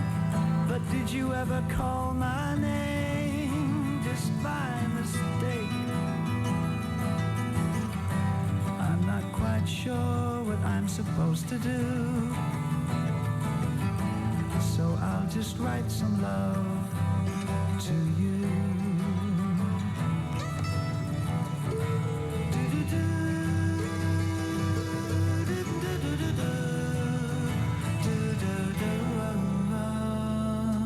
Letter to Hermione by David Bowie. Wow.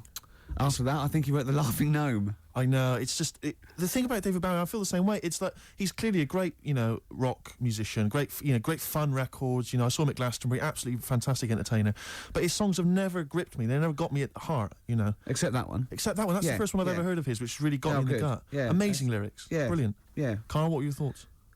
It's all right. Yeah, you're a poet, Carl. Play something else, then. Blur. Coffee and TV. Good to hear that one again. Yes, good. Before that, Radiohead, True Love Waits. Wow. Steve, it's time for my world-famous film review. People love it. Yeah. Yeah. Yeah. How can I just ask, before Go on. you crack on with the film review, I notice you often do films that people have already seen. Well, you see, that's what I mean. That's why I think your film review failed, because people didn't know what film you were talking about. They hadn't seen it. Yes. See, there was mine. I picked ones they've seen. Sure. That Because when a lot of people would say that the benefit of a film review was the fact that they hadn't seen it yet, so they were going to make up their mind based on that review. I don't know who'd say that. I prefer Ricker's. Okay. See? All right, Carl. See, there you are again, being nasty to me. No, he's got a choice. All right, anyway, so my point is that how would you hope people would use your reviews? Right? However they want, Okay. really. Okay. So... Would you hope that they'd maybe seen the film but they hadn't yet made up their mind? Whether they liked it or Whether not. they liked it or well, not. this is up to them. This is, this is for everyone. It's easy. So if someone say it's... Because I think, was it... You did... one of your most famous ones, I think, was One for the Cuckoo's Nest. Yeah. Now, that came out, I think, in 1975. Yeah. So maybe some people saw it in 1975, haven't yet made up their mind as to what they thought Yeah, of it. now this put them straight and what Sure. to look for next time, maybe. Okay. Now, ready? Ricky Gervais film review. Sure. Review. Right? Chosen Rain Man. Rain Man. Okay, now this has been on TV quite a few times and it was a multiple Oscar winner. Exactly. Okay. So, okay. Right. Rain Man, it's got Tom Cruise in it, Yep. and he's alright, he's normal, but he finds out he's got a brother who's a bit mad. Dustin Hoffman is doing it, right? And it's meant to be. He's all weird, but he's meant to be, so it's good acting. Now, he needs to keep his brother, but they don't want him to have a brother, and he doesn't remember a lot, but he dropped him in the bath and burnt him when he was little. Clumsy idiot. But then he finds out he can make a bit of money, so they get the same suits, and they go bet two for good, because he's got special powers. So he can know what the roulette. He wins that, and he drops some toothpicks. He knows how many there are. And he recognises the waitress just through the book. He's got all his football cards. Don't put them out of order. Don't go in the telephone box with him, he smells. And get him back in time for Jeopardy or watch it. Anyway, then they slap his head and get worried. Qantas don't crash. So he's got all that. And in the end, he doesn't, I don't think, but at least they've met each other. Yeah, yeah. Of course, Rain Man, a film about autism, which is strangely appropriate, I think, when you're reviewing it. Anyway. What would you give it out of 10? Oh, 9. Okay. Thanks very much for that. Were useful? Yeah? Have you seen the film before? No, I will now. Okay, jolly good. Well, excellent. New Order. 60 miles an hour on XFM 104.9. Well, quarter of an hour to go. Yep. We've still got your song for the ladies. Song for the ladies coming up. Time now, though, Rick, for Under the Covers. You've got me covered. Cover Me Bad. Which is when we play a cover version of a well-known hit. Just see the sort of effort that goes into the show. There's a lot of work. We've learnt something. We've learnt the only bird with a penis is the swan. Swan. We've had an interesting anecdote where he saw Orville. I saw Orville. Yeah. Keith Harrison We've Orville. had a film review, Rain Man. Informative. An award-winning film I reviewed today. Yes. So that was an Oscar winner, Carl. Ants. There's been things about ants. Ants never sleep. Yeah. If you missed the beginning, you won't know that fact. We've had various songs Music. and that. Beautiful. So carry on, Steve. Cover Me Up. The White Stripes, everyone's raving about them, Rick. Sure. They are an exciting band, and this is their cover of the Dolly Parton classic, Jolene. Love it already.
White Stripes and their version of Jolene. What did you make of it, Rick? I loved it. Loved it. I want to ask Carl a question though, because Carl sometimes in all of this newfangled world that we live in. What do you think of the scenario? What do you think is going on there? Because it's a bloke singing to a woman, begging her not to take his man. What do you think's going on there? Say again. Well, that's a bloke there singing. Yeah, to his wife Jolene. Right. Were you listening to the lyrics or? You see, I got mixed up anyway. I thought it was about that one about the person who chucks himself off a bridge. So I was thinking more about that than listening to that one. Right, listen. Well, go on it. Right. Jolene, I'm begging of you, please don't take my man. You flaming locks of auburn hair, even though you can, don't. He's all I've got. You're a beautiful woman. Don't take my man, because I can't compete with you, right? Yeah. What do you think's going on there, though? Because, you know, it's Dolly Parton singing it. We know what's going on. They're fighting over the same man, aren't we? Yeah. What do you think's going on when a bloke's singing it to Jolene? What do you think of the scenario there? That's one of them names, isn't it? That could be a bloke's name. It's like Leslie. Oh, Christ. Okay, sorry, it was a... I wish you'd not asked him that question. It's so exhausting. I love him. I love Carl. Do ants sleep, Carl? Which bird's got a cock? Swan. Okay, nice one. Listen, I want to play that song for various people who've emailed and phoned in saying they want requests. We don't really play requests on the show, but we'd like to mention them anyway. Matt Barr, Magic Thighs. That's not Matt Barr's Magic Thighs, that's Matt Barr and Magic Thighs. Yeah. Kieran in Dublin, Stuart in Hackney, Lisa and Alison in Crouch End, and Glenn in Crystal Palace, who was phoning up with a nice message earlier. All of you, thanks for listening, and thanks for enjoying it. Sorry I didn't play your requests, but tune in next time, it'll be fun. Anyway, I just all I wanted to say, really. Here's tragic. What's tragic? What did you want me to say about that song? Just your opinion. Your own opinion was fine. it's In fact, your own opinion is better than anything I could really hope for. Without doubt. Whenever I ask you a question, You constantly surprise us. yeah, it's wonderful. So only ever carry on telling the truth, carry on saying exactly what's on your mind, and I think this could become a great. You're like a man who was frozen in Victorian era and has been discovering the world. Some things make sense, other things don't. It's beautiful. It's As really opposed to one that was made in a castle in Victorian times, like Steve. nice. Oh, that's just... Oh, I've joined in with Carl. I can't believe it. I'm I thought sorry. You were on my side. Yeah, no, it was irresistible though, wasn't it? I'm really sorry. Should we play a record? Right, I'm afraid that is about it from us. Absolutely. I always leave the ladies with the song, Rick, as you know. And the song for the ladies this week, again, it comes from the free giveaway CD that comes with this excellent little magazine called Comes With a Smile. And there's always something interesting. How are you spelling that? I've played the Mull Historical Society before. This is a track. It says it's just a demo, which is, I don't know why. If they've been picked up, it's outrageous. They're called Sloan, and this is called Pretty Together. See you next time. Goodbye.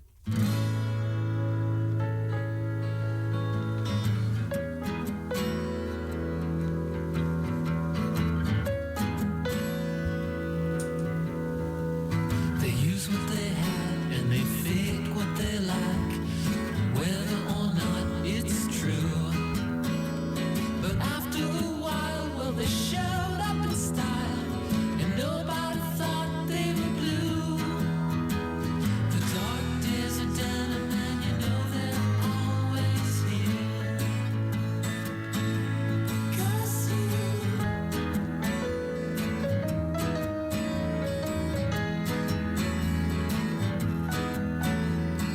love you more when you're out of my sight. Would I love you less if I see you all the time? Did you ever think the situation would work out fine? Ooh, we're pretty together. You never think I care, but everything works now if you let it. Living your life and don't regret it, but you gotta save your life. Save your life, now baby blue.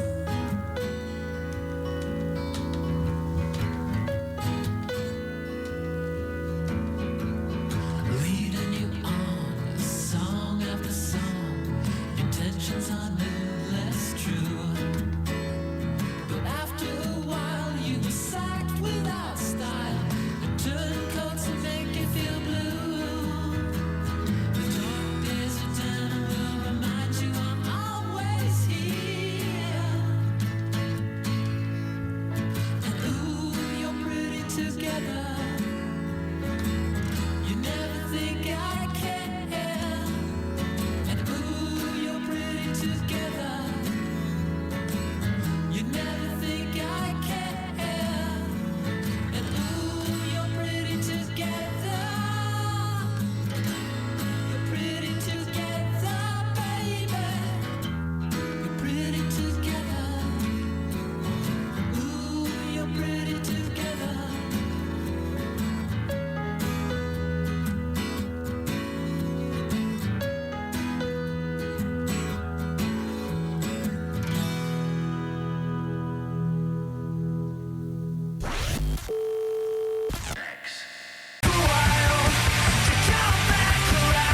Around 104.9 XFM. You alright? This is Carl, producer of Ricky Gervais and Steve Merchant. They're not about today. Ricky's on holiday. Steve couldn't be bothered. So I'm left here with all the DATs. That's a digital audio tape of all the shows they've done since they've been here over the last, I don't know, year and a half or something. So we'll play you some of the best bits. Alright, so here's the first bit. I just wish we could maybe tape the bits we're not on air, just because that's when Carl comes into his own. Yeah. He just said to me, I don't know what I was doing, I was sort of like pottering around, dancing around, doing something annoying probably, and he just looked at me, I looked around, he was looking at me, and I looked back, and he went, Have you ever used a Y-front properly?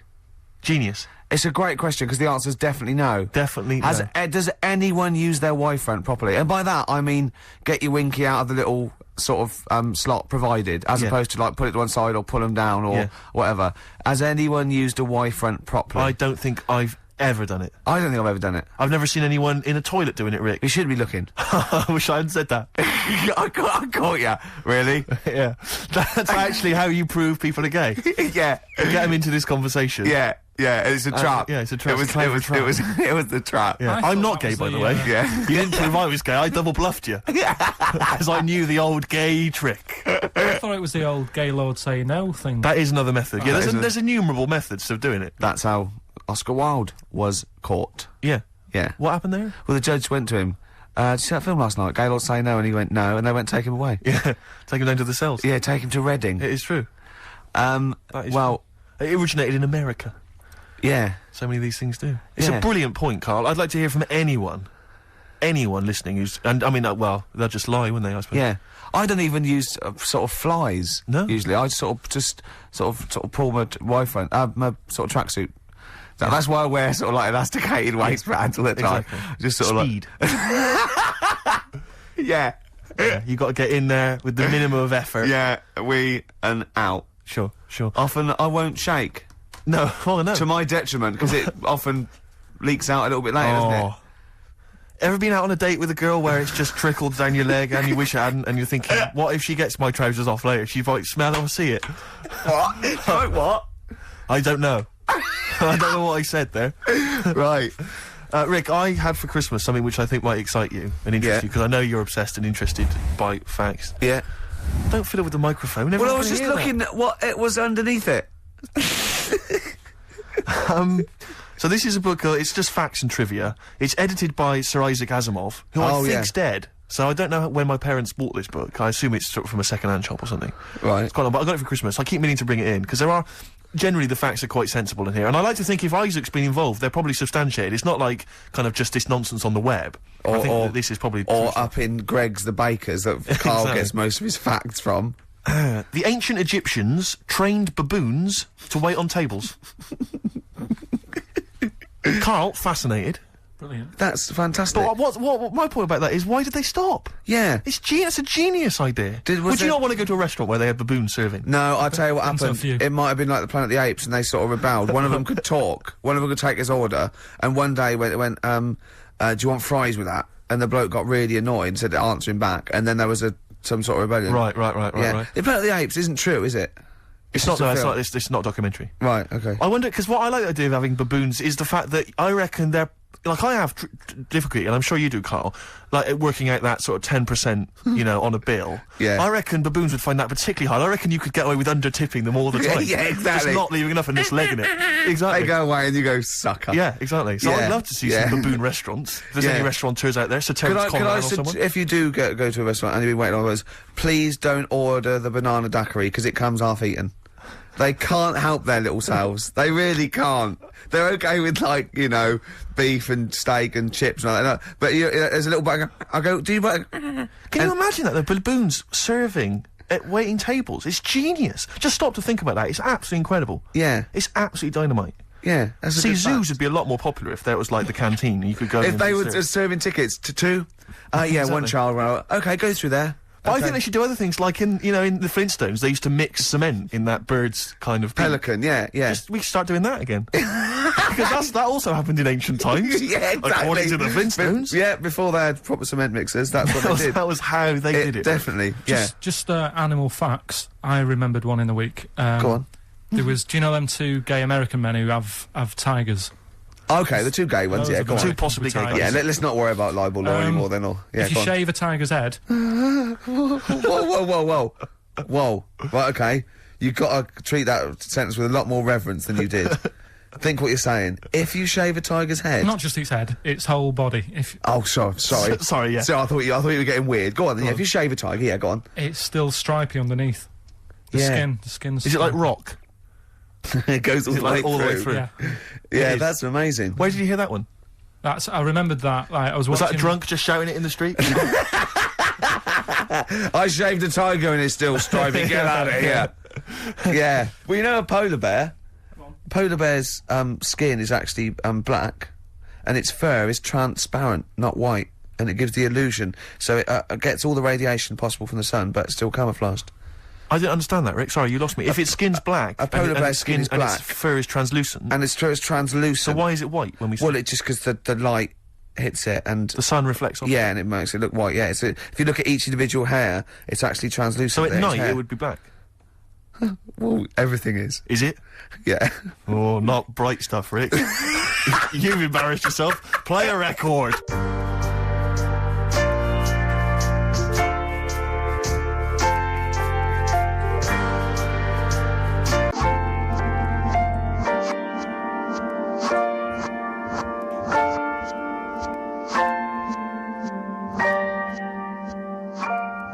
XFM 104.9. Lovely, that one. Now, again, I broke the rules in the week. I met up with Carl. I had lunch with him. And we were chatting and having a cup of tea. And it got onto one of Carl's favourite programmes, was the Tales of the Unexpected. Ah, of course. And all I can think is that he's probably the only person in Britain where they were unexpected. I mean, to him, when that twist came in, he'd go, gee, I can't... Yeah. Oh, God. Can't believe So it was the tree that did it. I mean, he was probably the only... And we were telling all these stories of horror, and he liked horror stories. And I told him this story, and I don't know if this had come across on the radio, but I told him this story. It was a short. It was a horror short. This was a film you saw, was it? Yeah, yeah. And what it was, it started off just there'd been a car crash. You see, it's a horrendous wreck, and you saw it from the point of view of the person in the car, and he was calling for his mate, and he was going, Dave... And he sort of looked over and saw a body without a head that had been thrown. He goes, "Oh no, Dave, Dave!" And then into the field of view came Dave, his mate, and looked at him with a look of horror. And then it sort of went black, and you realised that he was just a head, and it had been his body. Oh wow! Right? Yeah. And I said, then it came up at the end, at the executions in the French Revolution, people experience consciousness for, you know, and he went, oh. No, he said, it wouldn't be for that long. And then he went, if it was a chicken, it would work. Imagine remaking that film, but it's two chickens in horrendous car crash. Their own fault for driving. It would work. No, he wasn't having that. Yeah. No, it was too long. I think he said, how long was this film? Went, oh no, 5 minutes. He went, no. It would work if it was a chicken. I like the way that Carly was something like, when you relate an incident like that, he's appalled and offended and annoyed by the people that made it, even though he's never seen it. Oh, he's annoyed, yeah. Do you have a favourite Tales of the Unexpected, one that you remember particularly that shook you up? Yeah, we were talking about the one on where there's some woman in prison. Have you seen that one? No, I can't remember them all. Right. This woman's in prison. Yeah. And she gets a bit friendly with the guy who takes the dead bodies out. Right. And he said, I can get you out of here. He said, what you've got to do, right? You've got to, I don't know, at midnight... When you hear the bell toll, that means there's been a dead body, yeah, there's been a dead body. So what you've got to do is go into, like, the place where all the dead bodies are, get in the first coffin on the right, and then I'll come along and carry you out, and you can run away and escape, right? So she goes, yeah, all right, then. So she hears the bell go. I'll bury you, right? And then I'll come back later and dig you up. Right. Yeah, but that's the point. It doesn't matter. It does matter. Trust me, Carl, it really matters. Okay. Listen, I don't know if I'm going to ruin this for people at home. Yeah. Can I just skip to the end? I would imagine that she gets buried and he doesn't come back, and she has to get buried alive. Better than that. So she gets in the coffin, and she's lying there for ages. She's buried. She can feel a bit of movement going on, so she's obviously, you know, being carried somewhere, so she's thinking, this is it, I'm getting out. And she's lying there for ages and thinking, why isn't someone coming and lifting the lid off this? Do you know what I mean? Letting me get out. So she's really bored. She gets a lighter out, right? Lights it to have a look at who she's lying on. It's only the fella who said he'd help escape. Oh. How bad is that? That is... How bad is that? So it is quite important that she's buried alive then, isn't it? In retrospect, you realise that the jeopardy is that she's buried alive and can't get out. Yeah. It makes it so much worse, doesn't it, than just like lying in the morgue and going, actually, I'm getting out of here. Yeah. This isn't going to work. Look at Carl's face. Having told that, he's so pleased. His face is lit up. He's beaming like a child. Have you seen any? Is that your favourite horror thing ever? What was that one you told me about with the porn? That was a good one. Oh, this was fantastic, right? Right. There was this, Sorry, can I just check now? We're just remembering classic episodes of the Tales No, Unexpected this is important. Well, I saw one, right? I saw one, on Tales Unexpected, right? And it was, these two gents, what they used to do, they look down the obituaries, and they'd blackmail, the wife or the son of a dead eminent person, like might be a priest or a doctor, like that, and they'd go and they'd say, he bought some, erotic, stuff from us, before he died, and he owes, 100 guineas and all this sort of stuff, and they'd pay up because it'd be so embarrassing, they just didn't want them, so they'd just pay him, right? And this one bloke said, who are these people? I'll meet with them. And he goes round there, and he goes round, and they go, your father, he goes, my father could not have bought any erotic material from you. No, he did it, he goes, he couldn't have, he's blind. Right, and that was the twist. And Carl went, so it was magazines, not videos then.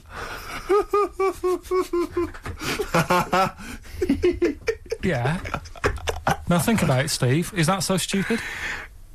Well, presumably it was set in olden times because people, professional right. pornographers don't tend to call it, erotic material. Yeah. They tend to call it, juicy jugs or whatever.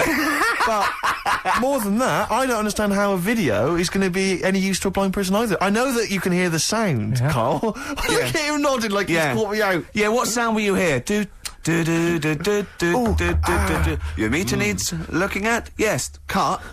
What's then? What's that? Then it's just noises, isn't Occasional it? groans. Yeah. Right. You could listen through the wall at your neighbours. He does. I mean, that's why I save a lot of money. But I thought you were going to point out, Carl, that they could have had a Braille porno. Now, have you thought of that? Look, feel the lumps on that. Exactly. Think about it, Carl. Think about it. You're excited now. Yeah. Your girlfriend's away, Carl. Yeah, the cheese grate has only entered the cupboard. No, she's a good-looking lady. Yeah.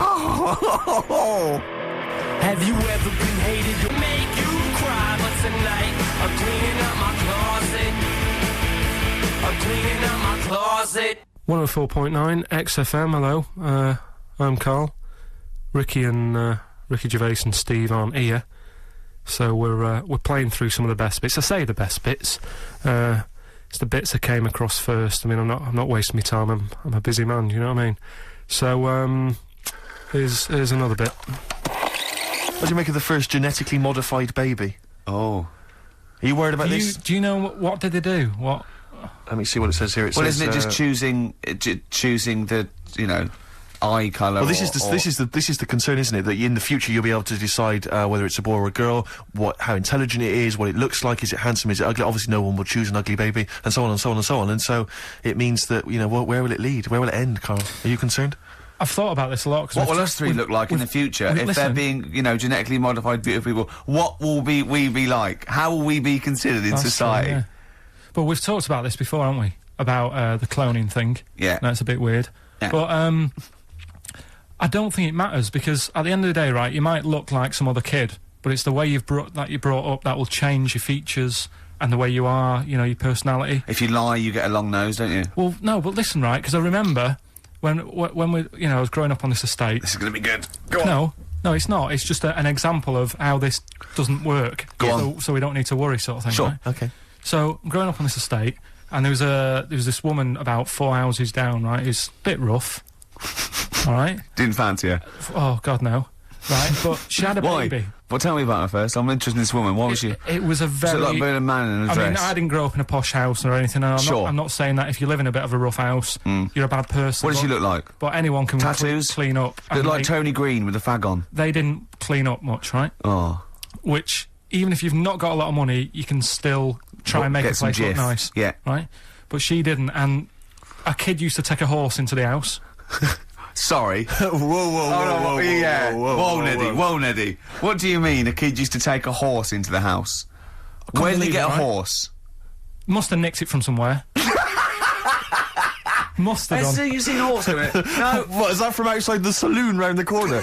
Yeah, was it just tied up with a bit of... Right? And, oh, that's great. Did Big Jake come looking for it? I'd been out. Oh. Sorry, let me get this. This was before the lynching stopped or after?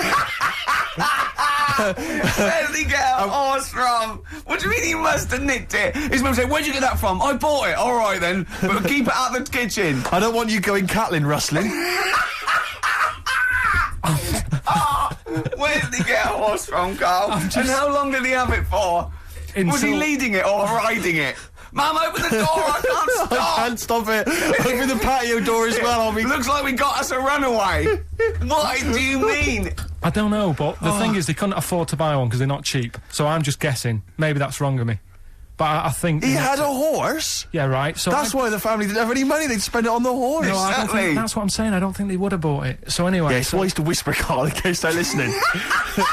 Yeah, and they could be in the room next door. It's not buying it, it's keeping it as well. Oh, so I was like in the car with my dad coming into the avenue, and you used to have to drive down it to turn round and and you know, sort of go back to our house. You had the traditional method of transport. Yeah. And the horse was in the lounge. Reading a paper. Just like walking around. Oh God! What? And when I was doing, I tried to earn myself some money once by flogging little flowers in plastic cups. What? This is genius. It just keeps coming. What do you mean you're trying to flog little flowers? What do you mean? Wait. Let's play a record. Let's play a record and come back to this, because the story's going to just unravel and unravel. It's going to go on for hours. Let's play a track, Carl. It gets deeper and deeper. It's like an onion, isn't it? We've created a whole world here where there's a man living with a horse. Just walking around the lounge. I come from the West Country. I've never heard anything like that. I just think of a big sort of like orange carpet and it's got a rediffusion telly and this horse going, I'm fed up in here. Exactly. This is really... I am not taking the rubbish out again. Yeah. Right, play a record. Let's have Velvet Underground. We've got that lined up. Oh, yeah, the classic from the first album, I'm Waiting for the Man. Let's come back to the horse in a second. Little flowers in pots. What do you mean?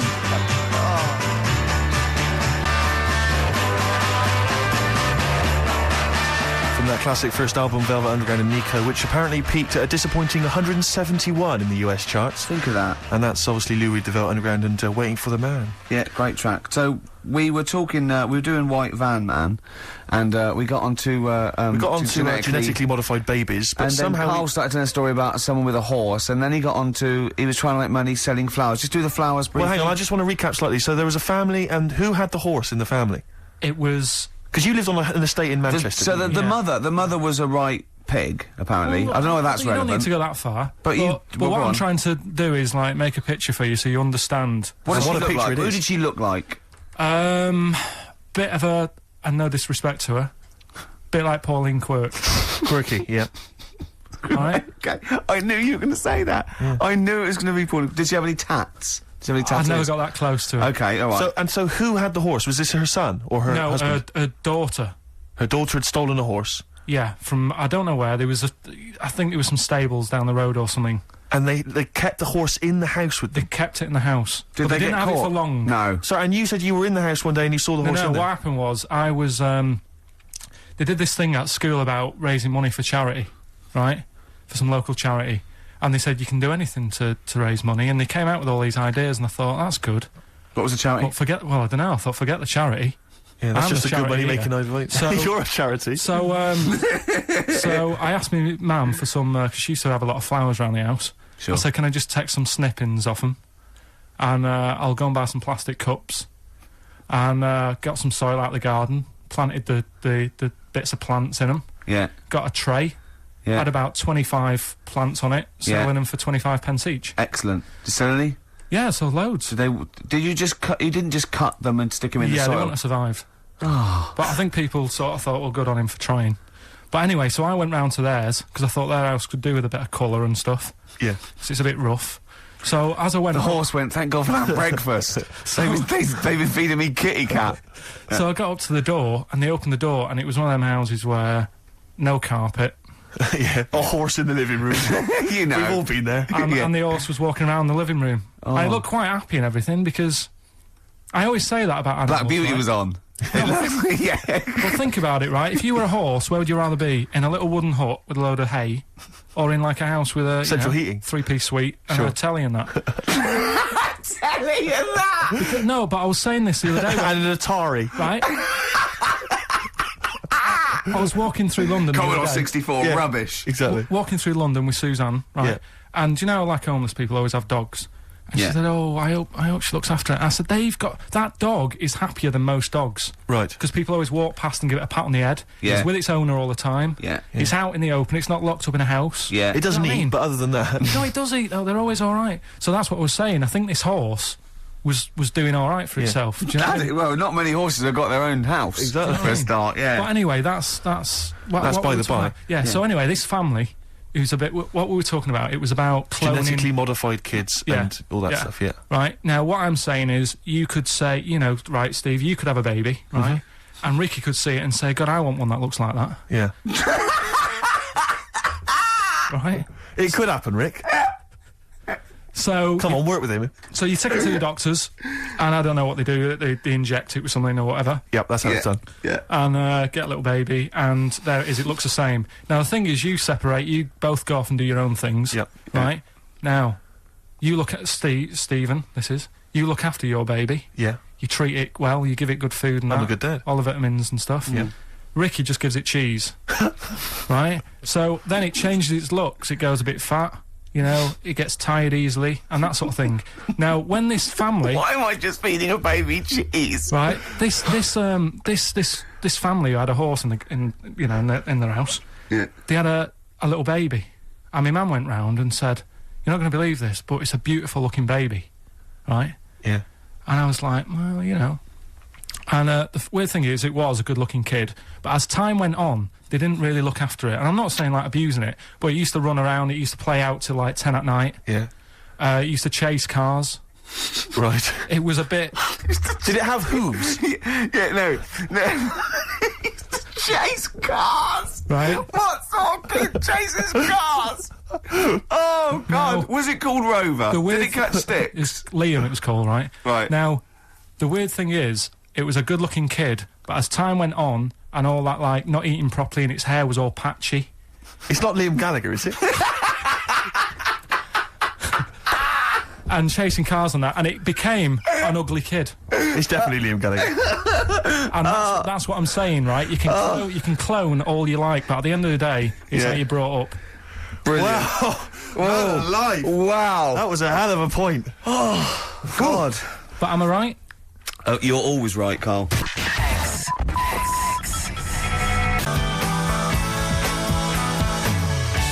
Alright, this is Carl, the producer of Ricky Gervais and Stephen Merchant on XFM 104.9. We're playing out some of the best bits, hope you're enjoying it. Here's another one. And now it's Carl's bit. It's the re-education of Carl. He's like Liza Doolittle. And now he's coming, or Lawnmower Man, if you've seen that film. More like Lawnmower Man, if you've seen the film. You'll know what I mean. And his homework was to just study quotes, really, on happiness and stuff, and general well-being. He's not a big happiness quote fan, are you, Carl? Not really. So what have you done? You've come up with something, haven't you? Right, yeah, I told you, right? Because a lot of these are just things you say every day. They're nothing special. So what I'm doing... Well, you say them every day. Well, the sort of things you come out with and you don't even think about it, do you know what I mean? Yeah. They're on the TV all the time. People on the radio are saying these sort of little quotes. Sure. And what I've done is, remember that programme on Channel 4, Faking It? Yeah. Where they got some, like, posh kid to be on a door and all that. What I've done, I've... Imagine if that was the pitch for the show.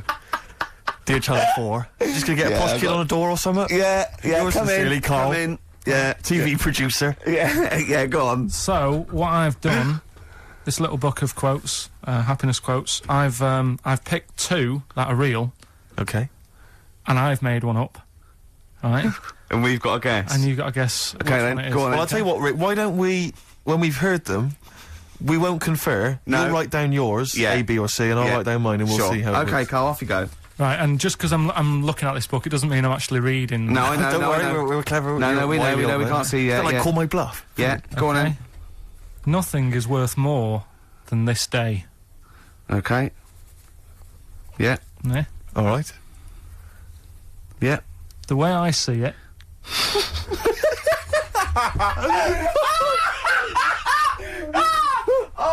Oh God, my head's gonna burst. No, hang on. My head's gonna burst. No, Hang no, on. this might not be Carl's. It might not be. How do you know I haven't tweaked them a little bit? Yeah, good Okay, point. fair Good enough. point. No, good point. The way I see it, if you want the rainbow, you got to put with the rain. Yeah, okay. All right? All right, yeah. Okay, hang on. It's not here. Come on. Cat food. Cat food, come on. It stinks a bit. But if you don't put up with the smell, the little kitten will die. Steve! I don't know what to say! I don't know what to say. Imagine this in faking it. Imagine their faces when he says that and they're going, oh my god. Oh. Carl, play a song, mate. We'll have to confer on this one. Go on in. Right. First one. Nothing is worth more than this day. Excellent. Next one. What does that mean? Well, cherish now, cherish your time. Okay. Because you can't get it back, and you know. That's the way I saw it. Carpe diem, whatever it is, seize the day and all that. Okay. If you want the rainbow, you've got to put up with the rain. Yeah, of course. Yeah, rough with the smooth. You know, it's not all plain sailing, but you know, rainbow's beautiful, but it comes because of the rain, which you might not like. So make the most of everything, and good. Cat food doesn't smell good, but if you don't put up with it, then the little kitten will die. Right, now, Carl, that is a good effort. Now, that one's yours. I mean, obviously, right? Right, no, but it's a good effort, right? I mean, it slipped seamlessly into the others. Yeah. Don't think it didn't. No, but it's good. I mean, we knew it was that one, but what I will say is, it's good, but what you don't know, maybe subconsciously, is, I mean, it's very similar to the putting up with the rain and the rainbow, but that's good. Why do you think that? Well... What does mine mean? Well, even though it smells bad, it's good for something. Right, so see, I didn't look at it like that. What did you look at that? I kind of thought... Was yours more specifically about cat food, generally? Because, you know, normally it's an analogy. Yeah, or a metaphor for something, you know, much bigger. Well, no, the way I mean, Dolly Parton, who I think did the rainbow rain thing, she wasn't specifically concerned about weather conditions. No. It was a sort of general idea. It was all about life. Yeah. Well, that's what I've done. Go on. Okay. I've used an everyday thing. Yeah. And put it with today's problems, right? Go on. So, like, my girlfriend, she might like to go shopping for clothes. I hate it. Right. But because I love her, I put up with it. Ah, that's nice. Yeah? Yeah. So, you love that little kitten. You can't stand the smell of the stuff, you got to feed it. But because you love it, you go, well, you know, I'll put up with this just for a few minutes, and then I can, like, squeeze its head later and give it a little... Sorry! Squeeze its little head? No, yeah, well, that's just the thing that I do with cats. Put it in a bag and drown it in a lake. I can feed it and then I can throw it against the wall. Exactly. So you didn't see it like that, did you? No, that's very good. So it's about love, is it? It's about putting up with the bad things for something you love. Yeah. Well, that's nice. But Carl, you seem now to be convinced and rather smug that you've tricked us and that you've fooled us and that we didn't understand it. Well, I say that's your fault, not ours. No, it's not, though. I mean, look, that man in Forrest Gump, he was a bit of a nutter. And he came up with the life as a box of chocolates thing. Yeah. Now, if that was in this book, you say, oh, yeah, brilliant, you know, good bit of work. But if he was sat here doing the show with you, you'd be taking the mickey out of him. Sometimes I feel he is. No, but, Carl, I could, in fact, if people are out there, we're too lazy, could you write down everything Carl's ever said? Because I think we could publish that. Yeah. He said one today, he saw my, salamander, it's not a euphemism, he saw my salamander and it's just sitting there in the tank. Your exotic pet? Yeah, and he's worried about there not being a lid on, and he said, I went, what are we worried about? He said, well, he said it sits there for 24 hours a day, obviously planning to get out. Well, he's got nothing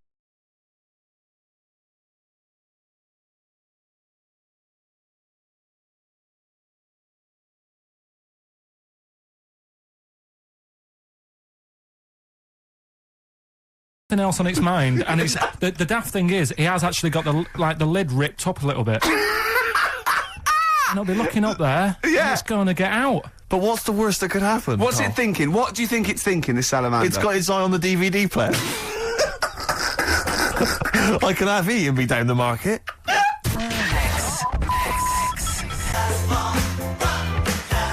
Class.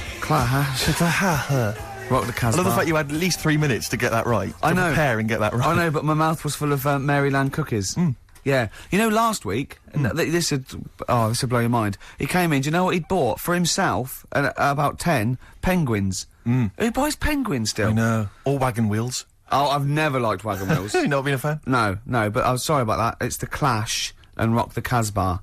Talking about records, have I told you that time my brother-in-law, he was moving out of his place, and I think moving in with my sister, and I was about, like, I don't know, 13, and so he was about, 30, and I moved in, and he brought round all, his records when he was storage to leave them at our house. Right, and he had all these old sort of records, 50s and 60s records, no, I was right, and they put them upstairs, and I was looking through them, and it's just all like Elvis stuff and Beatles stuff, and there was a mate of mine who loved Elvis, okay, and he had loads of chemicals, yeah, he had loads of chemicals, and I was into chemistry, and he said, let's swap me some chemicals for them, so I sort of nicked about 5 Elvis singles, and I got all these chemicals, and then the guilt just hit me. I just thought, well, he's going to notice that, and one night I just came downstairs and I confessed to my mum, and she went, all right, well, I won't tell him, but you've got to be good.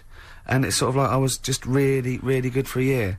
And then I remember when I was about 18, my brother was talking about it, and he said, did you ever play those records I left for you?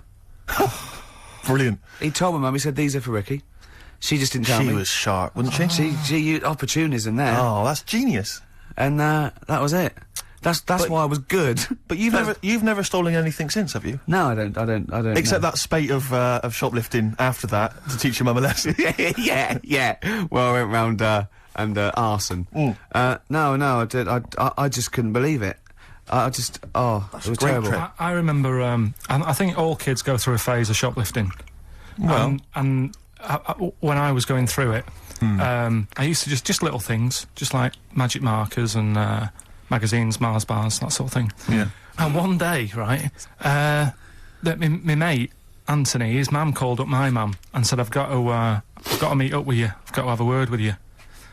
And she said, what about? She said, I don't want to talk about it over the phone. So she goes, oh right, well, yeah, come round tonight then. So anyway, my mum sees me, she don't want to be in an awkward position and, like, be a bit embarrassed and what have you, so she sees me and she goes, right, Anthony's mum's coming round, what have you been doing? Yeah. So I go, oh, God, I said, I've been nicking stuff. So she goes, like, what? So, not big stuff, I've had a few calculators and Mars bars and stuff. How many? I'll just work it out, hold on. Works out at 7.2 per day. So, how many calculators do you need? So anyway, so it was when that phase... You failed maths, didn't you? Everyone wanted a calculator, it was like a trendy thing, wasn't it? Right, Oh, yeah. In Manchester a couple of years ago, yeah. So, anyway, so I told her all this and I confessed to, like... Computers will make it there one day. I confessed to... There's magic in the back of battery. Go on. Confessed to nicking all this stuff. She comes round, she only wanted to borrow some money. Brilliant. She said, oh, I don't like asking, I was a bit embarrassed to ask you over the phone, but can I borrow 20 quid? Oh, that's fantastic. And there's me. That's great. And it's similar sort of thing to yours. And did you... And he went, hold on, Mum, let's just work out the interest on that. I bank 10%. She'll owe you £4.40. Oh, so your mum was a loan shark. yeah. And did she mention? She went, I just stuff with that other? Because what I'm saying is, presumably you got your mate in trouble. No. Right, you didn't. That's great. Anyway, should we have some more music? Cause, Yeah, we've been waiting for hours. What are you going to play, Carl? We've got the Cooper Temple Claws lined up. Brilliant.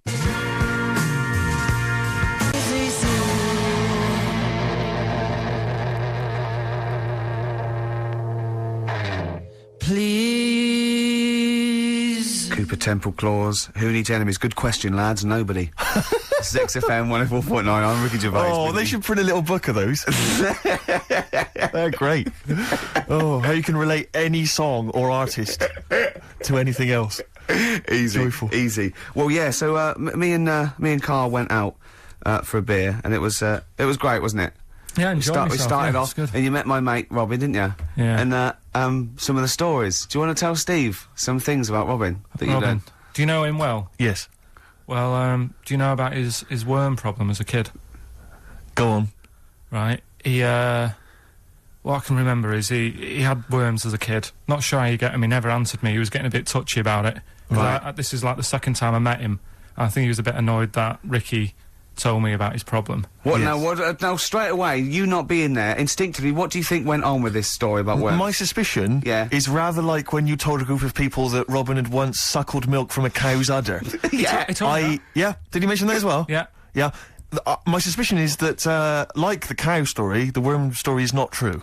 But And why, Robin- why would he get so sort of uppity about it? Well, Because it's not true. imagine if that wasn't the first time he'd done it. Imagine if he did that every single time he was with somebody for the first time and Robin was just met them. He will tell that story to anyone. But they do say there's no smoke without fire. Oh, Robin! I also told him that the way Robin cured these worms was because the doctor told his mother, right, to hold a piece of ham or cheese near Robin's anus so the worms would come out for the food, and he believed it. I'll tell you why, though. I said to Robin used to sit on Spam to try and get the worms out, and he believed it. But Steve, right, do you remember that story about 3 or 4 years ago where there was some bloke in the army? He went away to somewhere, Vietnam or whatever. He was messing about in the woods. Messing about in the woods? Shouldn't he have been fighting? Whatever. Yeah. Right, and he walked through some lake, and I think he'd cut his toe or something on something, and some worm of some sort crawled in the gash. Yeah. And it was in his body, and the doctor said, we've got to get this out of your body. So what they did was, they said, right, the thinnest part or something of your body that things can crawl through is on the top of your head. So they wrapped Where the skull is. So they wrapped some bacon. No, they didn't! They did. Because that's that right. thing. So Everyone... he's gone in via the toe. So what we do is, I'll tell you what, that worm's probably heading straight for the head. We'll put a bit of bacon on it. The thinnest part of the body is the skull. Of course it's not the thinnest part of the body. It's where your brain case is, isn't it? It's the skull. There was a reason for it. And it was like they stuck some bacon on his head. And As ever, the vital piece of information, i.e. the reason, Carl seems to have forgotten. Because the worm was in his body, and they said everyone likes the smell of bacon. Including worms. Even a Vietnamese lake worm. They love bacon. Remember last week when I said about the little fella with the bone with no brain, and you were proved wrong? No. Please. No. We were saying it wasn't a little fella. We were saying it was a stillborn child. It wasn't a little fella. You're changing it now. You weren't having any of it last week. Right, hang on a minute. I'm getting confused. There was a Vietnamese... There was a Vietnamese snake that went inside of a soldier. A little, like, maggot or some sort that you have to get out of your body because it causes problems. Yes, and so in order to get it out of the body, they strapped bacon to his head. Yeah. That is great. This doctor... And did that work? I think so. They had a picture of him smiling. Oh, God, what, the worm or the bloke? The bloke. Oh, dear. Honestly, I hope someone knows the story. And Right. It was about 3 years ago, I reckon. Okay. And, yeah, it did work. GI bacon. So this is why so what, the worm burrowed out of his head to get the bacon? Get to the bacon. Right. That's great. So this is why when Robin was telling his story, I was a little bit disappointed if it wasn't true. Right. Because in a way... You know Robin's never been to Vietnam. No, but do you really think that Robin, well, as Robin said at the time, Carl, why would I sit on ham, then tell Ricky Gervais? It's a very good point. Because if he was a kid, you do daft things like that as a kid. Right. He is the telling Ricky Gervais, though. Yeah. And then, bless him. Okay. And then anyway, Robin left, and I tried to chase him, but he got away. And he knows that we, and then we had a few pints, and then Carl embarked on some of the greatest stories ever told. Can you tell the story about your dad? Let me run it. I haven't spoke to him all week, so let me run it by him. Okay, play record. Because what we got? We've got one of Steve's. Yeah, well, bizarrely enough, this comes from the Teachers 2 soundtrack, the soundtrack to the current TV series. There's a slight whiff of nepotism in the air. Yeah. Rick, would you like to explain why? Well, that's why you're doing it. No, my girlfriend worked on it, but Yeah. you were going to play this anyway, weren't you? Well, I was, actually. Bizarrely enough, I was going to play some I Am Clute, and this is from, as I say, the Teachers soundtrack. This is called To You. It's a good track. That's I Am Clute, and a track called To You from the Teachers soundtrack. That's also got, I noticed, the Electric Soft Parade, The Hives, Star Sailor, Feeder, Turin Breaks, Mercury Rev on there. It's a good little collection. Lovely. Carl, has just had confirmation. He's looking smug because someone phoned up and went, "It is true. It's a Laogai chi worm, and you wrap bacon around your head." That's all the bloke knew as well. Yeah. And his name was Gary. Yeah. So I'm not having it. No. And he said, see, that's why the Robin thing isn't so weird. He said, but when you said he tried it with cheese, he said I was having none of it. He's got standards. Strokes, hard to explain. Like Carl, really. Yes. Yes. So, Carl, concentrate. Yeah, go on. So, we'll leave the worm with the bacon wrapped round the head, shall we? Well, if you're ever caught in the jungle... Yeah, always carry some... bit of Danish. Good advice. Lovely. So, would you like to start on your... to Steve, because I've heard all these. Well, we won't do them all. Well, we'll start off with the Mr. Freeze. Tell Steve the story of Mr. Freeze. This is the first time he nearly died. This is the most serious of the lot, really. So, what it was, do you know, like, I don't know if your mum and dad did the same thing, but, like, they do the weekly shopping on like, a Friday. Yeah. So when you got to Thursday, there wouldn't be much stuff left in the cupboard. It'd just be like, you know, your Jacob's crackers and stuff like that. So when they'd been to the supermarket and they came back, I was like, you know, what's that saying? Like a pig in... You know, I loved it. It was like loads of food coming in, loads of biscuits. What is that saying? He nearly said pig in shit. Right. Is that the saying? Yeah. Right. So yeah, all this food comes in. Thank God he didn't. Otherwise he'd have been in trouble. That's true enough. Because he's culpable for our actions, because he's the producer. So technically, that twat's in charge. Go on. Right, so anyway, so there's loads of food, and I'm like, oh yeah, look at this, and chocolate biscuits, and, you know, penguins and stuff. Bacon. And bacon. Just in case, you never know. So anyway, my mum and dad's putting the food away. Me and our kid are like, he's already grabbed something, gone back upstairs. It's like feral children. it's like a quest for fire. And then they run upstairs. What did you sit under the bed, gnawing at some sort of pig's trotter? So I saw, do you remember Mr. Freeze Pops? I do, yes. Well, they're kind of like popsicles, icicles. Yeah, but really long, like a foot long, right? Yeah. So I thought, I'll have one of them, so I grabbed it. Went for the nutritious stuff first. Absolutely. And like my mum and dad are putting the stuff away and what have you. And I rip it open and knock it back. Right, straight away, just right back like Swallow that. it straight away, yeah. But it went down the wrong way, right? So I was down like, your shirt? So I was like, oh God, I can't breathe. And my mum and dad didn't even know what I'd ate. Do you know what I mean? I ate it so quick. Yeah. And I'm sort of tapping my mum on the back, going, and she's going, oh God, you know, he's choking again, because I was always choking. If it was one thing, I don't know if I've got like a small throat, but I mean, even Ricky knows I can't drink that much, can I? Yeah. Do you know, or eat pebbles. I'm not a quick drinker. I'd always, I think I'm scared of like swallowing stuff. Yeah. And it was like bottle tops and mint imperials and stuff. I was always choking on stuff. So anyway, she's going, oh God, what's he picked up on it now? Drop it! So, and hit his nose with a stick. So I was going, I'm choking. At this point, my dad had, like, I think he'd put his share away, you know, his food away, and he'd gone His share! I love it! Yeah. He'd gone to watch, like, Winner Takes All or whatever in a lounge, and I was in the kitchen, and I was starting to, like, I didn't care anymore, do you know what I mean? I just got to that point where I wasn't struggling anymore. You just thought, I'm done for. I just was, like, falling to the ground. And my mum's going, you know, get in here, I think it's serious. And my dad comes in and sort of starts shouting at me, saying that's what you get for being greedy. He didn't even know what I'd eaten. Well, it was the moment to teach you a lesson, certainly. So he's there like that, and my mum's going, oh, look at him, and my lips were going purple, and my eyes were rolling into the back of my head. Yeah. Like Marilyn Manson. And so anyway, she grabbed me from behind and did that fireman thing. The Heimlich manoeuvre. Yeah. And, you know, winded me. And it came up, and I was all right. What, the whole popsicle came flying back out? You see, that's what I don't understand. Because there was nothing there. No, just a little bit. No, it swells up, doesn't it? Because it irritated it. So it went down your sort of like your epiglottis. It went down the wrong way, like it went into your air canal instead of your throat, and it sort of spasms, and that's the fear. You just got to calm it down and relax. So in time, I would have been all right. Yeah, anyway. you don't. Well, no, you might have. So that's so that's hang on. one. No. But the weird thing is, like for like 3 days after that, I felt like a sort of special person. I went to school. I'm saying nothing. I did full days. A special needs person.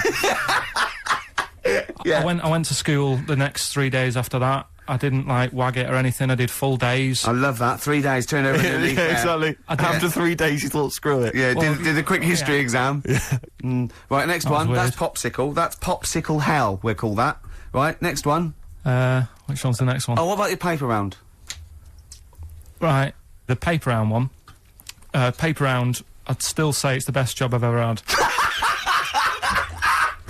And he means it. No, I really enjoyed it. It's like, you know, you don't have to work with anyone else, right? So you make your own rules. Just think of that. You know, you sort of You're around. spreading information Well, to people, yeah, vital information. giving a service, and no one else is around. You know, you can just do what you want and think about stuff whilst you're cycling around on your bike. It's really good. Yeah. So, so anyway, Imagine the stuff he's thinking about when he's riding around his I bike. can't. Oh, So- getting in the head of a salamander. So anyway, I loved it, and even though I only got like 50p a day, right, no matter what the weather was like and stuff, I used to get up at 4:30 and go and do the round, and Why'd you get up at 4:30? because I wanted to watch the Pink Panther at 5:30, so I wanted to get me paper round done. I said, why didn't you watch the Pink Panther? And then did what? He went, oh, I can't sit there thinking I've got my paper round to do.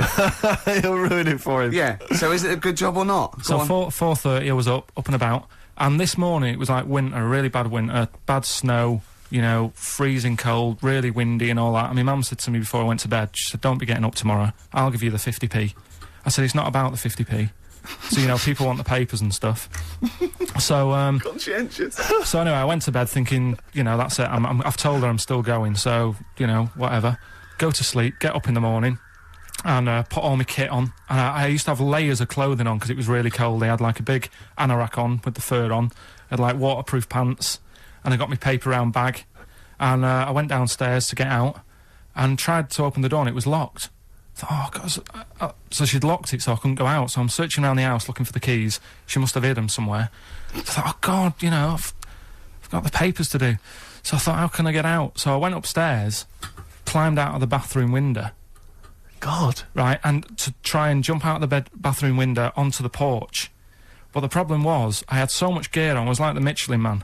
So I could hardly move as it is. Yeah. And I tried to get out the window, and I'm like, trying to stretch down like that, get my foot on the porch, and my bag got caught on like the hook of, do you know, like how you have a hook so you can put the window open? Right, yeah, the little arm goes on. My bag had got caught on that. I was holding on to the wall and my foot on the thing, so I couldn't sort of pull it away in case I pulled it away and then fell on my head. Yeah. So I'm stuck there. Dangling. My dad comes back from working nights. Yeah. He thinks I'm a burglar. Gets out his gun. So he's shouting and stuff, going mad and going, Dad, it's me. And he had to give us a hand using a... He's heard that wily trick in Manchester before.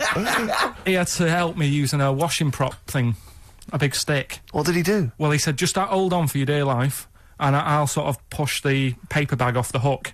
Why didn't he go upstairs and sort it out? It was at that point where I was in the middle, there was nothing you could do, do you know what I mean? It's at that point where you've just got to make a decision. Yeah. And by the time you got upstairs, who knows what might have happened. Sure. Do you know what I mean? You've got to act there and then, no messing around. Yeah. So and you could hear downstairs, now here he is, the Pink Panther. Yeah. Dad! Hurry up! Panther, ever so pink. Oh. So that was close to death, because I must have been about 30 foot in the air. So, to cut a long story short, he gave me about 4 or 5 near-death experiences, and he went, and the whole point of this, he went, so that's why I think I'm going to die of something horrible, like cancer. And I went, why? He went, right, you ready for this? Yeah. He said, well, I don't check my balls. Wait. He said, I don't like the feel. Carl, always check your balls. Do you I check don't yours? like the feel. Why don't you like the feel of your own balls? They just... I mean, you know that I don't like bodies anyway. Right. Do you know what I mean? It worries me a bit that you've got all that going on in your body, right, and your skin's keeping it all in place. Stop. We're going down a whole other avenue of discussion. Let's play a track, let's come back to it.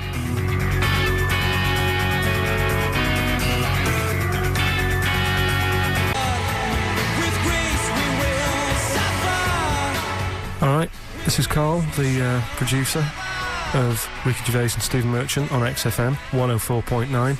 We're playing out some of the best bits, hope you're enjoying it. Here's another one. His homework was to come up with those stupid lateral thinking problems. We maybe should give an example of the. Romeo and Juliet. Right, Romeo's asleep on the bed, Juliet's on the floor, covered in water and broken glass. What happened? And you ask all these stupid questions, and it's Romeo's a cat and Juliet's a goldfish.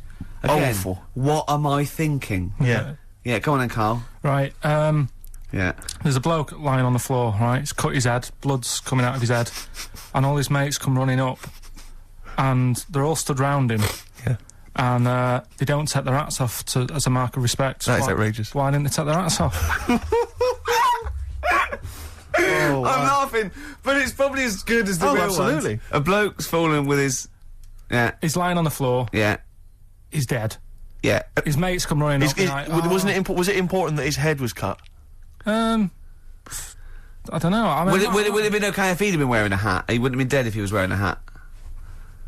What's your answer? No, you're meant to answer questions. You don't just go, what's your answer? You say, where's the turn? So you go, no, and I have to guess. It's obviously like sort of motorcycle stunt team or a parachute. Why didn't they take their hats off? Because they're probably still on the motorbikes or something, or... Well, yeah, but if you mark a respect to someone, you could take your helmet off. Getting angry! What? They're parachutists. Why couldn't they take their helmets off? Because they're coming down from the sky.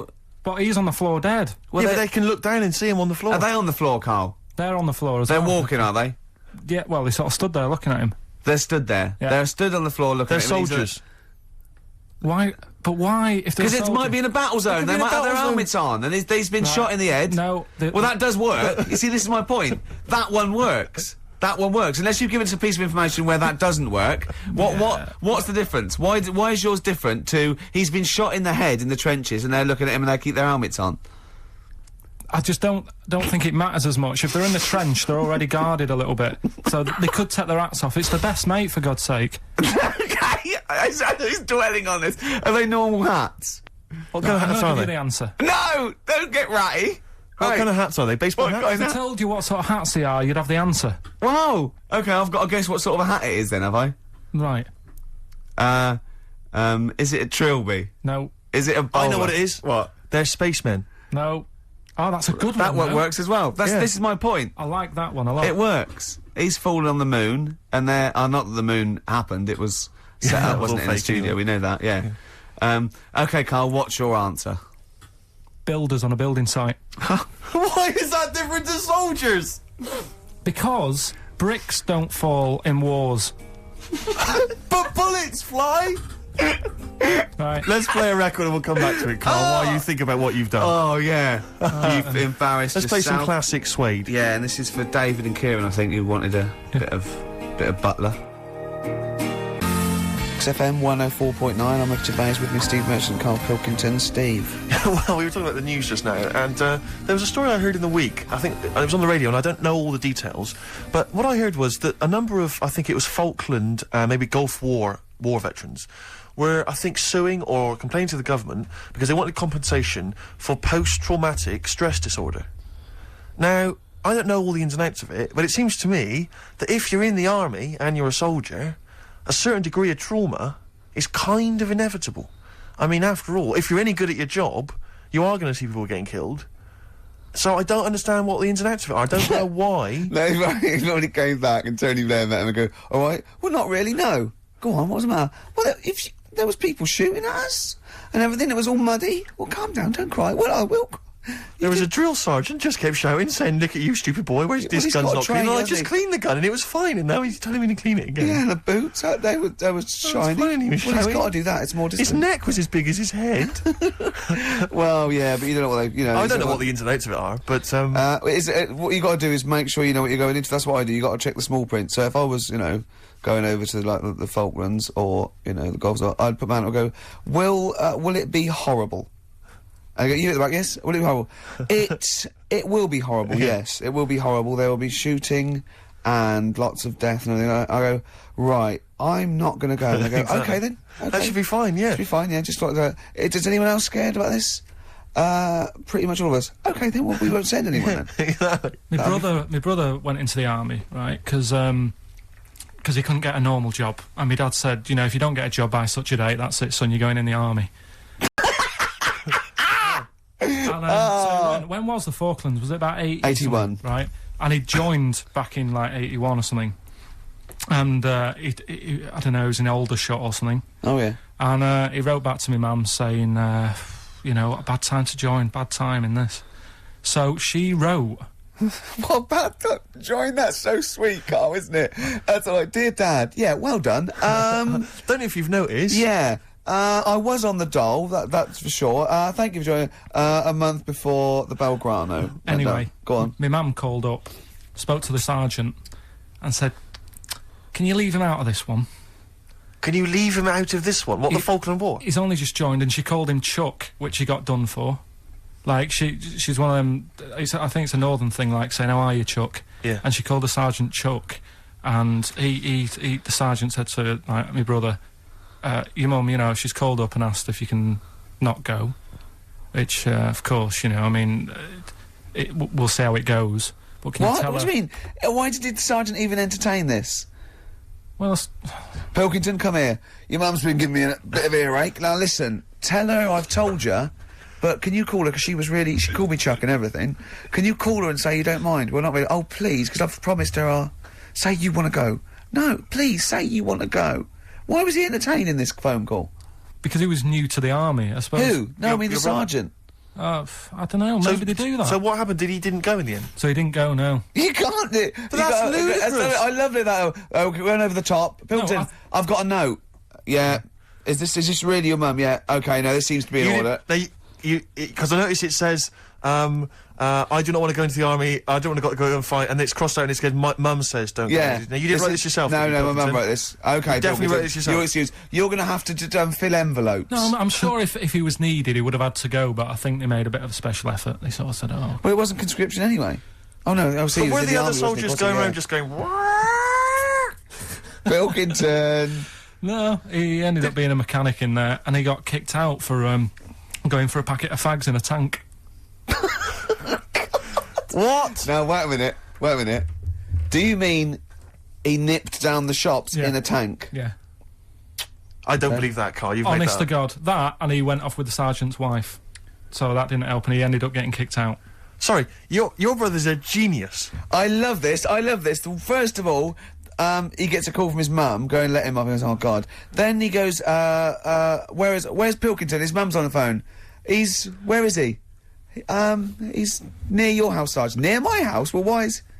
No reason. Well, when he comes back, when he's finished, tell him his mum called. And can he get me a packet of fags? Tell him to walk this time. Wow. This is ludicrous. So the sergeant found out that he was sleeping with his wife? Yeah, I don't know. I mean, Did your mum phone up and say, let him off? Let him off this time. Can he... Yeah. That's fantastic. But he misses it. I mean, I haven't seen him for about 11 years. But ever since he came out, he's just kept getting into trouble and that. And the army, you know, people slag it off, but I think if you're a certain type of person, it's good for you. It didn't straight him out, did it? No. He was going down the shops in a tank, he was shagging someone behind their back. It's really weird. It's like back then, he was like a proper adult, and he had a house, and he collected crystal with his wife and that. And now, he hasn't got any of that. Has he got the wife? No. Has he got the crystal? Don't think he has. And he hasn't got the I house. seriously haven't seen him for about 11 or 12 years. So I haven't even spoken to him. Carl's stories always start off nice and funny, and then they just leave me empty and slightly depressed. I don't know whether to hug him or shoot him, put him out of his misery. Can we take Carl to the... phone in if you think I should take Carl to the vet and have him put down. Because it's just too stressful. This is what I'd like to leave you with, a song for the ladies. Start This on the Edge of Town from the amazing album of the same name, Springsteen. See you next week. Bye.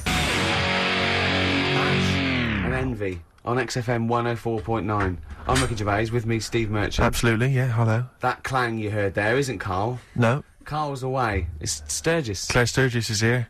Yeah. You'll know her from the Claire Sturgis show, but we know her from our early days on XFM, and, you know, we're good friends. It's sort of like old times, isn't it? And Carl has had a little surprise birthday present. What's the story with this, Claire? Because I don't know Well, about this. do you know, I came in on Monday expecting to see his little smiley face, as usual, and it's always not here.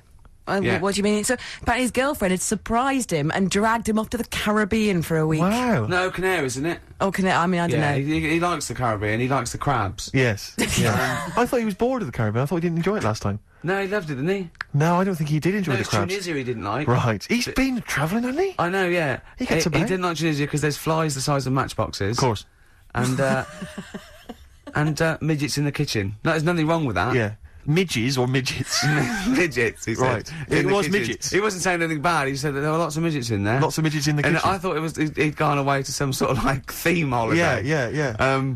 But, no, this is, I think, Gran Canaria, or the Canaries, or whatever it's And called. how old is Carl? 30. Is he 30? Is this 30 the big last 3? week, I think, yeah. Oh, so it was actually a birthday present. Oh, I Yeah, see, a big right. deal. Yeah. Okay, I just So, thought, but that's all right. So have you got a competition that you can regale us with, Claire? Because obviously Carl provides a lot on this show. Hold on. We could do White Van Claire. White Van Claire? Yeah. Are you familiar with this? We ask No. you questions, topical questions, just Okay. getting your opinion really on the week's news. Okay, yeah. It's on the If you spot. look forward to that. But you know I'm a little bit, you know. A little bit simple? That's well, fine. just a little bit, you know. What? I always sit on the fence. Don't Oh, I? right. Well, don't You sit on the remember fence. You from see, the last worst time? thing there was she was saying I'm a little bit like, you know, liberal. I was go- I was- no, I was and you go- went simple. Yeah. You Well, assumed. I didn't know. I thought I'm a little bit, coked up? I don't know. Who knows? It's Sturgis. Anything could be possible. But the other thing is with Carl, we didn't know how good value Carl was until we asked him sort of intelligent this is questions. true enough, yeah. Because he looks quite intelligent. Well, this doesn't is he? it. I mean, So the thing with you, Claire, is I don't discover- think we've probed you enough. We don't know what, You your haven't views are on a probed lot of me things. enough, But we actually, don't know what Steve, your no. views are, you know? This Yeah. is what I'm saying. We Yeah. don't know where you stand. I mean, don't sit on the fence. This is the new Claire Sturgis. Yeah.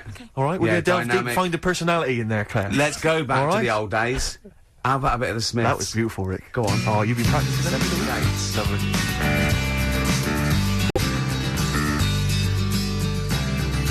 Smiths, Cemetery Gates. It's a lovely tune, lovely song. There's one bit that worries me about it. It's sort of like a teacher warning. It goes, you must contrive prose and poems, and the words you use should be your own.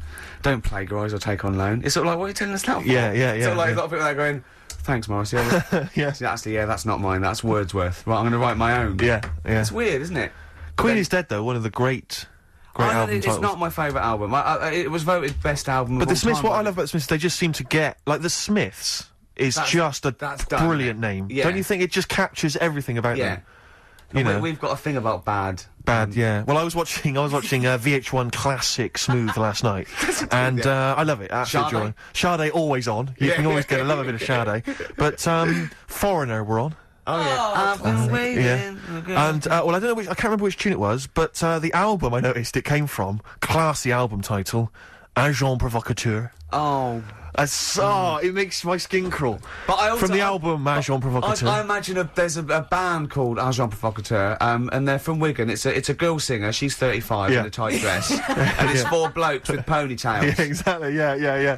Doing covers. Yeah, exactly. Yeah. Here's one you may remember. Then they play a wedding. They go, "We're not doing a wedding again." There was people. There was cake being trodden in. There was kids. Children were just sliding across the parquet floor. They weren't listening to the music. Well, we've got a gig at the Marquee coming up soon. Yeah. It's endless guest list, £5 in.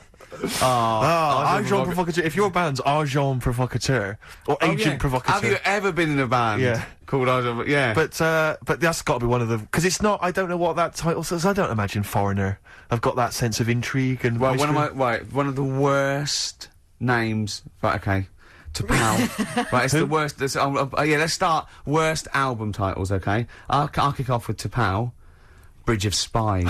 Oh, Bridge of Spies. Is that the one that featured China in Your Hand? I assume so. I don't think I did too many. Bridge of Spies. Who did Bridge this of album? Spies. Who did this album? Beggar on a Beach of Gold.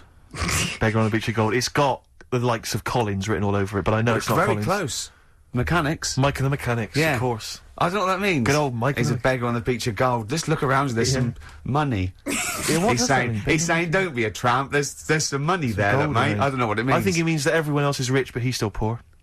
Yeah.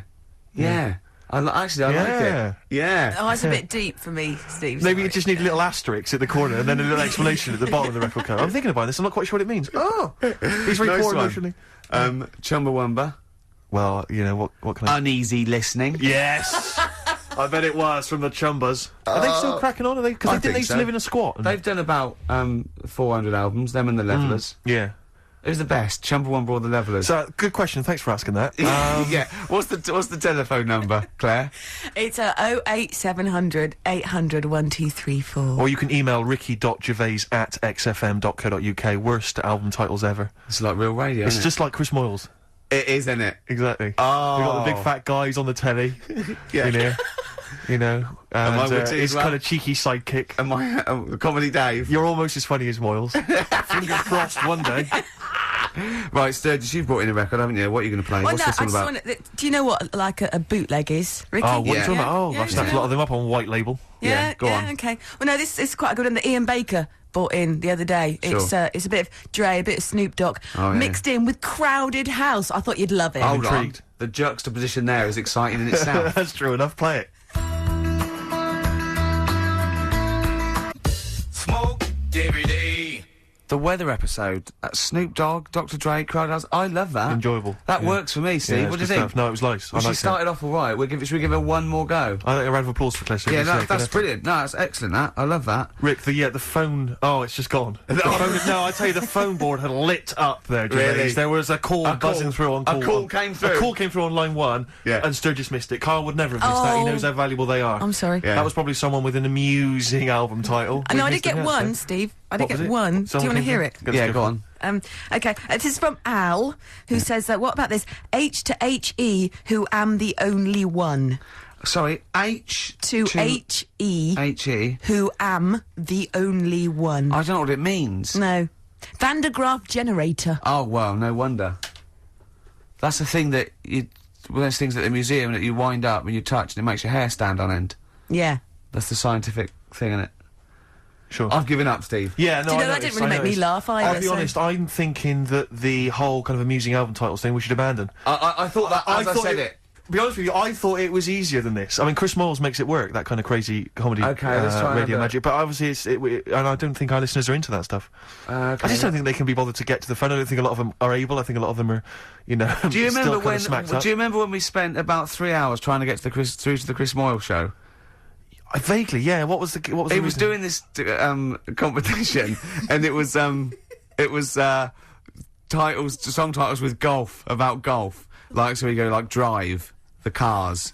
And at that, and I was getting so excited. I wanted to phone up and go, Duran, golfy, golf. And I just thought, it might have lasted. Oh God, Yeah, it we probably cost me spent about ages. 30 quid just to ruin Chris Moyles' competition. Yeah. That was a long time ago. Yeah, those were the Before I days realised- when we realised, you know, he was a great talent and one to watch. Yeah. Before we'd enjoyed his new TV show. But anyway. Yeah. Let's not. No, that's slag cheap. other It's people off. cheap. It's cheap. Yeah. Anyway, what should we talk about now then? Because that all went well. No, I mean that's 20 minutes. That's 20 minutes done, and we've nailed amusing album titles. We've done that. That's fine. So we need a new gimmick now. I'll tell you what. In it, you know. You've got something, you've got something, you've got something. Oh, Ricky's got something You again. know when Here you he go comes. out, you take an umbrella You out, leave the right? house, you've got an Right, umbrella, you go to bed, right? Yeah. And it's a really sunny day. Yeah. And then you come out and you go, oh, I wish God. I hadn't bothered with that because it's in the way. But then, right, imagine when you go out, right? It's raining. It's raining. No. No. You go out without an umbrella. Okay. And then it rains. Oh, What's going on there? Oh, Isn't that no. weird, isn't it? We've when all been there, So we've all phone been if there. you've got, like, funny, weird observations of things that happen, like that. Yeah, stuff like that about umbrellas or any kind of sort of accessory or hats. Give the anything number about out again, Claire. This is going to be brilliant. This is going to be great. Take this one. Take this one. 08700 800 1234. Just comedy observations Yeah, and stuff things you that thought of. Wacky stuff you thought of. Just tell us what stuff you come up with. Get the Sony people on the phone. This is dynamite. Suede. Positivity. Absolutely. They could always do a good chorus, couldn't they? They could indeed. I think we could play Pink. Is that really way out? You're saying that it'd Pink? be wrong? You can't play Pink. I like that new one. Yeah, but whether or not it's in the building. Up, so No, you not that better one. Get the Not that party one, started. Do you know who that's written by? Do you know who that's I'm written trying by? to call the nurse, but she's being a little bitch. This That is one. a little bit interesting. You know, let's get the party started. I'm coming up. Yeah. You know who that's written by? Well, the way you say it sounds a bit like, is it Radiohead? Tom York, you're thinking? No. No. Let's get the party started. I'm 'cause coming I'm up. coming up. I'm coming up. Is it- Careful, I'm hold on. coming up. Let's get the party started, I'm having one more please. guess. Is it Johnny Rotten? Is Johnny It's not Rotten? written, but Go on. this is the truth. It's written by that woman with the goggles and the big hat that used to be in Four Non Blondes. Is it? It's written by her. Oh, you're not thinking of Snork, are you? No, From no. Banana Splits. No, I oft got the two confused. Yeah. But, no. Sorry, Goggle and the big hat. She had a big hat, didn't she? And a pair of goggles exactly and the kind one of you sort of mean. a sort of Goggles? Jippo look about her. What do you mean goggles? You can't say Jippo. What do you mean goggles? What's the Those correct word to flying say? goggles. Gypsy. Jippo is, yeah, it's a terrible derogatory term. It's like... Well, she looked like some kind of scrounger, and she sort of had like matted dreadlocks, and selling clothes pegs. Like, Listen. Lucky Heather. Yeah. She had a big leather Do you hat. remember when you got stopped with Lucky Heather and you didn't buy it? And then you had some bad luck? I had some bad luck about 10 minutes later. Yeah. So I always stop and buy some now. yeah. So I got shed loads of it at home. Because I don't know when you got to throw it away. They don't tell you how long you've got to keep it for the good luck. 6th of January. Yeah, keeping it after that's bad luck. I'm getting confused again, aren't I? No, what it was... I don't know which myth to believe in. Right, stop it. Let's go back to, I've got a party started So going on when are you upstairs. coming up? Yeah. That is, as I say... Fleagle, she's Is that her name? No, that's one of the Banana Splits. Now you confuse me. Fleagle's the one with the big teeth and the goggles. Right. Snork is the one with basically. To be honest, I think it's an elephant. Okay. I think they've pretended they've made up an animal. There's so many people listening who don't know who the Banana Splits are. The Banana Splits. The Banana Splits. Right. Listen, yes, they know the Banana Splits are, and even people under 20 know that. Snork, Fleagle, Drooper. Who was the other one? If you can remember the name of that, what's the number? Because I actually want to know this. This is what radio's for. When I can't think of something, they tell me. Yeah. So It's 08700 800 1234. Drooper and Snork. I've no idea. God. Fleagle, Drooper and Snork. Da-da, Drooper and Snork. Fleagle. Bingo! Nice. Well done. Don't bother calling. Sorry. that particular tragedy or that has been avoided. Bingo. I don't know what The bingo moment's looks passed. like. Yeah. There was one. Anyway. There was one that had sewn up eyes. Drooper, I think. Sorry, go on. No. Anyway. My point was this. Go on. Pink. I can't be bothered. No, really. I can't be bothered. I think we can play that new one by Pink. You 'cause it's cannot sort of play like, Pink. Why? Because it's too poppy. They just won't allow Pink on XFM. They what? They will not allow Pink on XFM. They what? Wait a minute. That's red rag to a bull. I've always been a rebel. Someone's telling you that you can't do something. That's crazy. Right, let's also get the new Justin Timberlake single. Well, the thing is, Ricky, you're going to have to nip down and have a word with Foxy, because we haven't got it up here. Really? Yeah. I'd mean, love he'll to. have it. Can't but- you call someone at Capital Radio? Well, you know, Can we call some? What's that one by Busted? That's what I go to school for. What about Abs? Dynamite. Abs, the new one from Abs, Dynamite. Yeah. Well, play a record and we'll discuss this Pink thing. Would you want a bit of Cat? Oh, Cat Stevens. Yeah? Yeah, Bit of Cat's that. Bullet 4. This is Sittings. Lovely. Piano and everything, isn't it? Oh, this was the tune we were originally going to use as the theme music for TV's The Office. That starts Yeah. again on Monday, I think. It's 1 o'clock. Just play it.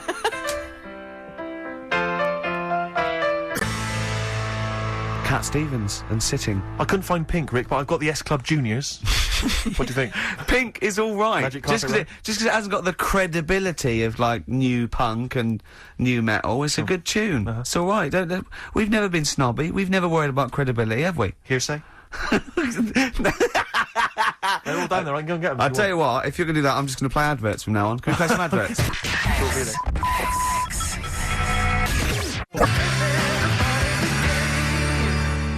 Supergrass. Grace on XFM 104.9. I've been forgetting to say that. Yes. It's all gone to pot, isn't it? I'm Ricky Gervais with me, Steve Merchant. Hello there. Little Carl's not here. Claire Sturgis is here. Absolutely. Hello. Yeah. Cracking? Yeah. Now, I think we can play Pink, you know? Well, I don't know. I mean, I don't want to be responsible for it. No? I mean, I don't have a problem particularly with the lady. You know, she's made a good effort with it, and I think, but apparently it's either number one or it's likely to be number one Really? this week. So, So it's not that rebellious, me it's not playing this, particularly is it? rebellious. No. But I don't know. I mean, what worries me is that whether the audience will turn against you, and that you'll lose all musical credibility.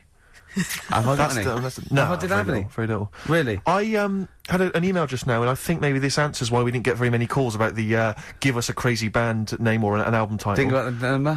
No. They think maybe they're all at the march, the big march, which makes a lot of sense because I would imagine a lot of the sort of losers that listen to our show. What's the march Probably about? also agree that they should go and protest about a war. Oh, it's the anti-war march, yeah. It's the gangster war. So, well, I don't really know the ins and outs of this whole thing, really. I mean, it sounds like it's a long way away. I don't suppose know if it's they wanna like, bomb it. yeah. They were asked if they wanted a war, and they said no. Is that so bad, Steve? Yeah. Do you think No, that's bad? I mean, good luck to them. I don't think it's going to have much effect, to be honest. You don't think? No, I don't really believe in Bush all is that. listening. I don't think he's worried in the slightest. A couple of No. sort of dropouts and some sort of junkies are in the streets, you know. Well, you And a couple say of that, old you say ladies. that, but what's their names? Specials, Free Nelson Mandela. 8 years later, he was out. That's true enough. So That's absolute. I've forgotten about that. I think they were. Yeah, Well, and Live Aid sorted out world hunger. yeah, That put an end was to done. that. So that was. But I see the difference there is Ebony and Ivory, no more racism now. But musicians. That was done. Rick, you see, musicians were involved there. Yeah. I don't think any musicians are involved this time. I think Of course David they are. Albarn's there. They've, but they've probably taken their bongos and their didgeridoos. tablas. You Is that can what see they're they're walking down now, loads of ponchos. Yeah. You were going to wear a poncho once because you thought it'd make you more of a hit with the ladies, weren't you? Oh, but they're so now, ponchos. They are, In aren't they? Topshop, Really? they are so now. So you'd have been ahead of your time. As again. ever, as ever. You see, I think if you wait a couple of years, those clogs will be in. Exactly. This is what I'm hoping. You What just about this pipe? I like to think that the pipe. The pipe is definitely on the way back at some point. The Yeah, pipe's got to the come pipe back. with What the do you think of a children. lady? Sorry, as a lady, what do you think of a man who smokes a pipe? I think it's lovely. Do you think it's quite Very sexy? sexy, 'Cause yeah. I think it's quite I wouldn't want to distinguished. snog it takes your breath away. What? Because I've given up smoking, Steve. Yeah, it takes. Well, I wouldn't be giving you a blowback. I don't know what that phrase is, Rick. I gambled with that phrase. I don't know if a blowback. I think that could be obscene. I've got no idea what a No, blowback I think it is very, very sexy in a sort of a Val Doonican kind of way. He never smoked a pipe. Not Did he Val, not? nothing. No, he smoked a goat. Oh, right. Well, he sang about smoking a goat. But what About worries Paddy me, McGuinness Claire, goat. It blew up. if you look at pictures of the great sort of thinkers of our time, and, you know, maybe they're at college or university in the sort of 1930s, you got those great, you know, the great thing of people who became the great artists of our century, and you see pictures of them in Oxbridge when they're 19, they're all smoking pipes in tweed suits. Yeah. No young people now are smoking pipes. I fear that it's going to be dead in like 15 years. I don't think anyone's going to be smoking pipes. But I think, again, you I feel are like way maybe it's ahead maybe of a your certain time. profile. Yeah. Maybe I've got to try and bring it back. Bring it back. I You think know, so. and then we could be seeing kids in Top Shop on a Saturday. And let's not forget sniffing snuff. Some snuff. My nan used to sit there with 2 brown stains just dribbling from her nose. Lovely. Yeah, and that bit of snuff and some gin. Well, this is it. Because my friend always said if he won millions of pounds, he'd spend it all trying to bring back as a fashion accessory the cape.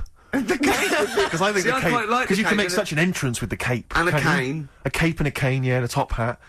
I wish people had to wear hats now. See, I couldn't I carry love it off because hats. my shape and size. I look like Bertie Bassett. Whereas you look Basil Rathbone. I'd look pretty good at all sort of You'd cut a Christopher good- Lee. yeah. in a And cape. wow, you But would. because I'd sweep into a room, you know, I know. it'd bellow Yeah, behind see, me. I think you look like. And don't get this wrong. Don't take this wrong. Like we're mates. I think you look like a freak with a cape on. Okay. So- all right. Well, And at which point would you take it one step further and add the deerstalker, you know, and go the whole Sherlock Holmes so route? I'd have the cape, the pipe, the deerstalker, and Yeah. I'd solve crimes. It looked great. It looked like some sort You of. could be my fat companion. I could be. What sort of like get padding and stuff. Yeah. No, I like that. Yeah. I'd like to solve more crimes. If I'm being truthful, I'd like to. I would love to solve crimes. Just to solve one crime would be Oh, great. I wouldn't matter if I solved it. If they police came to me and said, "You know," I'd just look at the first one, I'd go in, Yeah. just get it off the streets. You know what I mean? Just like tick, done that. Sure, yeah. But I You just know. feel there'd be something. I feel like maybe because you know, like in TV shows, it always used to be, you know, they were a doctor who also solved crimes. They were a plumber, they solved crimes. Quincy. You know, Quincy, things oh, like that. yeah. But you know, a couple of sort of BAFTA-winning writers, What did Heart comedians to who Heart also do? solve crimes. That's good. That'd be good, wouldn't That'd it? be great. What did Heart to Heart do? They were just They millionaires. were just a weren't couple, a millionaire couple who would invariably what was But the Murder they She did Wrote? that She was just a every novelist. week, though. Was Every she? week, heart to heart. they? Murder She Wrote. Murder, She She wrote it and she solved Yeah, it. we solved it. It's brilliant. Murder She Did wouldn't have been such a good sort of No, thing. No. But this is what you don't seem to get that anymore. You know, people who do one job for a living. You know, DJ who also solves crimes. A Wasn't the DJ who solved crime? That was Shoestring. Was he a DJ? Yeah, He was Eddie a private Shoestring ear, wasn't he? He was a private DJ who was ear also a on the private eye. radio. Is that what that was? That the thing they did? Not private eye, private ear. Is that what they said? Yeah. And how did he solve it? He worked out clues Yeah. for call-ins and stuff. Yeah. No, he used to leave the building. He didn't just sit there and play records and then try and guess. That's great. Give us a call on the usual number if you've got any idea who murdered. Now it's Snitch Hour. Got a letter here. Who reckons I she knows? I know a lot of my friends are big fans of Midnight Caller. Do you remember Midnight Caller? Was he a DJ who solved crimes? Yeah, it was one of those late night things in America, wasn't it? But was he a DJ? He solved crimes, didn't he? I don't know if he'd solved crimes or just solved. If you've ever solved a crime, email solved us. puzzles. he had one of those puzzler books. Weren't you on the front cover of Puzzler once? One of those things you get. Weren't you? Puzzler. Were you? Was I? No, I don't think so. Oh, it was your other friend A friend who's of a mine, DJ, yeah, it was on the cover of Puzzler magazine. That's it, yeah. So was Puzzler a rude thing? No, it's one of those things that you Those puzzle books you can buy in the Oh, museum. actually, it's a puzzler. You do Oh, I for see. coach journeys, and they just put people's pictures on without permission. Yeah. I know people are just like, well, I didn't give permission. They just find like celebrities, and they just get their picture and they stick them on the Well, they front. would have used me then, would they? Well, I Celebrities. forgot. I didn't. Hey, Pink. Should we play Pink? Yeah. Oh, man. I don't live by the rules. Be on your head. Here we go.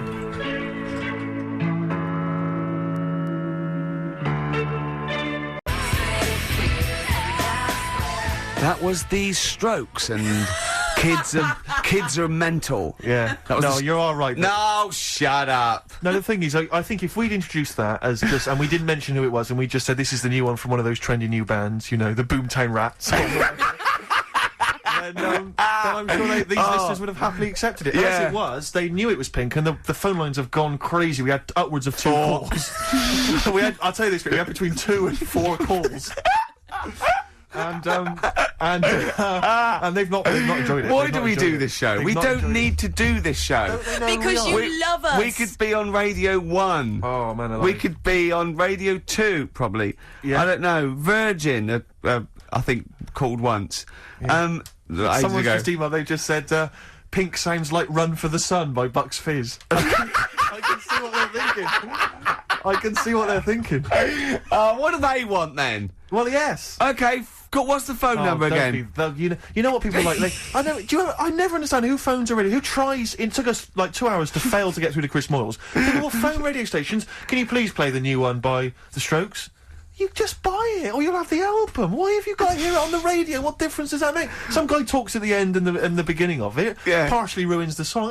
I can't understand who phones up for a request. We're really alienating our listeners now, aren't we? Nice We're going, we don't care what you think, go and buy it. We're going to play what we want and we don't care. Yeah. I mean, we're not being particularly funny or interesting. We haven't even got that to fall back on. I'll tell you what it is, Rick. Arrogance.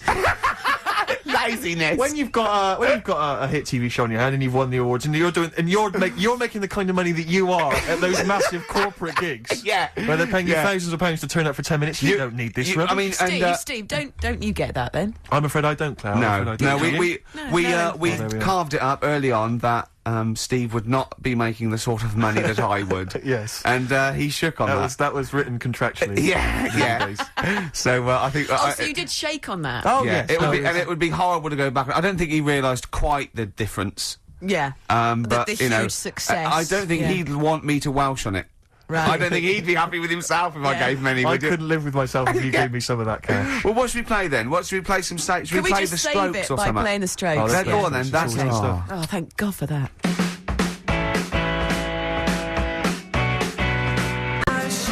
Electric Soft Parade. Same way every day. Is that what you want? Is that what you want? Do you mean me or the listener? The listener. Sure. Is it what? So they didn't like. So they want good music, they see. Apparently, Rick, they would prefer good music to. They Pink. want good music, do they? Are you sure they want good music? They appear to want good music, Rick. Why? Hang on, wait a minute. What are you thinking? I'm going to thinking of playing a really good record next. Oh, wait a minute. Wait. No. They've wound me up now. They want good music. They don't want, right. So I will do a little deal with them. Okay. I will play them a fantastic piece of music. As long as they promise to turn the stereo up to number 10. Wee. What about the neighbours, Rick? Think about the neighbours. What, you think they'll annoy the neighbours? They may annoy Steve, the maybe neighbours. I want them to annoy the neighbours. Wait a minute. What? Rick, you know what that was? What? It's the sound of the rule book being torn up. Yes! Yeah. Rick. Yeah, you think I'm playing with fire? It sounds like it. Maybe I like getting burned. Oh, careful, Rick, careful. Because you could scold your hands, but what about your elbows? I wish I knew what that meant. I didn't really think that through. This is a great piece of music by one of the greatest bands ever. Okay, it's one of their best songs. Yeah, that's true Okay, enough. it is long. It's a long tune. Well, you know what? What, you can't handle that? You can't. You don't want 8 minutes Ooh, of you the don't want Who. 8 minutes of cracking music? Yeah, Then listen to please this. switch off your radio. No, seriously, turn the radio up. Crank it up. Go. Rock it up.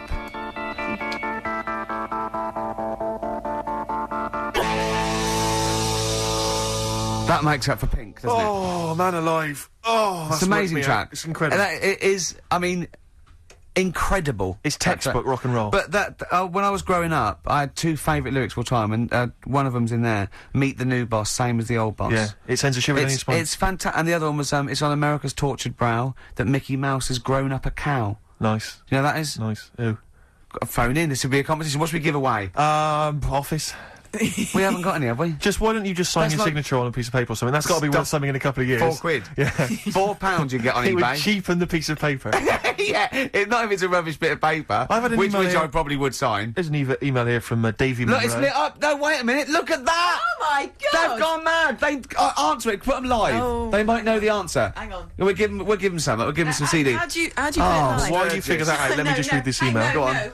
If you're having to play, it says here, if you're having to play extra ad breaks and 8-minute long songs, it just goes to show who provides all the material for that radio show of yours. Did Carl secretly write The Office as well? And I think to myself, it's like, what do you want from us? We'll just see if someone's That's on one the of the phone. most incredible rock and roll tunes ever laid down on vinyl, and you're whinging? I know. Because you'd rather have our inane banter. What kind of a person are No, you? they'd rather have Carl's inane Well, banter. clearly. Don't big your I roll just- up. no, They don't no. want us at all, Steve. I've just had a phone call from a very nice girl saying, "Where's Carl?" I said, "Well, you know, he's back next week. What's wrong with me?" She went, "No, you're lovely, Claire." She said, "But Carl calms the other two down." Sure. Really? Sure. Can we just see if someone's on the phone? Is Yeah, go anyone on there? then. Right, what are we going to give them? We're going to give them We some got nothing. CDs or We're something. running on Well, it. take the name. Right. Anyone there? Hello? Hello? Oh, God, there's someone there. Oh, I've got to put my headphones on. Oh, haven't hang I? on. Oh, what God, was you the see? what was the lyric again? Stay Rick? there, please. All right. It's on America's tortured brow that Mickey Mouse has grown up a cow. Life on Mars. David. Life on Mars, David Bowie. It's easy as that. He. What's your name? It's John Ball. John Ball. John, I'll be honest with you, we got nothing. We got nothing to give you. It's not good enough. No, we'll get him some. We'll give him an office CD. He doesn't. and We can't keep doing that, Rick. It's We've got pathetic. nothing Yes, else. They you don't can. give. They don't give us anything, do they? They don't. They. It's a wonder we get into the building. No one's know, around I know. on Saturdays. No one cares. Office DVD. Yeah. What would Okay. you really like, though, if you could have anything? Yeah, Office DVD. See. There you Fair go. enough, fair Brilliant. Okay. Stay on the line, mate, and I'll get you details, okay? Excellent. That was a competition. We did. That was like real radio. Well done. It was like real radio. Now we've got to play David Bowie, haven't we? That's what they Calm do. down, Rick, you are- I can see what you no, mean. but Foxy would have it Well, you're lined gonna have, up. Rick, you're going to have a heart attack. Am I? Live on air. I mean, Yeah. it'll be dramatic radio, and that's Sony Award winning. I know that. Any kind of. I seem to remember when Tony Blackburn had his breakdown on there. I think did he win awards for that? I mean, it was pretty impressive Probably. stuff. It was pretty intense. Yeah. What breakdown Yeah, award? Have a breakdown. Yeah. Excellent. This year's best breakdown on radio. Tony Blackburn. Yeah, but For Tessa, marry me. yeah, it was something like that, wasn't it? Yeah. Did he play the same song again and again and again? Must Did have he? been fascinating radio. Uh, That sounds like Capital Now. oh, it's that satire. High five. Nice We've one. done there. Oh, well done. Well Oh, done. Are we owned by Capital? You've We are, got, aren't we? yeah. Remember what happened last time? Sure. And now Richard Park, who owned Capital, is the Grandmaster. What? The Grandmaster? He's a grandfather. No, he's a Headmaster. headmaster of Fame Academy. Oh, is he? Yeah. Okay, let's play a record now, because you have to lie down, because you're just getting so worked up and now. I can tell when there's an excitement and enthusiasm, and sweat, beads of sweat run down Well, your it brow. started off so badly, we had nothing, but then I did a competition, gave away some things. You've got an email that really annoyed you, haven't you? Well, we can talk about that later. Yeah. But yeah, whenever I see beads of sweat, I know, because that's not the Jeez. Ricky Gervais I know. Okay. It worries me. You never work yourself up into any kind of sweat. Okay, so you need to let's just play chill it. out, Let's, calm down. we're going so well now, aren't we? What about a bit of Beck? Would Let's that play a lovely bit of Beck, just to Yeah. chill everything out, just Yeah. calm everything yeah. down. Yeah. Yeah. All right. Yeah. All right, relax. Yeah. Okay, Yeah. there you are, you Yeah. see, he's gone. Yeah. Yeah.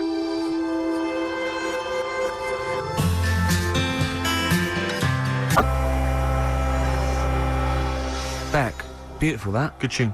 Brilliant. Good tune. Yeah, I enjoyed it. Lost Cause, XFM 104.9. It's going well, isn't it? Oh, I'm loving it. Right, let's do something else then. Adverts. Yeah. Adverts, I'd love to hear some adverts. Yeah. Oh, please.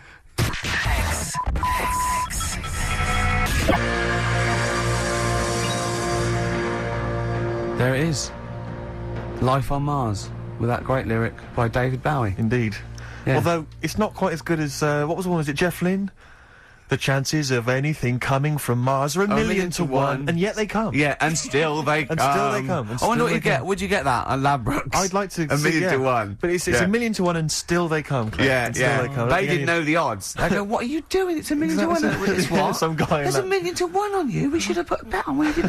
You didn't tell me you were You should have coming. notified us. We could have split it 50-50. We I could have made fiddled it a little fortune. bit. I could have gone, wow. I could have probably got them up to a million and a half. Gorg, what were Now you you're thinking? here. We're never going to get good Oh, odds. Gorg, the chances of that. Gorgie! The chances of that happening were a million What to have you one. come for? They've probably come for that. Well, why didn't you quash. sneak in? They've come for that quash drink, haven't they, again? You could have snuck Oh, down. what are you you could have doing? let us know and flown back and then made another. You know that fella? We come for that drink you call quash. I bet he'd get off with snork. Wouldn't Well, he? possibly. He'd meet Are you thinking of weird stuff again? You're thinking of crazy ideas again.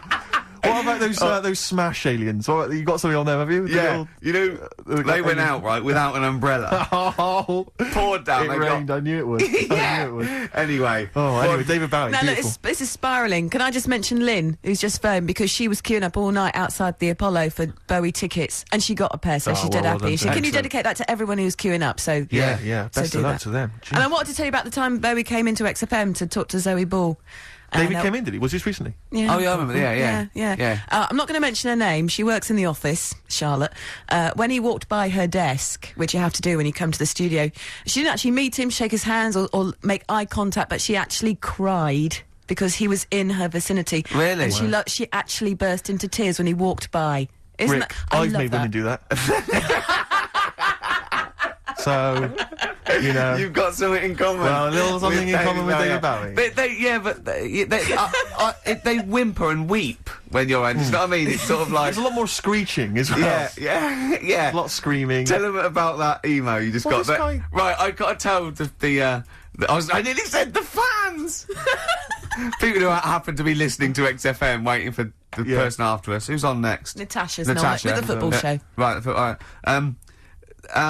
Steve was genuinely annoyed. I laughed, right? Steve is genuinely annoyed. He doesn't like rudeness or people insulting him from a distance. I'm not sure I can find it. Oh, what was Annoying. it? Oh, you got to find it. Well, hang on, let me, Oh, hang on. This is good radio as well. The sound of a mouse clicking in the distance. Well, I'll just keep you sprung talking. it on me. I'll just keep talking. You can come up with some magic. What was Scooby-Doo on about? A talking dog? That's a bit weird, isn't it? Oh, what is that? And then, right, what was that? Wacky Races? I don't know if... Oh, no, wait a minute. So why did they run, the cavemen, if they had a car? I've got it. I've got it. Right. Okay, this is an email. This is an email that was sent through. Right. And this is my feeling. I think if you're going to email an insult, you've got to at least be clear what the insult is. You can't make me do the work. You can't make me try and guess or figure out. No, it's like sending someone hate mail and they have to pay postage. Yeah, exactly. You go, well, if you're going to... Exactly. Or making an obscene phone call, but collect. The postman charges you 25p before he hands you a letter bomb. Yeah. Go on. It says, Merchant. It opens with Merchant.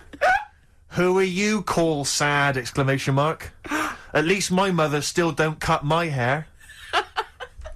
Merchant. Who are you, call sad? At least my mother still don't cut my hair. Is it an anagram? I don't know. I feel like it's been translated from the French. Yeah. It's a Japanese fella who hates you. Exactly. And he's got a Japanese English dictionary. It's just literal. So, how does he know your mum cut your hair then? You've never said that on there, have you? It's not true, Gervais. Actually, can I just say, I think your hair looks really nice, Steve. I've known you for about 5 years now. It looks lovely. I laughed at you needing someone to say it looks fine. Yeah, it looks good. What do you mean it looks fine? It does look good. It looks good. He's got a little bit of product on it, hasn't he? Yes. Maybe I have. A little bit of hair gel. What do you use? Maybe Gavin had his fingers all over it yesterday. Yeah, I have my hair cut by Gavin of West Hampstead. Is it He does a called? good job. Is what it's called, Gavin, or is he a bloke who works in? It's a Gavin who works in Do a you barber use shop. that fudge stuff on Sorry, your hair? no. But seriously, I use a form of clay, a moulding clay. Yeah, that's, yeah. Gavin recommended it. Yeah. Gavin recommended it, and I've been very happy so far. Hold on, though. Rick, what do you use? I don't. Yeah. Don't. I just sort of. Well, that's obvious. No, I just sort of like comb it back and whatever way it falls, really. Yeah. But You had more questions about Gavin?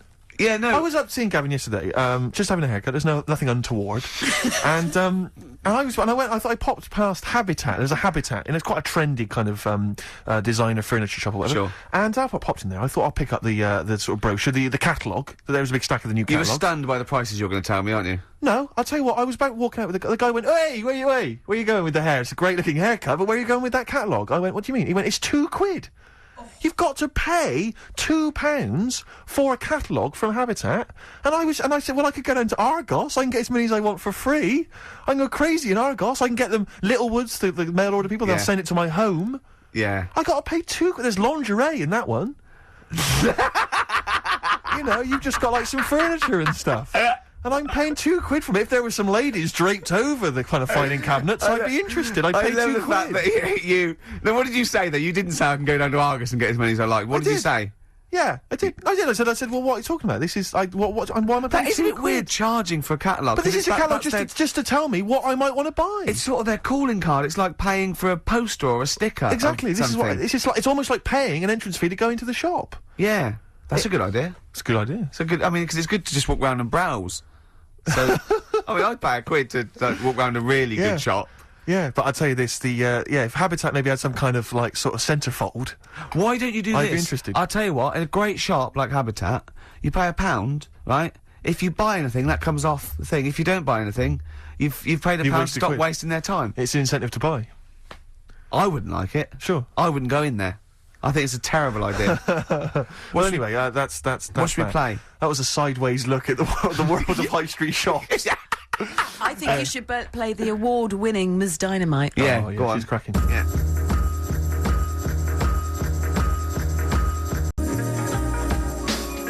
Ms. Dynamite.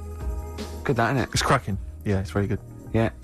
Mercury Award winning. Absolutely. Well done. Yeah, good luck to her. Good luck to her. I must admit, I wanted The Streets, but I love The she did a very good second choice, and you know, wish her all the luck in the world. All the luck in the world. I'm looking at your hair. It's not bad, is it? And you have bigged it up, so you're quite. So I assume you didn't go to a barber. You've gone. This is actually a hairdresser's. This is right. Gavin of West. Okay, I'm going to ask you now, right? And I'm not going to take the mickey, even if it's £100. I'd think you're a fool, and I know you wouldn't pay that much. But it's obviously more than the £5 then, isn't it? How much do you pay? Ricky Gervais, for this haircut, I paid the princely Sam, and I was proud of it. 22 notes. But that's all right. But I went up to 24 because I was pleased with what I had. Little tip for him. £2 tip. £2 tip. I could have just given him one of those Habitat catalogues. He'd have been pleased with that. I love just flap that on the desk. Yeah, and he'd have gone, thanks very much. And you'd like to go, I'm going to be honest, Gavin. That is not free. Exactly. If that had been an Argos catalogue, then throw me out of it. It would be an insult. Exactly. Look at the price. Go £2. You go, yeah. That £2 is yours. That's yours. You're taking that home. Would you prefer the money? What should we do? Yeah. We'll usually play a new one around this time. What new adverts have we got? We've got plenty here. Oh, come on, let's come on. Are you in any? No. XFM. Badly Drawn Boy. I imagine that's starting a British film.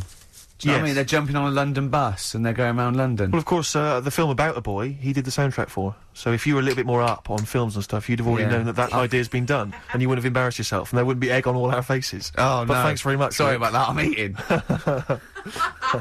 I'm very messy, aren't I? Yeah. What have you got, Steve? What have you got for Rick, me? I'm glad you've asked. Thanks for asking.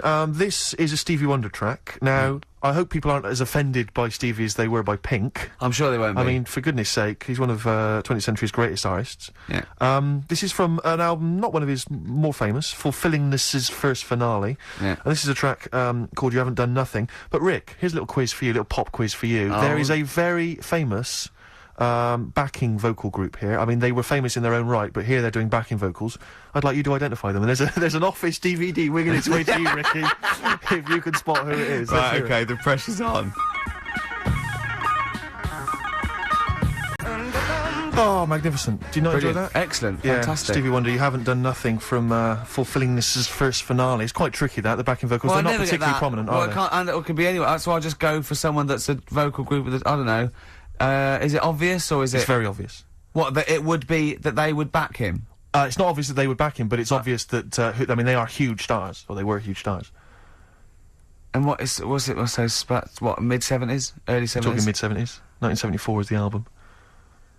There's an Office It's not, DVD winging its way not to the you. Jackson 5 or It's the something like Jackson that. 5. Is it really? There they are. Well done. Well, there you There go. are, yeah. Well I mean, that's how done. big Stevie was, that he could ask the Jackson 5 just to stroll in There you go. with some fairly See? nondescript backing vocals. Good stuff. First album I ever got, Jackson 5. Was it? Which Yeah. one? It was the one with Rockin' Robin on it. Nice. Did you rock to that? I imagine you did. I walked Grooved around to that. How old were you? What were we talking? 18? I was about, I suppose, I don't know, 11 or 12, and I had one of those little cassette players when you had to press down play and what's it, and it had a little handle that came out. They're brilliant, yeah. And I had one CD with it.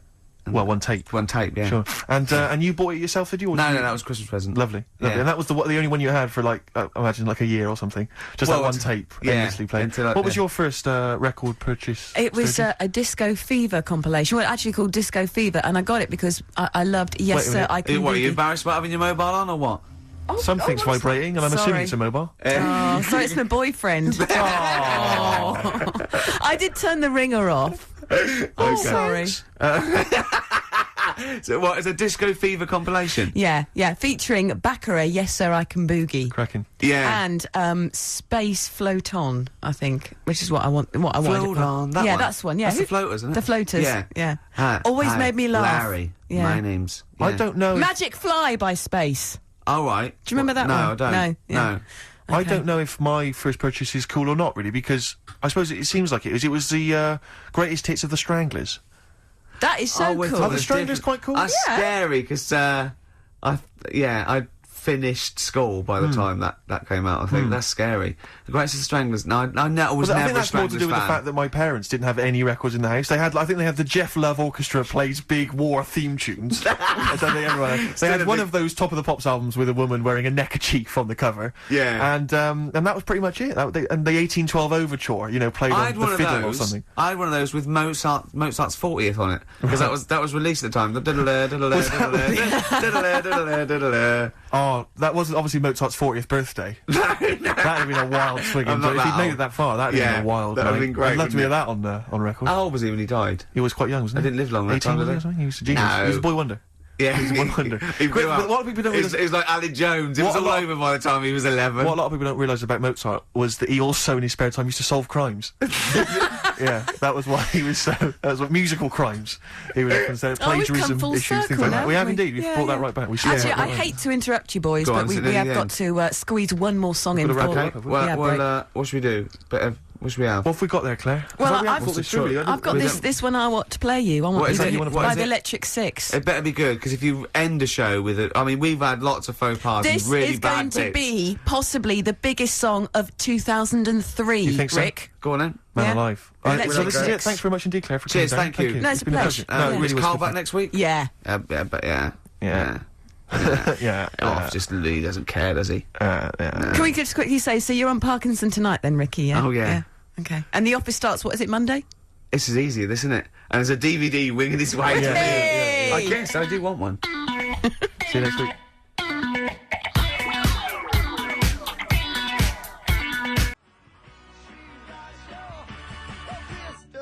Kings of Leon, Molly's Chambers on XFM 104.9. Thanks to Lauren Laverne there for the last few hours. Coming up, we have got some great music, Steve. We've got Kings of Leon, as you heard. We've got Alba, we've got The Darks, we've got Coldplay, Coral, Rolling Stones, we've got some Springsteen, The Smiths. Do you not mean you need any more? And with all that, we've still got Pete Skinner with his wacky weather report. Excellent, good old Pete. Eh? Nice to have him back. Good news, Steve. Got some here. Brought in. It's just a normal soup. It's Rooster's Pride. What flavour soup's that, Steve? Oh, I know you brought that, and it's all a genuine article, and it's cock soup. Oh, thanks. Can I have a close look at that? Maybe there's some more humour I can draw. What you want a closer look at my cock soup? Just a cock soup. Let me just. It says here delicious, appetizing. Oh, 3 is to it? 4 servings. Because you know what I'm thinking of when you're talking about the I'm soup. trying to think of innuendo. I'm just thinking of a man's cock. Penises, yeah. Let me just. It's the darkness. Use Rooster's Pride cock soup as a snack with crackers or toast. Still thinking of a normal knob. An appetizer again, or a soup base. That doesn't really work as an innuendo. No, that's disappointing. We'll work on that though.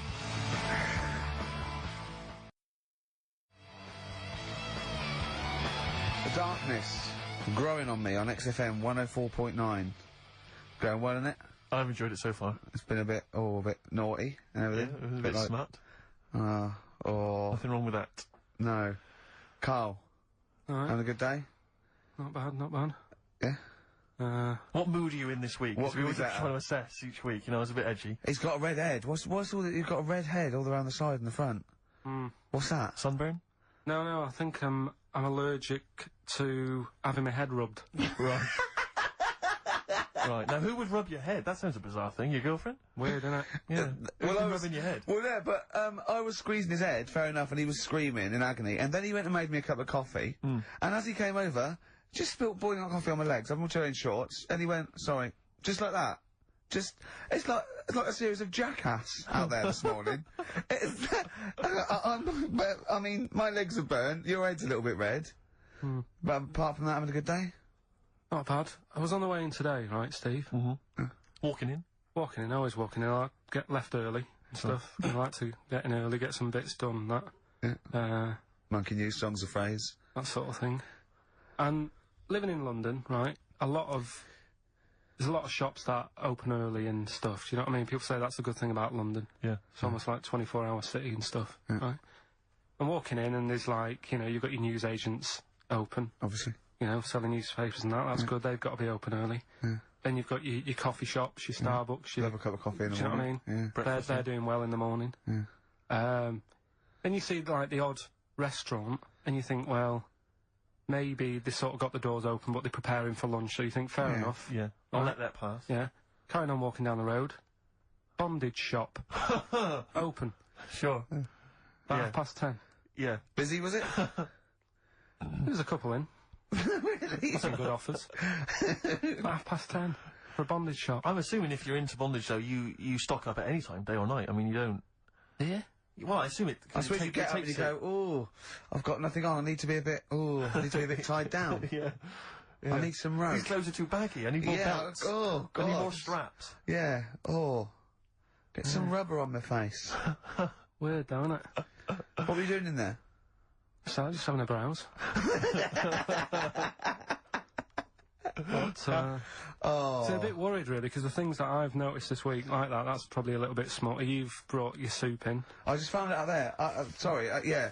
It is Rooster's Pride, cock soup, noodle soup mix, chicken flavour.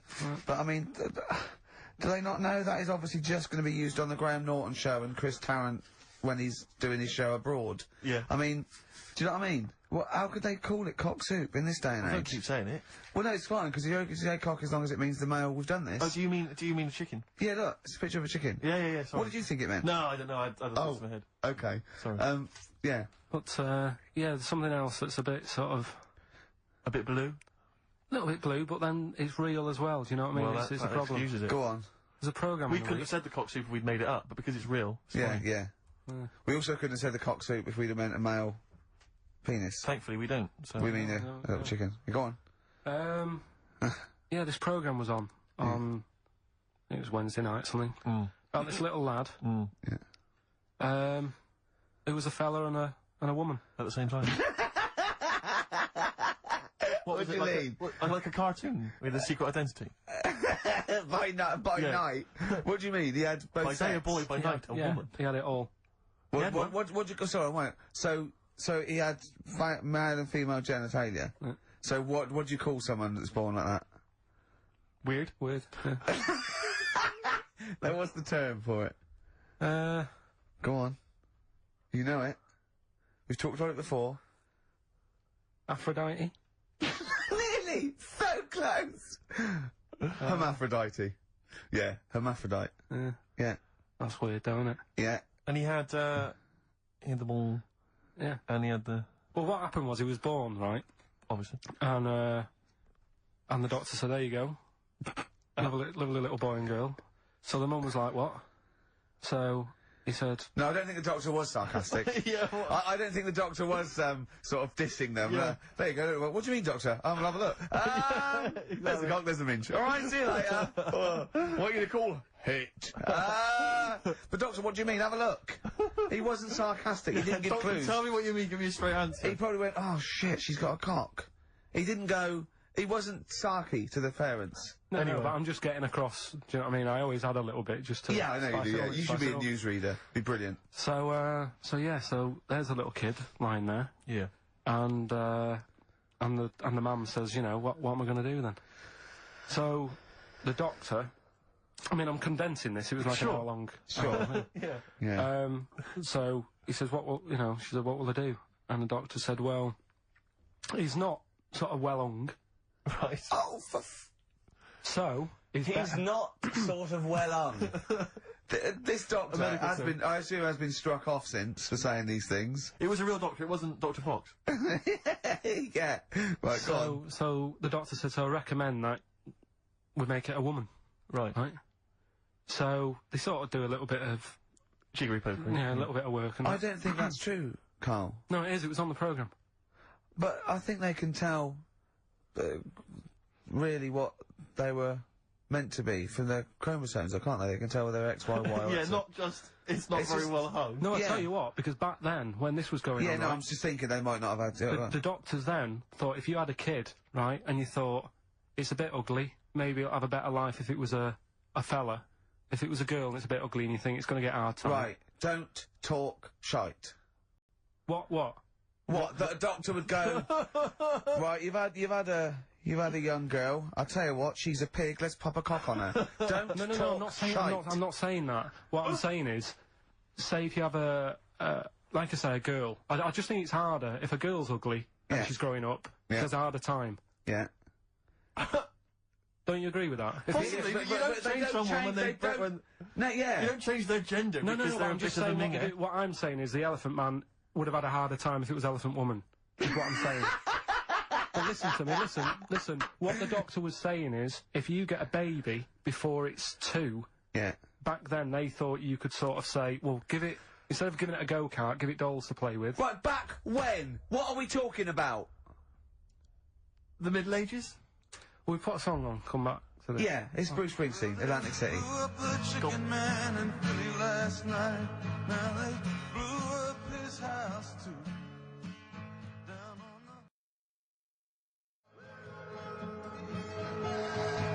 Bruce Springsteen, Atlantic City, on XFM 104.9. Okay, look, have another go, Carl. What were you saying? As an hermaphrodite, yeah, he was born with both sets. The doctor said he's not well hung, let's lose that. Let's get rid of that. Let's make it into a girl. Okay.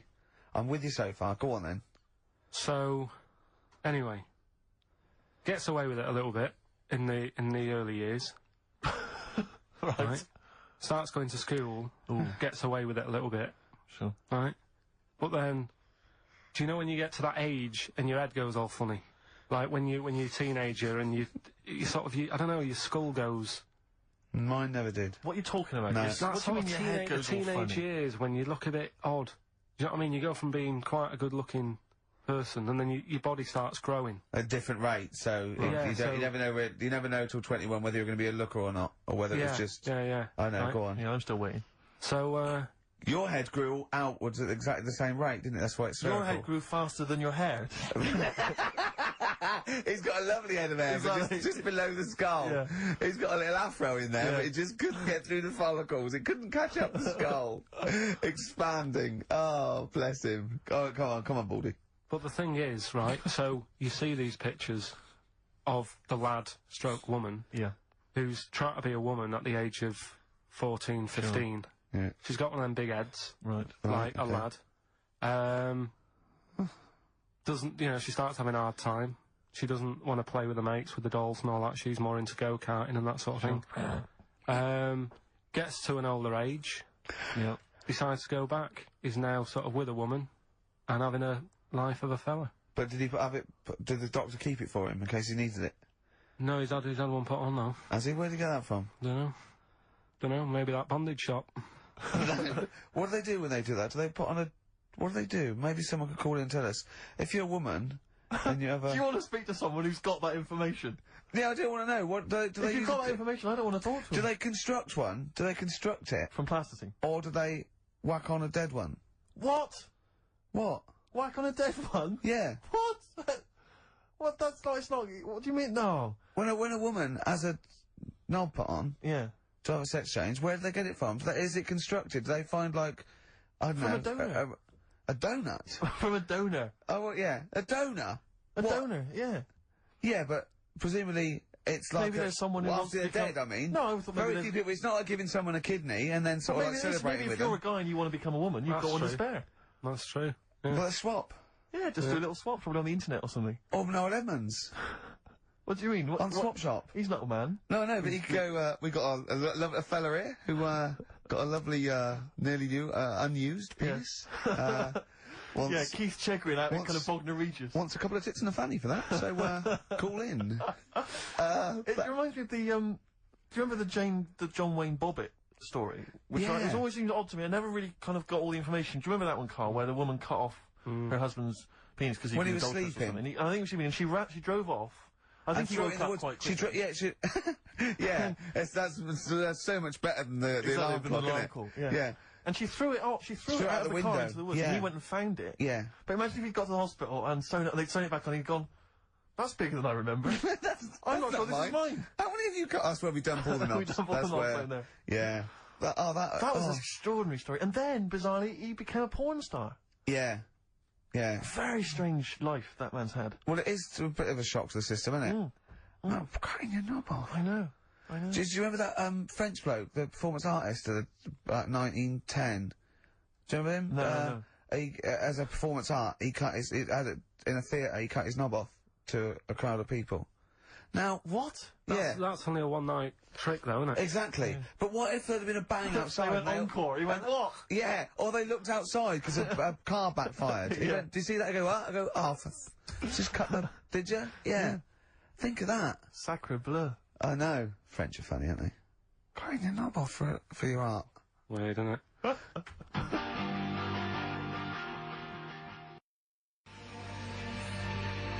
Longview.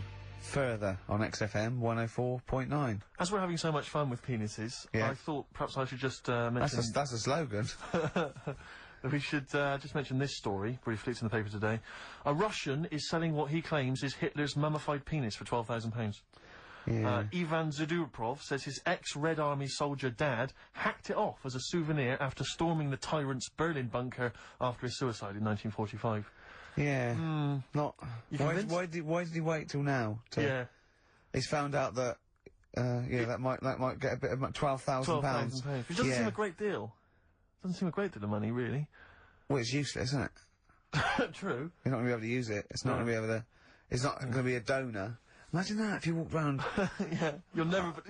Making love to a girl, you'll never believe who this is. Yeah. You never believe who's doing you, love. Exactly. This is going to freak you out.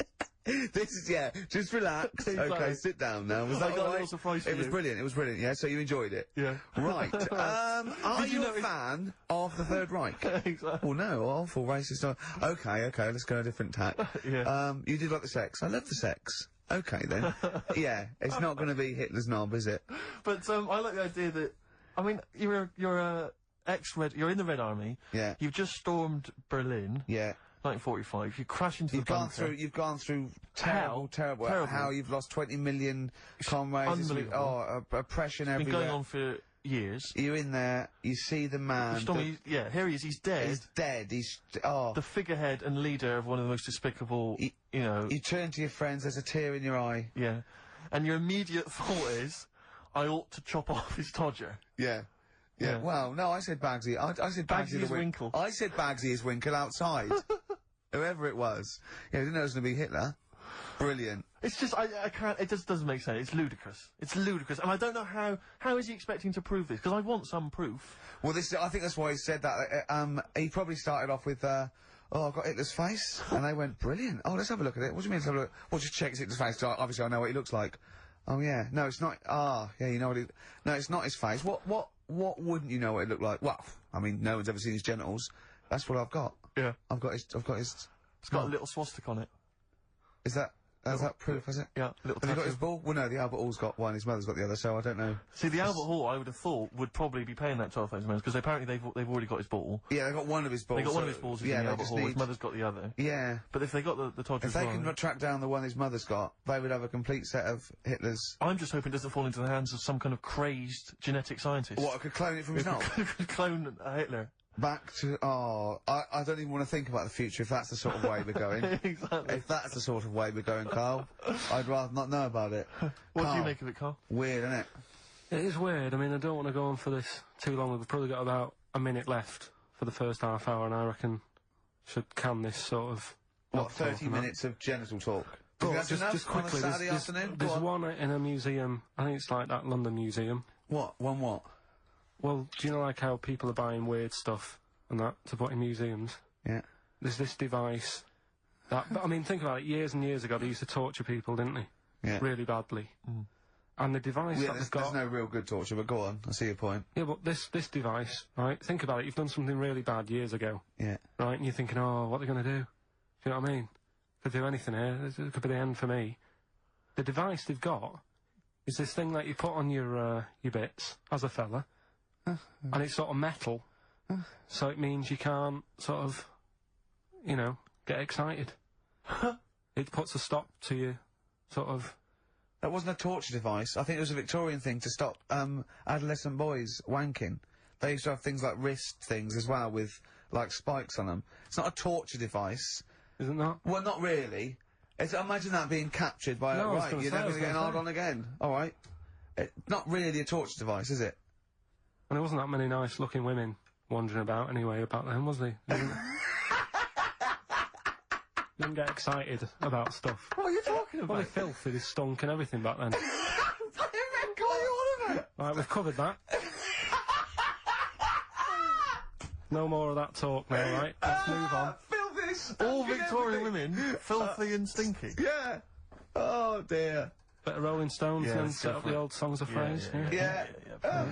Stones, Beast of Burden. We've not played it before. It's an absolute gem.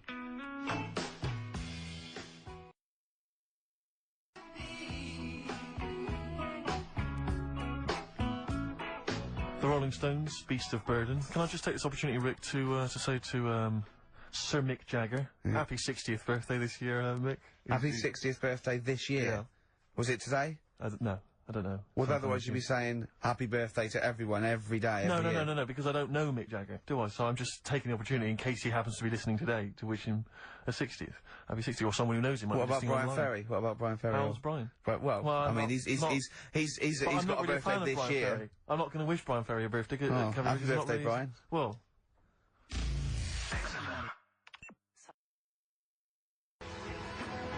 Silence is easy. Star Sailor on XFM 104.9. Right, it's the quiz of the week.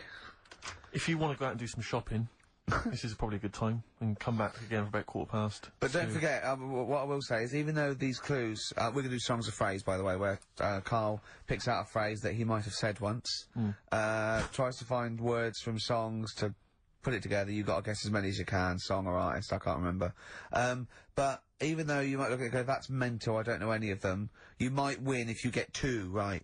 I mean, I think the winner last week got about 3 out of 3 Well, or I have 7. to be honest with you, I mean, last week, Rockbusters, surprisingly, was a very, very popular quiz. Yeah. It just happened to be awful. Yeah. This one is pitiful. I mean, it's truly atrocious. Yeah. And it really doesn't even have a fan base. I mean, there's no one championing this one, Carl. Last week, seriously, mate, I got about Carl's face. 7 or 8 replies. Oh God, that's terrible. That was like when you told a kid that you couldn't afford a Christmas present this year. Look at his face. Yeah, it is a bit distraught. Carl, I suppose it's like Chris Evans' face when they said they were cancelling Girls and Boys. It's like, but I can come up with great TV game shows like that. No, you can't, Chris. Not anymore. Oh, his little glasses slid down his nose. I'm the guy who don't forget your toothbrush. Yeah. What was that money you owe me? No, you owe us. Oh, can't believe it. Alright, so will I just play it to you and Whatever, you Carl. try and work out what the phrase is? Sorry, it's a phrase that might have once been uttered on this show. It was said last week. Oh, right. Alright, okay, brilliant. Alright, here we go. I know you're just 16, but looking all of 21.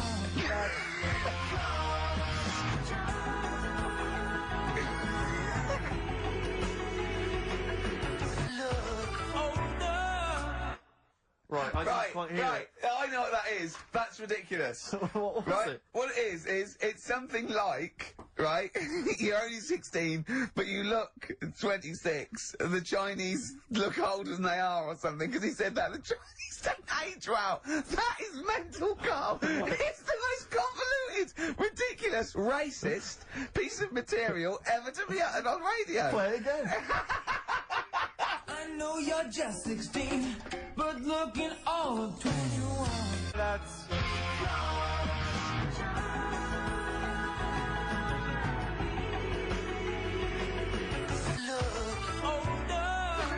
Okay, you're just 16 and looking all 21. That's because the Chinese look older.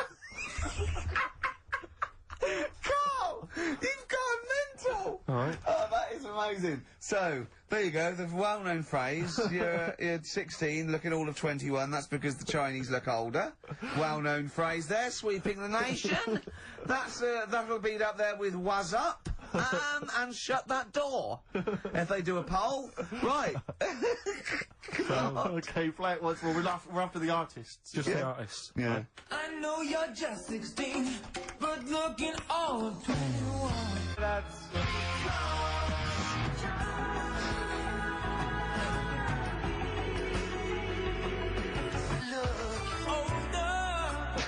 Unbelievable. All right, let me tell you what the prizes are.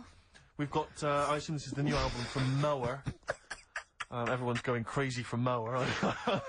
I've not heard people stop talking about Mower. But there it is. We got the new album from the Webb Brothers, which might be quite good. The Polyphonic Spree album, the best dance album in the world ever, which is ideal perhaps if you're having a barbecue and you've got lots of 8-year-old children coming. The Polyphonic Spree, I look at them and I think, well, you know, they're a pretty good band. But, if that album sounds like a million, you're gonna make that 40 quid each. I know, it's extraordinary. I mean... They're the sort of indie equivalent of the So Solid crew. Yeah, you're not gonna make any money. The manager's getting 20%. Exactly, yeah. And also on DVD, Red Dwarf Series 1. So, some absolutely barnstorming places. And if you can identify what artist to use in this well-known racist phrase, that's because the Chinese look older. Play it once more, Carl. One more time. I know you're just 16, but looking all of 21. That's...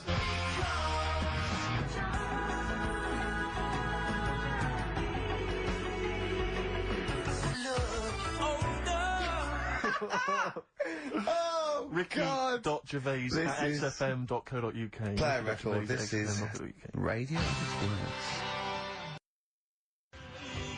Panic, the Smiths on XFM 104.9. Well, we've done the first half hour, which is mainly genital related. Then we've kicked in with some racism. You have to guess what artist. It seems appropriate at this juncture just to mention something that's in the paper today. Dominic Mohan, I know you're a big fan, and as am I. He is just writing about the demise of Radio 1, or as he perceives it, and talking about the Radio 1 breakfast show, and apparently it's lost lots of listeners. And he says, talking of the BBC, it must act swiftly to replace Sarah Cox and look to exciting and inspirational figures like Jonathan Ross, Ant and Dec, Johnny Vaughan, or Ricky Gervais to try and save Radio 1. He's right. I mean... He's right. Has he ever heard this show? What is he talking about? All those other acts, they're dynamite. I can't genuinely... That's someone who said I quite like Ricky Gervais show, but he's never... He can't have listened. I mean, can you imagine what we just played? Or in fact, can you imagine the last 50 minutes on Radio 1, on the breakfast show? Well, we could pre-record it though, so I wouldn't have to get up early. Sure. That's not your point, is it? That's not really No, your point is the quality of what we're doing, Exactly. not how early it is. Sure. Get it, What yeah. would you provide, though, Ricky, do you think, if you went to Radio 1? What sort of... Because, I mean, obviously... Wank, oops. I can do all that. Because, I mean, obviously, our time at XFM is going to basically... I'd be the furry shreddy. Right. Yeah, so I'd get that. Would you have some wacky catchphrases? I think I would. You'd bring back Holy Fook, presumably. Holy fuck, yeah. Oh, ding dong. Oh, hello, it's my little Chinese neighbour. Hello, what's your name? My name is Holy Fuck. Hello. Look at Carl, he's just going, oh, I don't know God. why you didn't even do the Chinese accent that time. Well, that'd be racist. Okay, sure. I mean, yeah, Sure. it's just his name's Holy Fuck, and there's nothing Nothing wrong wrong or with funny about that. that. So, yeah, you'd have that. You'd have have crazy that. comedy characters. You'd probably have some wacky quizzes. Yeah. Oh, look, it's Dirty Old Queer. Hello. No, I'm not... He's a new character to me. I'm quite excited. He sounds very modern and contemporary. Yeah. A new spin Yeah. on an old idea. Yeah. Just tell us a little bit more. Oh, wow, he's an actor, isn't he? And Right. and he likes to, take it up. Alright, well, that's just, if anyone from Radio 1 is listening, and Yeah. they've listened to Dominic Mohan in the paper, they thought, yes, you're right, we need some new blood at Radio 1. Ricky Gervais has got a myriad of comedy characters. Yeah. Whack, oops. I can do sound You effects. can do sound effects. So... You could probably do funny voices like Chris Moyles, couldn't you? Yeah. Wow. Not as good, but I mean, I can... What about comedy songs like Moyles? Again, not as good, but I mean... Do you remember when Moyles rather hilariously changed the words of This Is My Moment by Martin McCutcheon to This Is My Motor? We listened to it though, didn't we? Unbelievable. I remember when he was doing a competition, this was pathetic, wasn't it? We were listening to, Radio 1 once on our house, right? And, I don't know why, we just wanted to, I think it was research, wasn't it, for The Office? Yeah. And, he was doing this, he had to phone in with... We were listening to idiots and... No, I'm not saying that. And he was doing this competition, you had to call in with, some, songs that are golf related.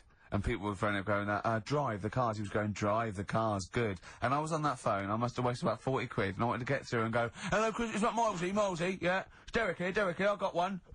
Oh, go on then, Derek, what is it? Something like Spandau Ballet with golfy golf cart and that. And I just wanted to and I waited. I thought the joke's on us. Yeah. I waited on phone bill just to say something stupid. Oh dear. Oh. This show's better than this. Yeah, anyway, if you've got any hilarious golf-related song titles that you'd like to email in... What's the number? Oh, let them email in. ricky.gervais@xfm.co.uk. What would a song title be if perhaps we were doing something about, I don't know, air travel? Yeah. If you've got any crazy ideas, email in. We'd love to hear them. Yeah, brilliant. I've got a thought of another golf one. Okay. You know Duran Duran? Something down the fairway or something, something like that. Alright? Girls on the putting green? Yeah. Or something? Alright? Yeah. Oh, hello. Have you introduced you? My name's Holy Fuck. I'm Dirty Old Queer. I could do all that. Ding dong, whack whack, oops.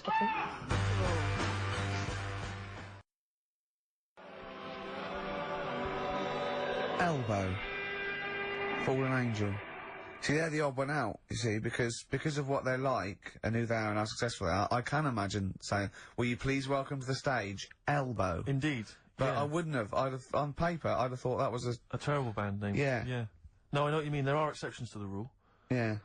Ladies and gentlemen, please welcome to the stage the Boomtown Rats. Yeah. Yeah, see, I'd have thought that was I mean, I think it is a bad name. It is a bad name. But you can imagine it happening. Yeah.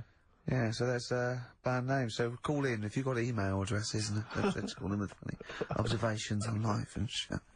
So, well, it's going well, isn't it? That's halfway through. Carl, what do you think? Yeah, it's been alright. It's been alright. Yeah. We've covered a lot of bases. We haven't taught them anything. Not taught them anything? No, I think we taught them to tune into a different station. Yeah. I think Heart 106.2 is probably picking up a few of our listeners as we speak. Yeah. Who's on at the moment? Don't know. Doesn't matter on there, does it? They just sort of... Don't slag them off. No, I'm not slagging them off. I'm just saying I don't think... You tune in because you want to hear Simply Red and that, don't you? Do you know what I mean? Well, they play other great stuff as well. Magic is the one that I love, because I only ever listen to it in a cab. Yeah. If I'm in a minicab. Good, that's good. That is a good station. But Magic is dynamite. But I know on Magic, the DJs have got like 5-hour shifts. It's incredible. They're all... And they do read their own news. I know. It's like they've cut out any expenditure on that channel. It's just some old records. Yeah. And one guy has to go on for 5 hours, read his own news, his own travel. There's nothing else. I saw a bloke struggling once. He sort of wants to be a bit of a sort of comedian, and he does one link. It's sort of one 15-second link between each record. Goes, that's Celine Dion.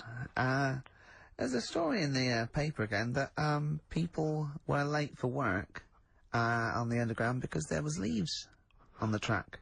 Just wondering if leaves are ever late for work because there's people on the track. It's Simply Red. Oh, bless him. I still think he's got to come up with them for like 5 hours. He's been sweating. Thought going, I'm going to kill myself. I'm going to kill myself.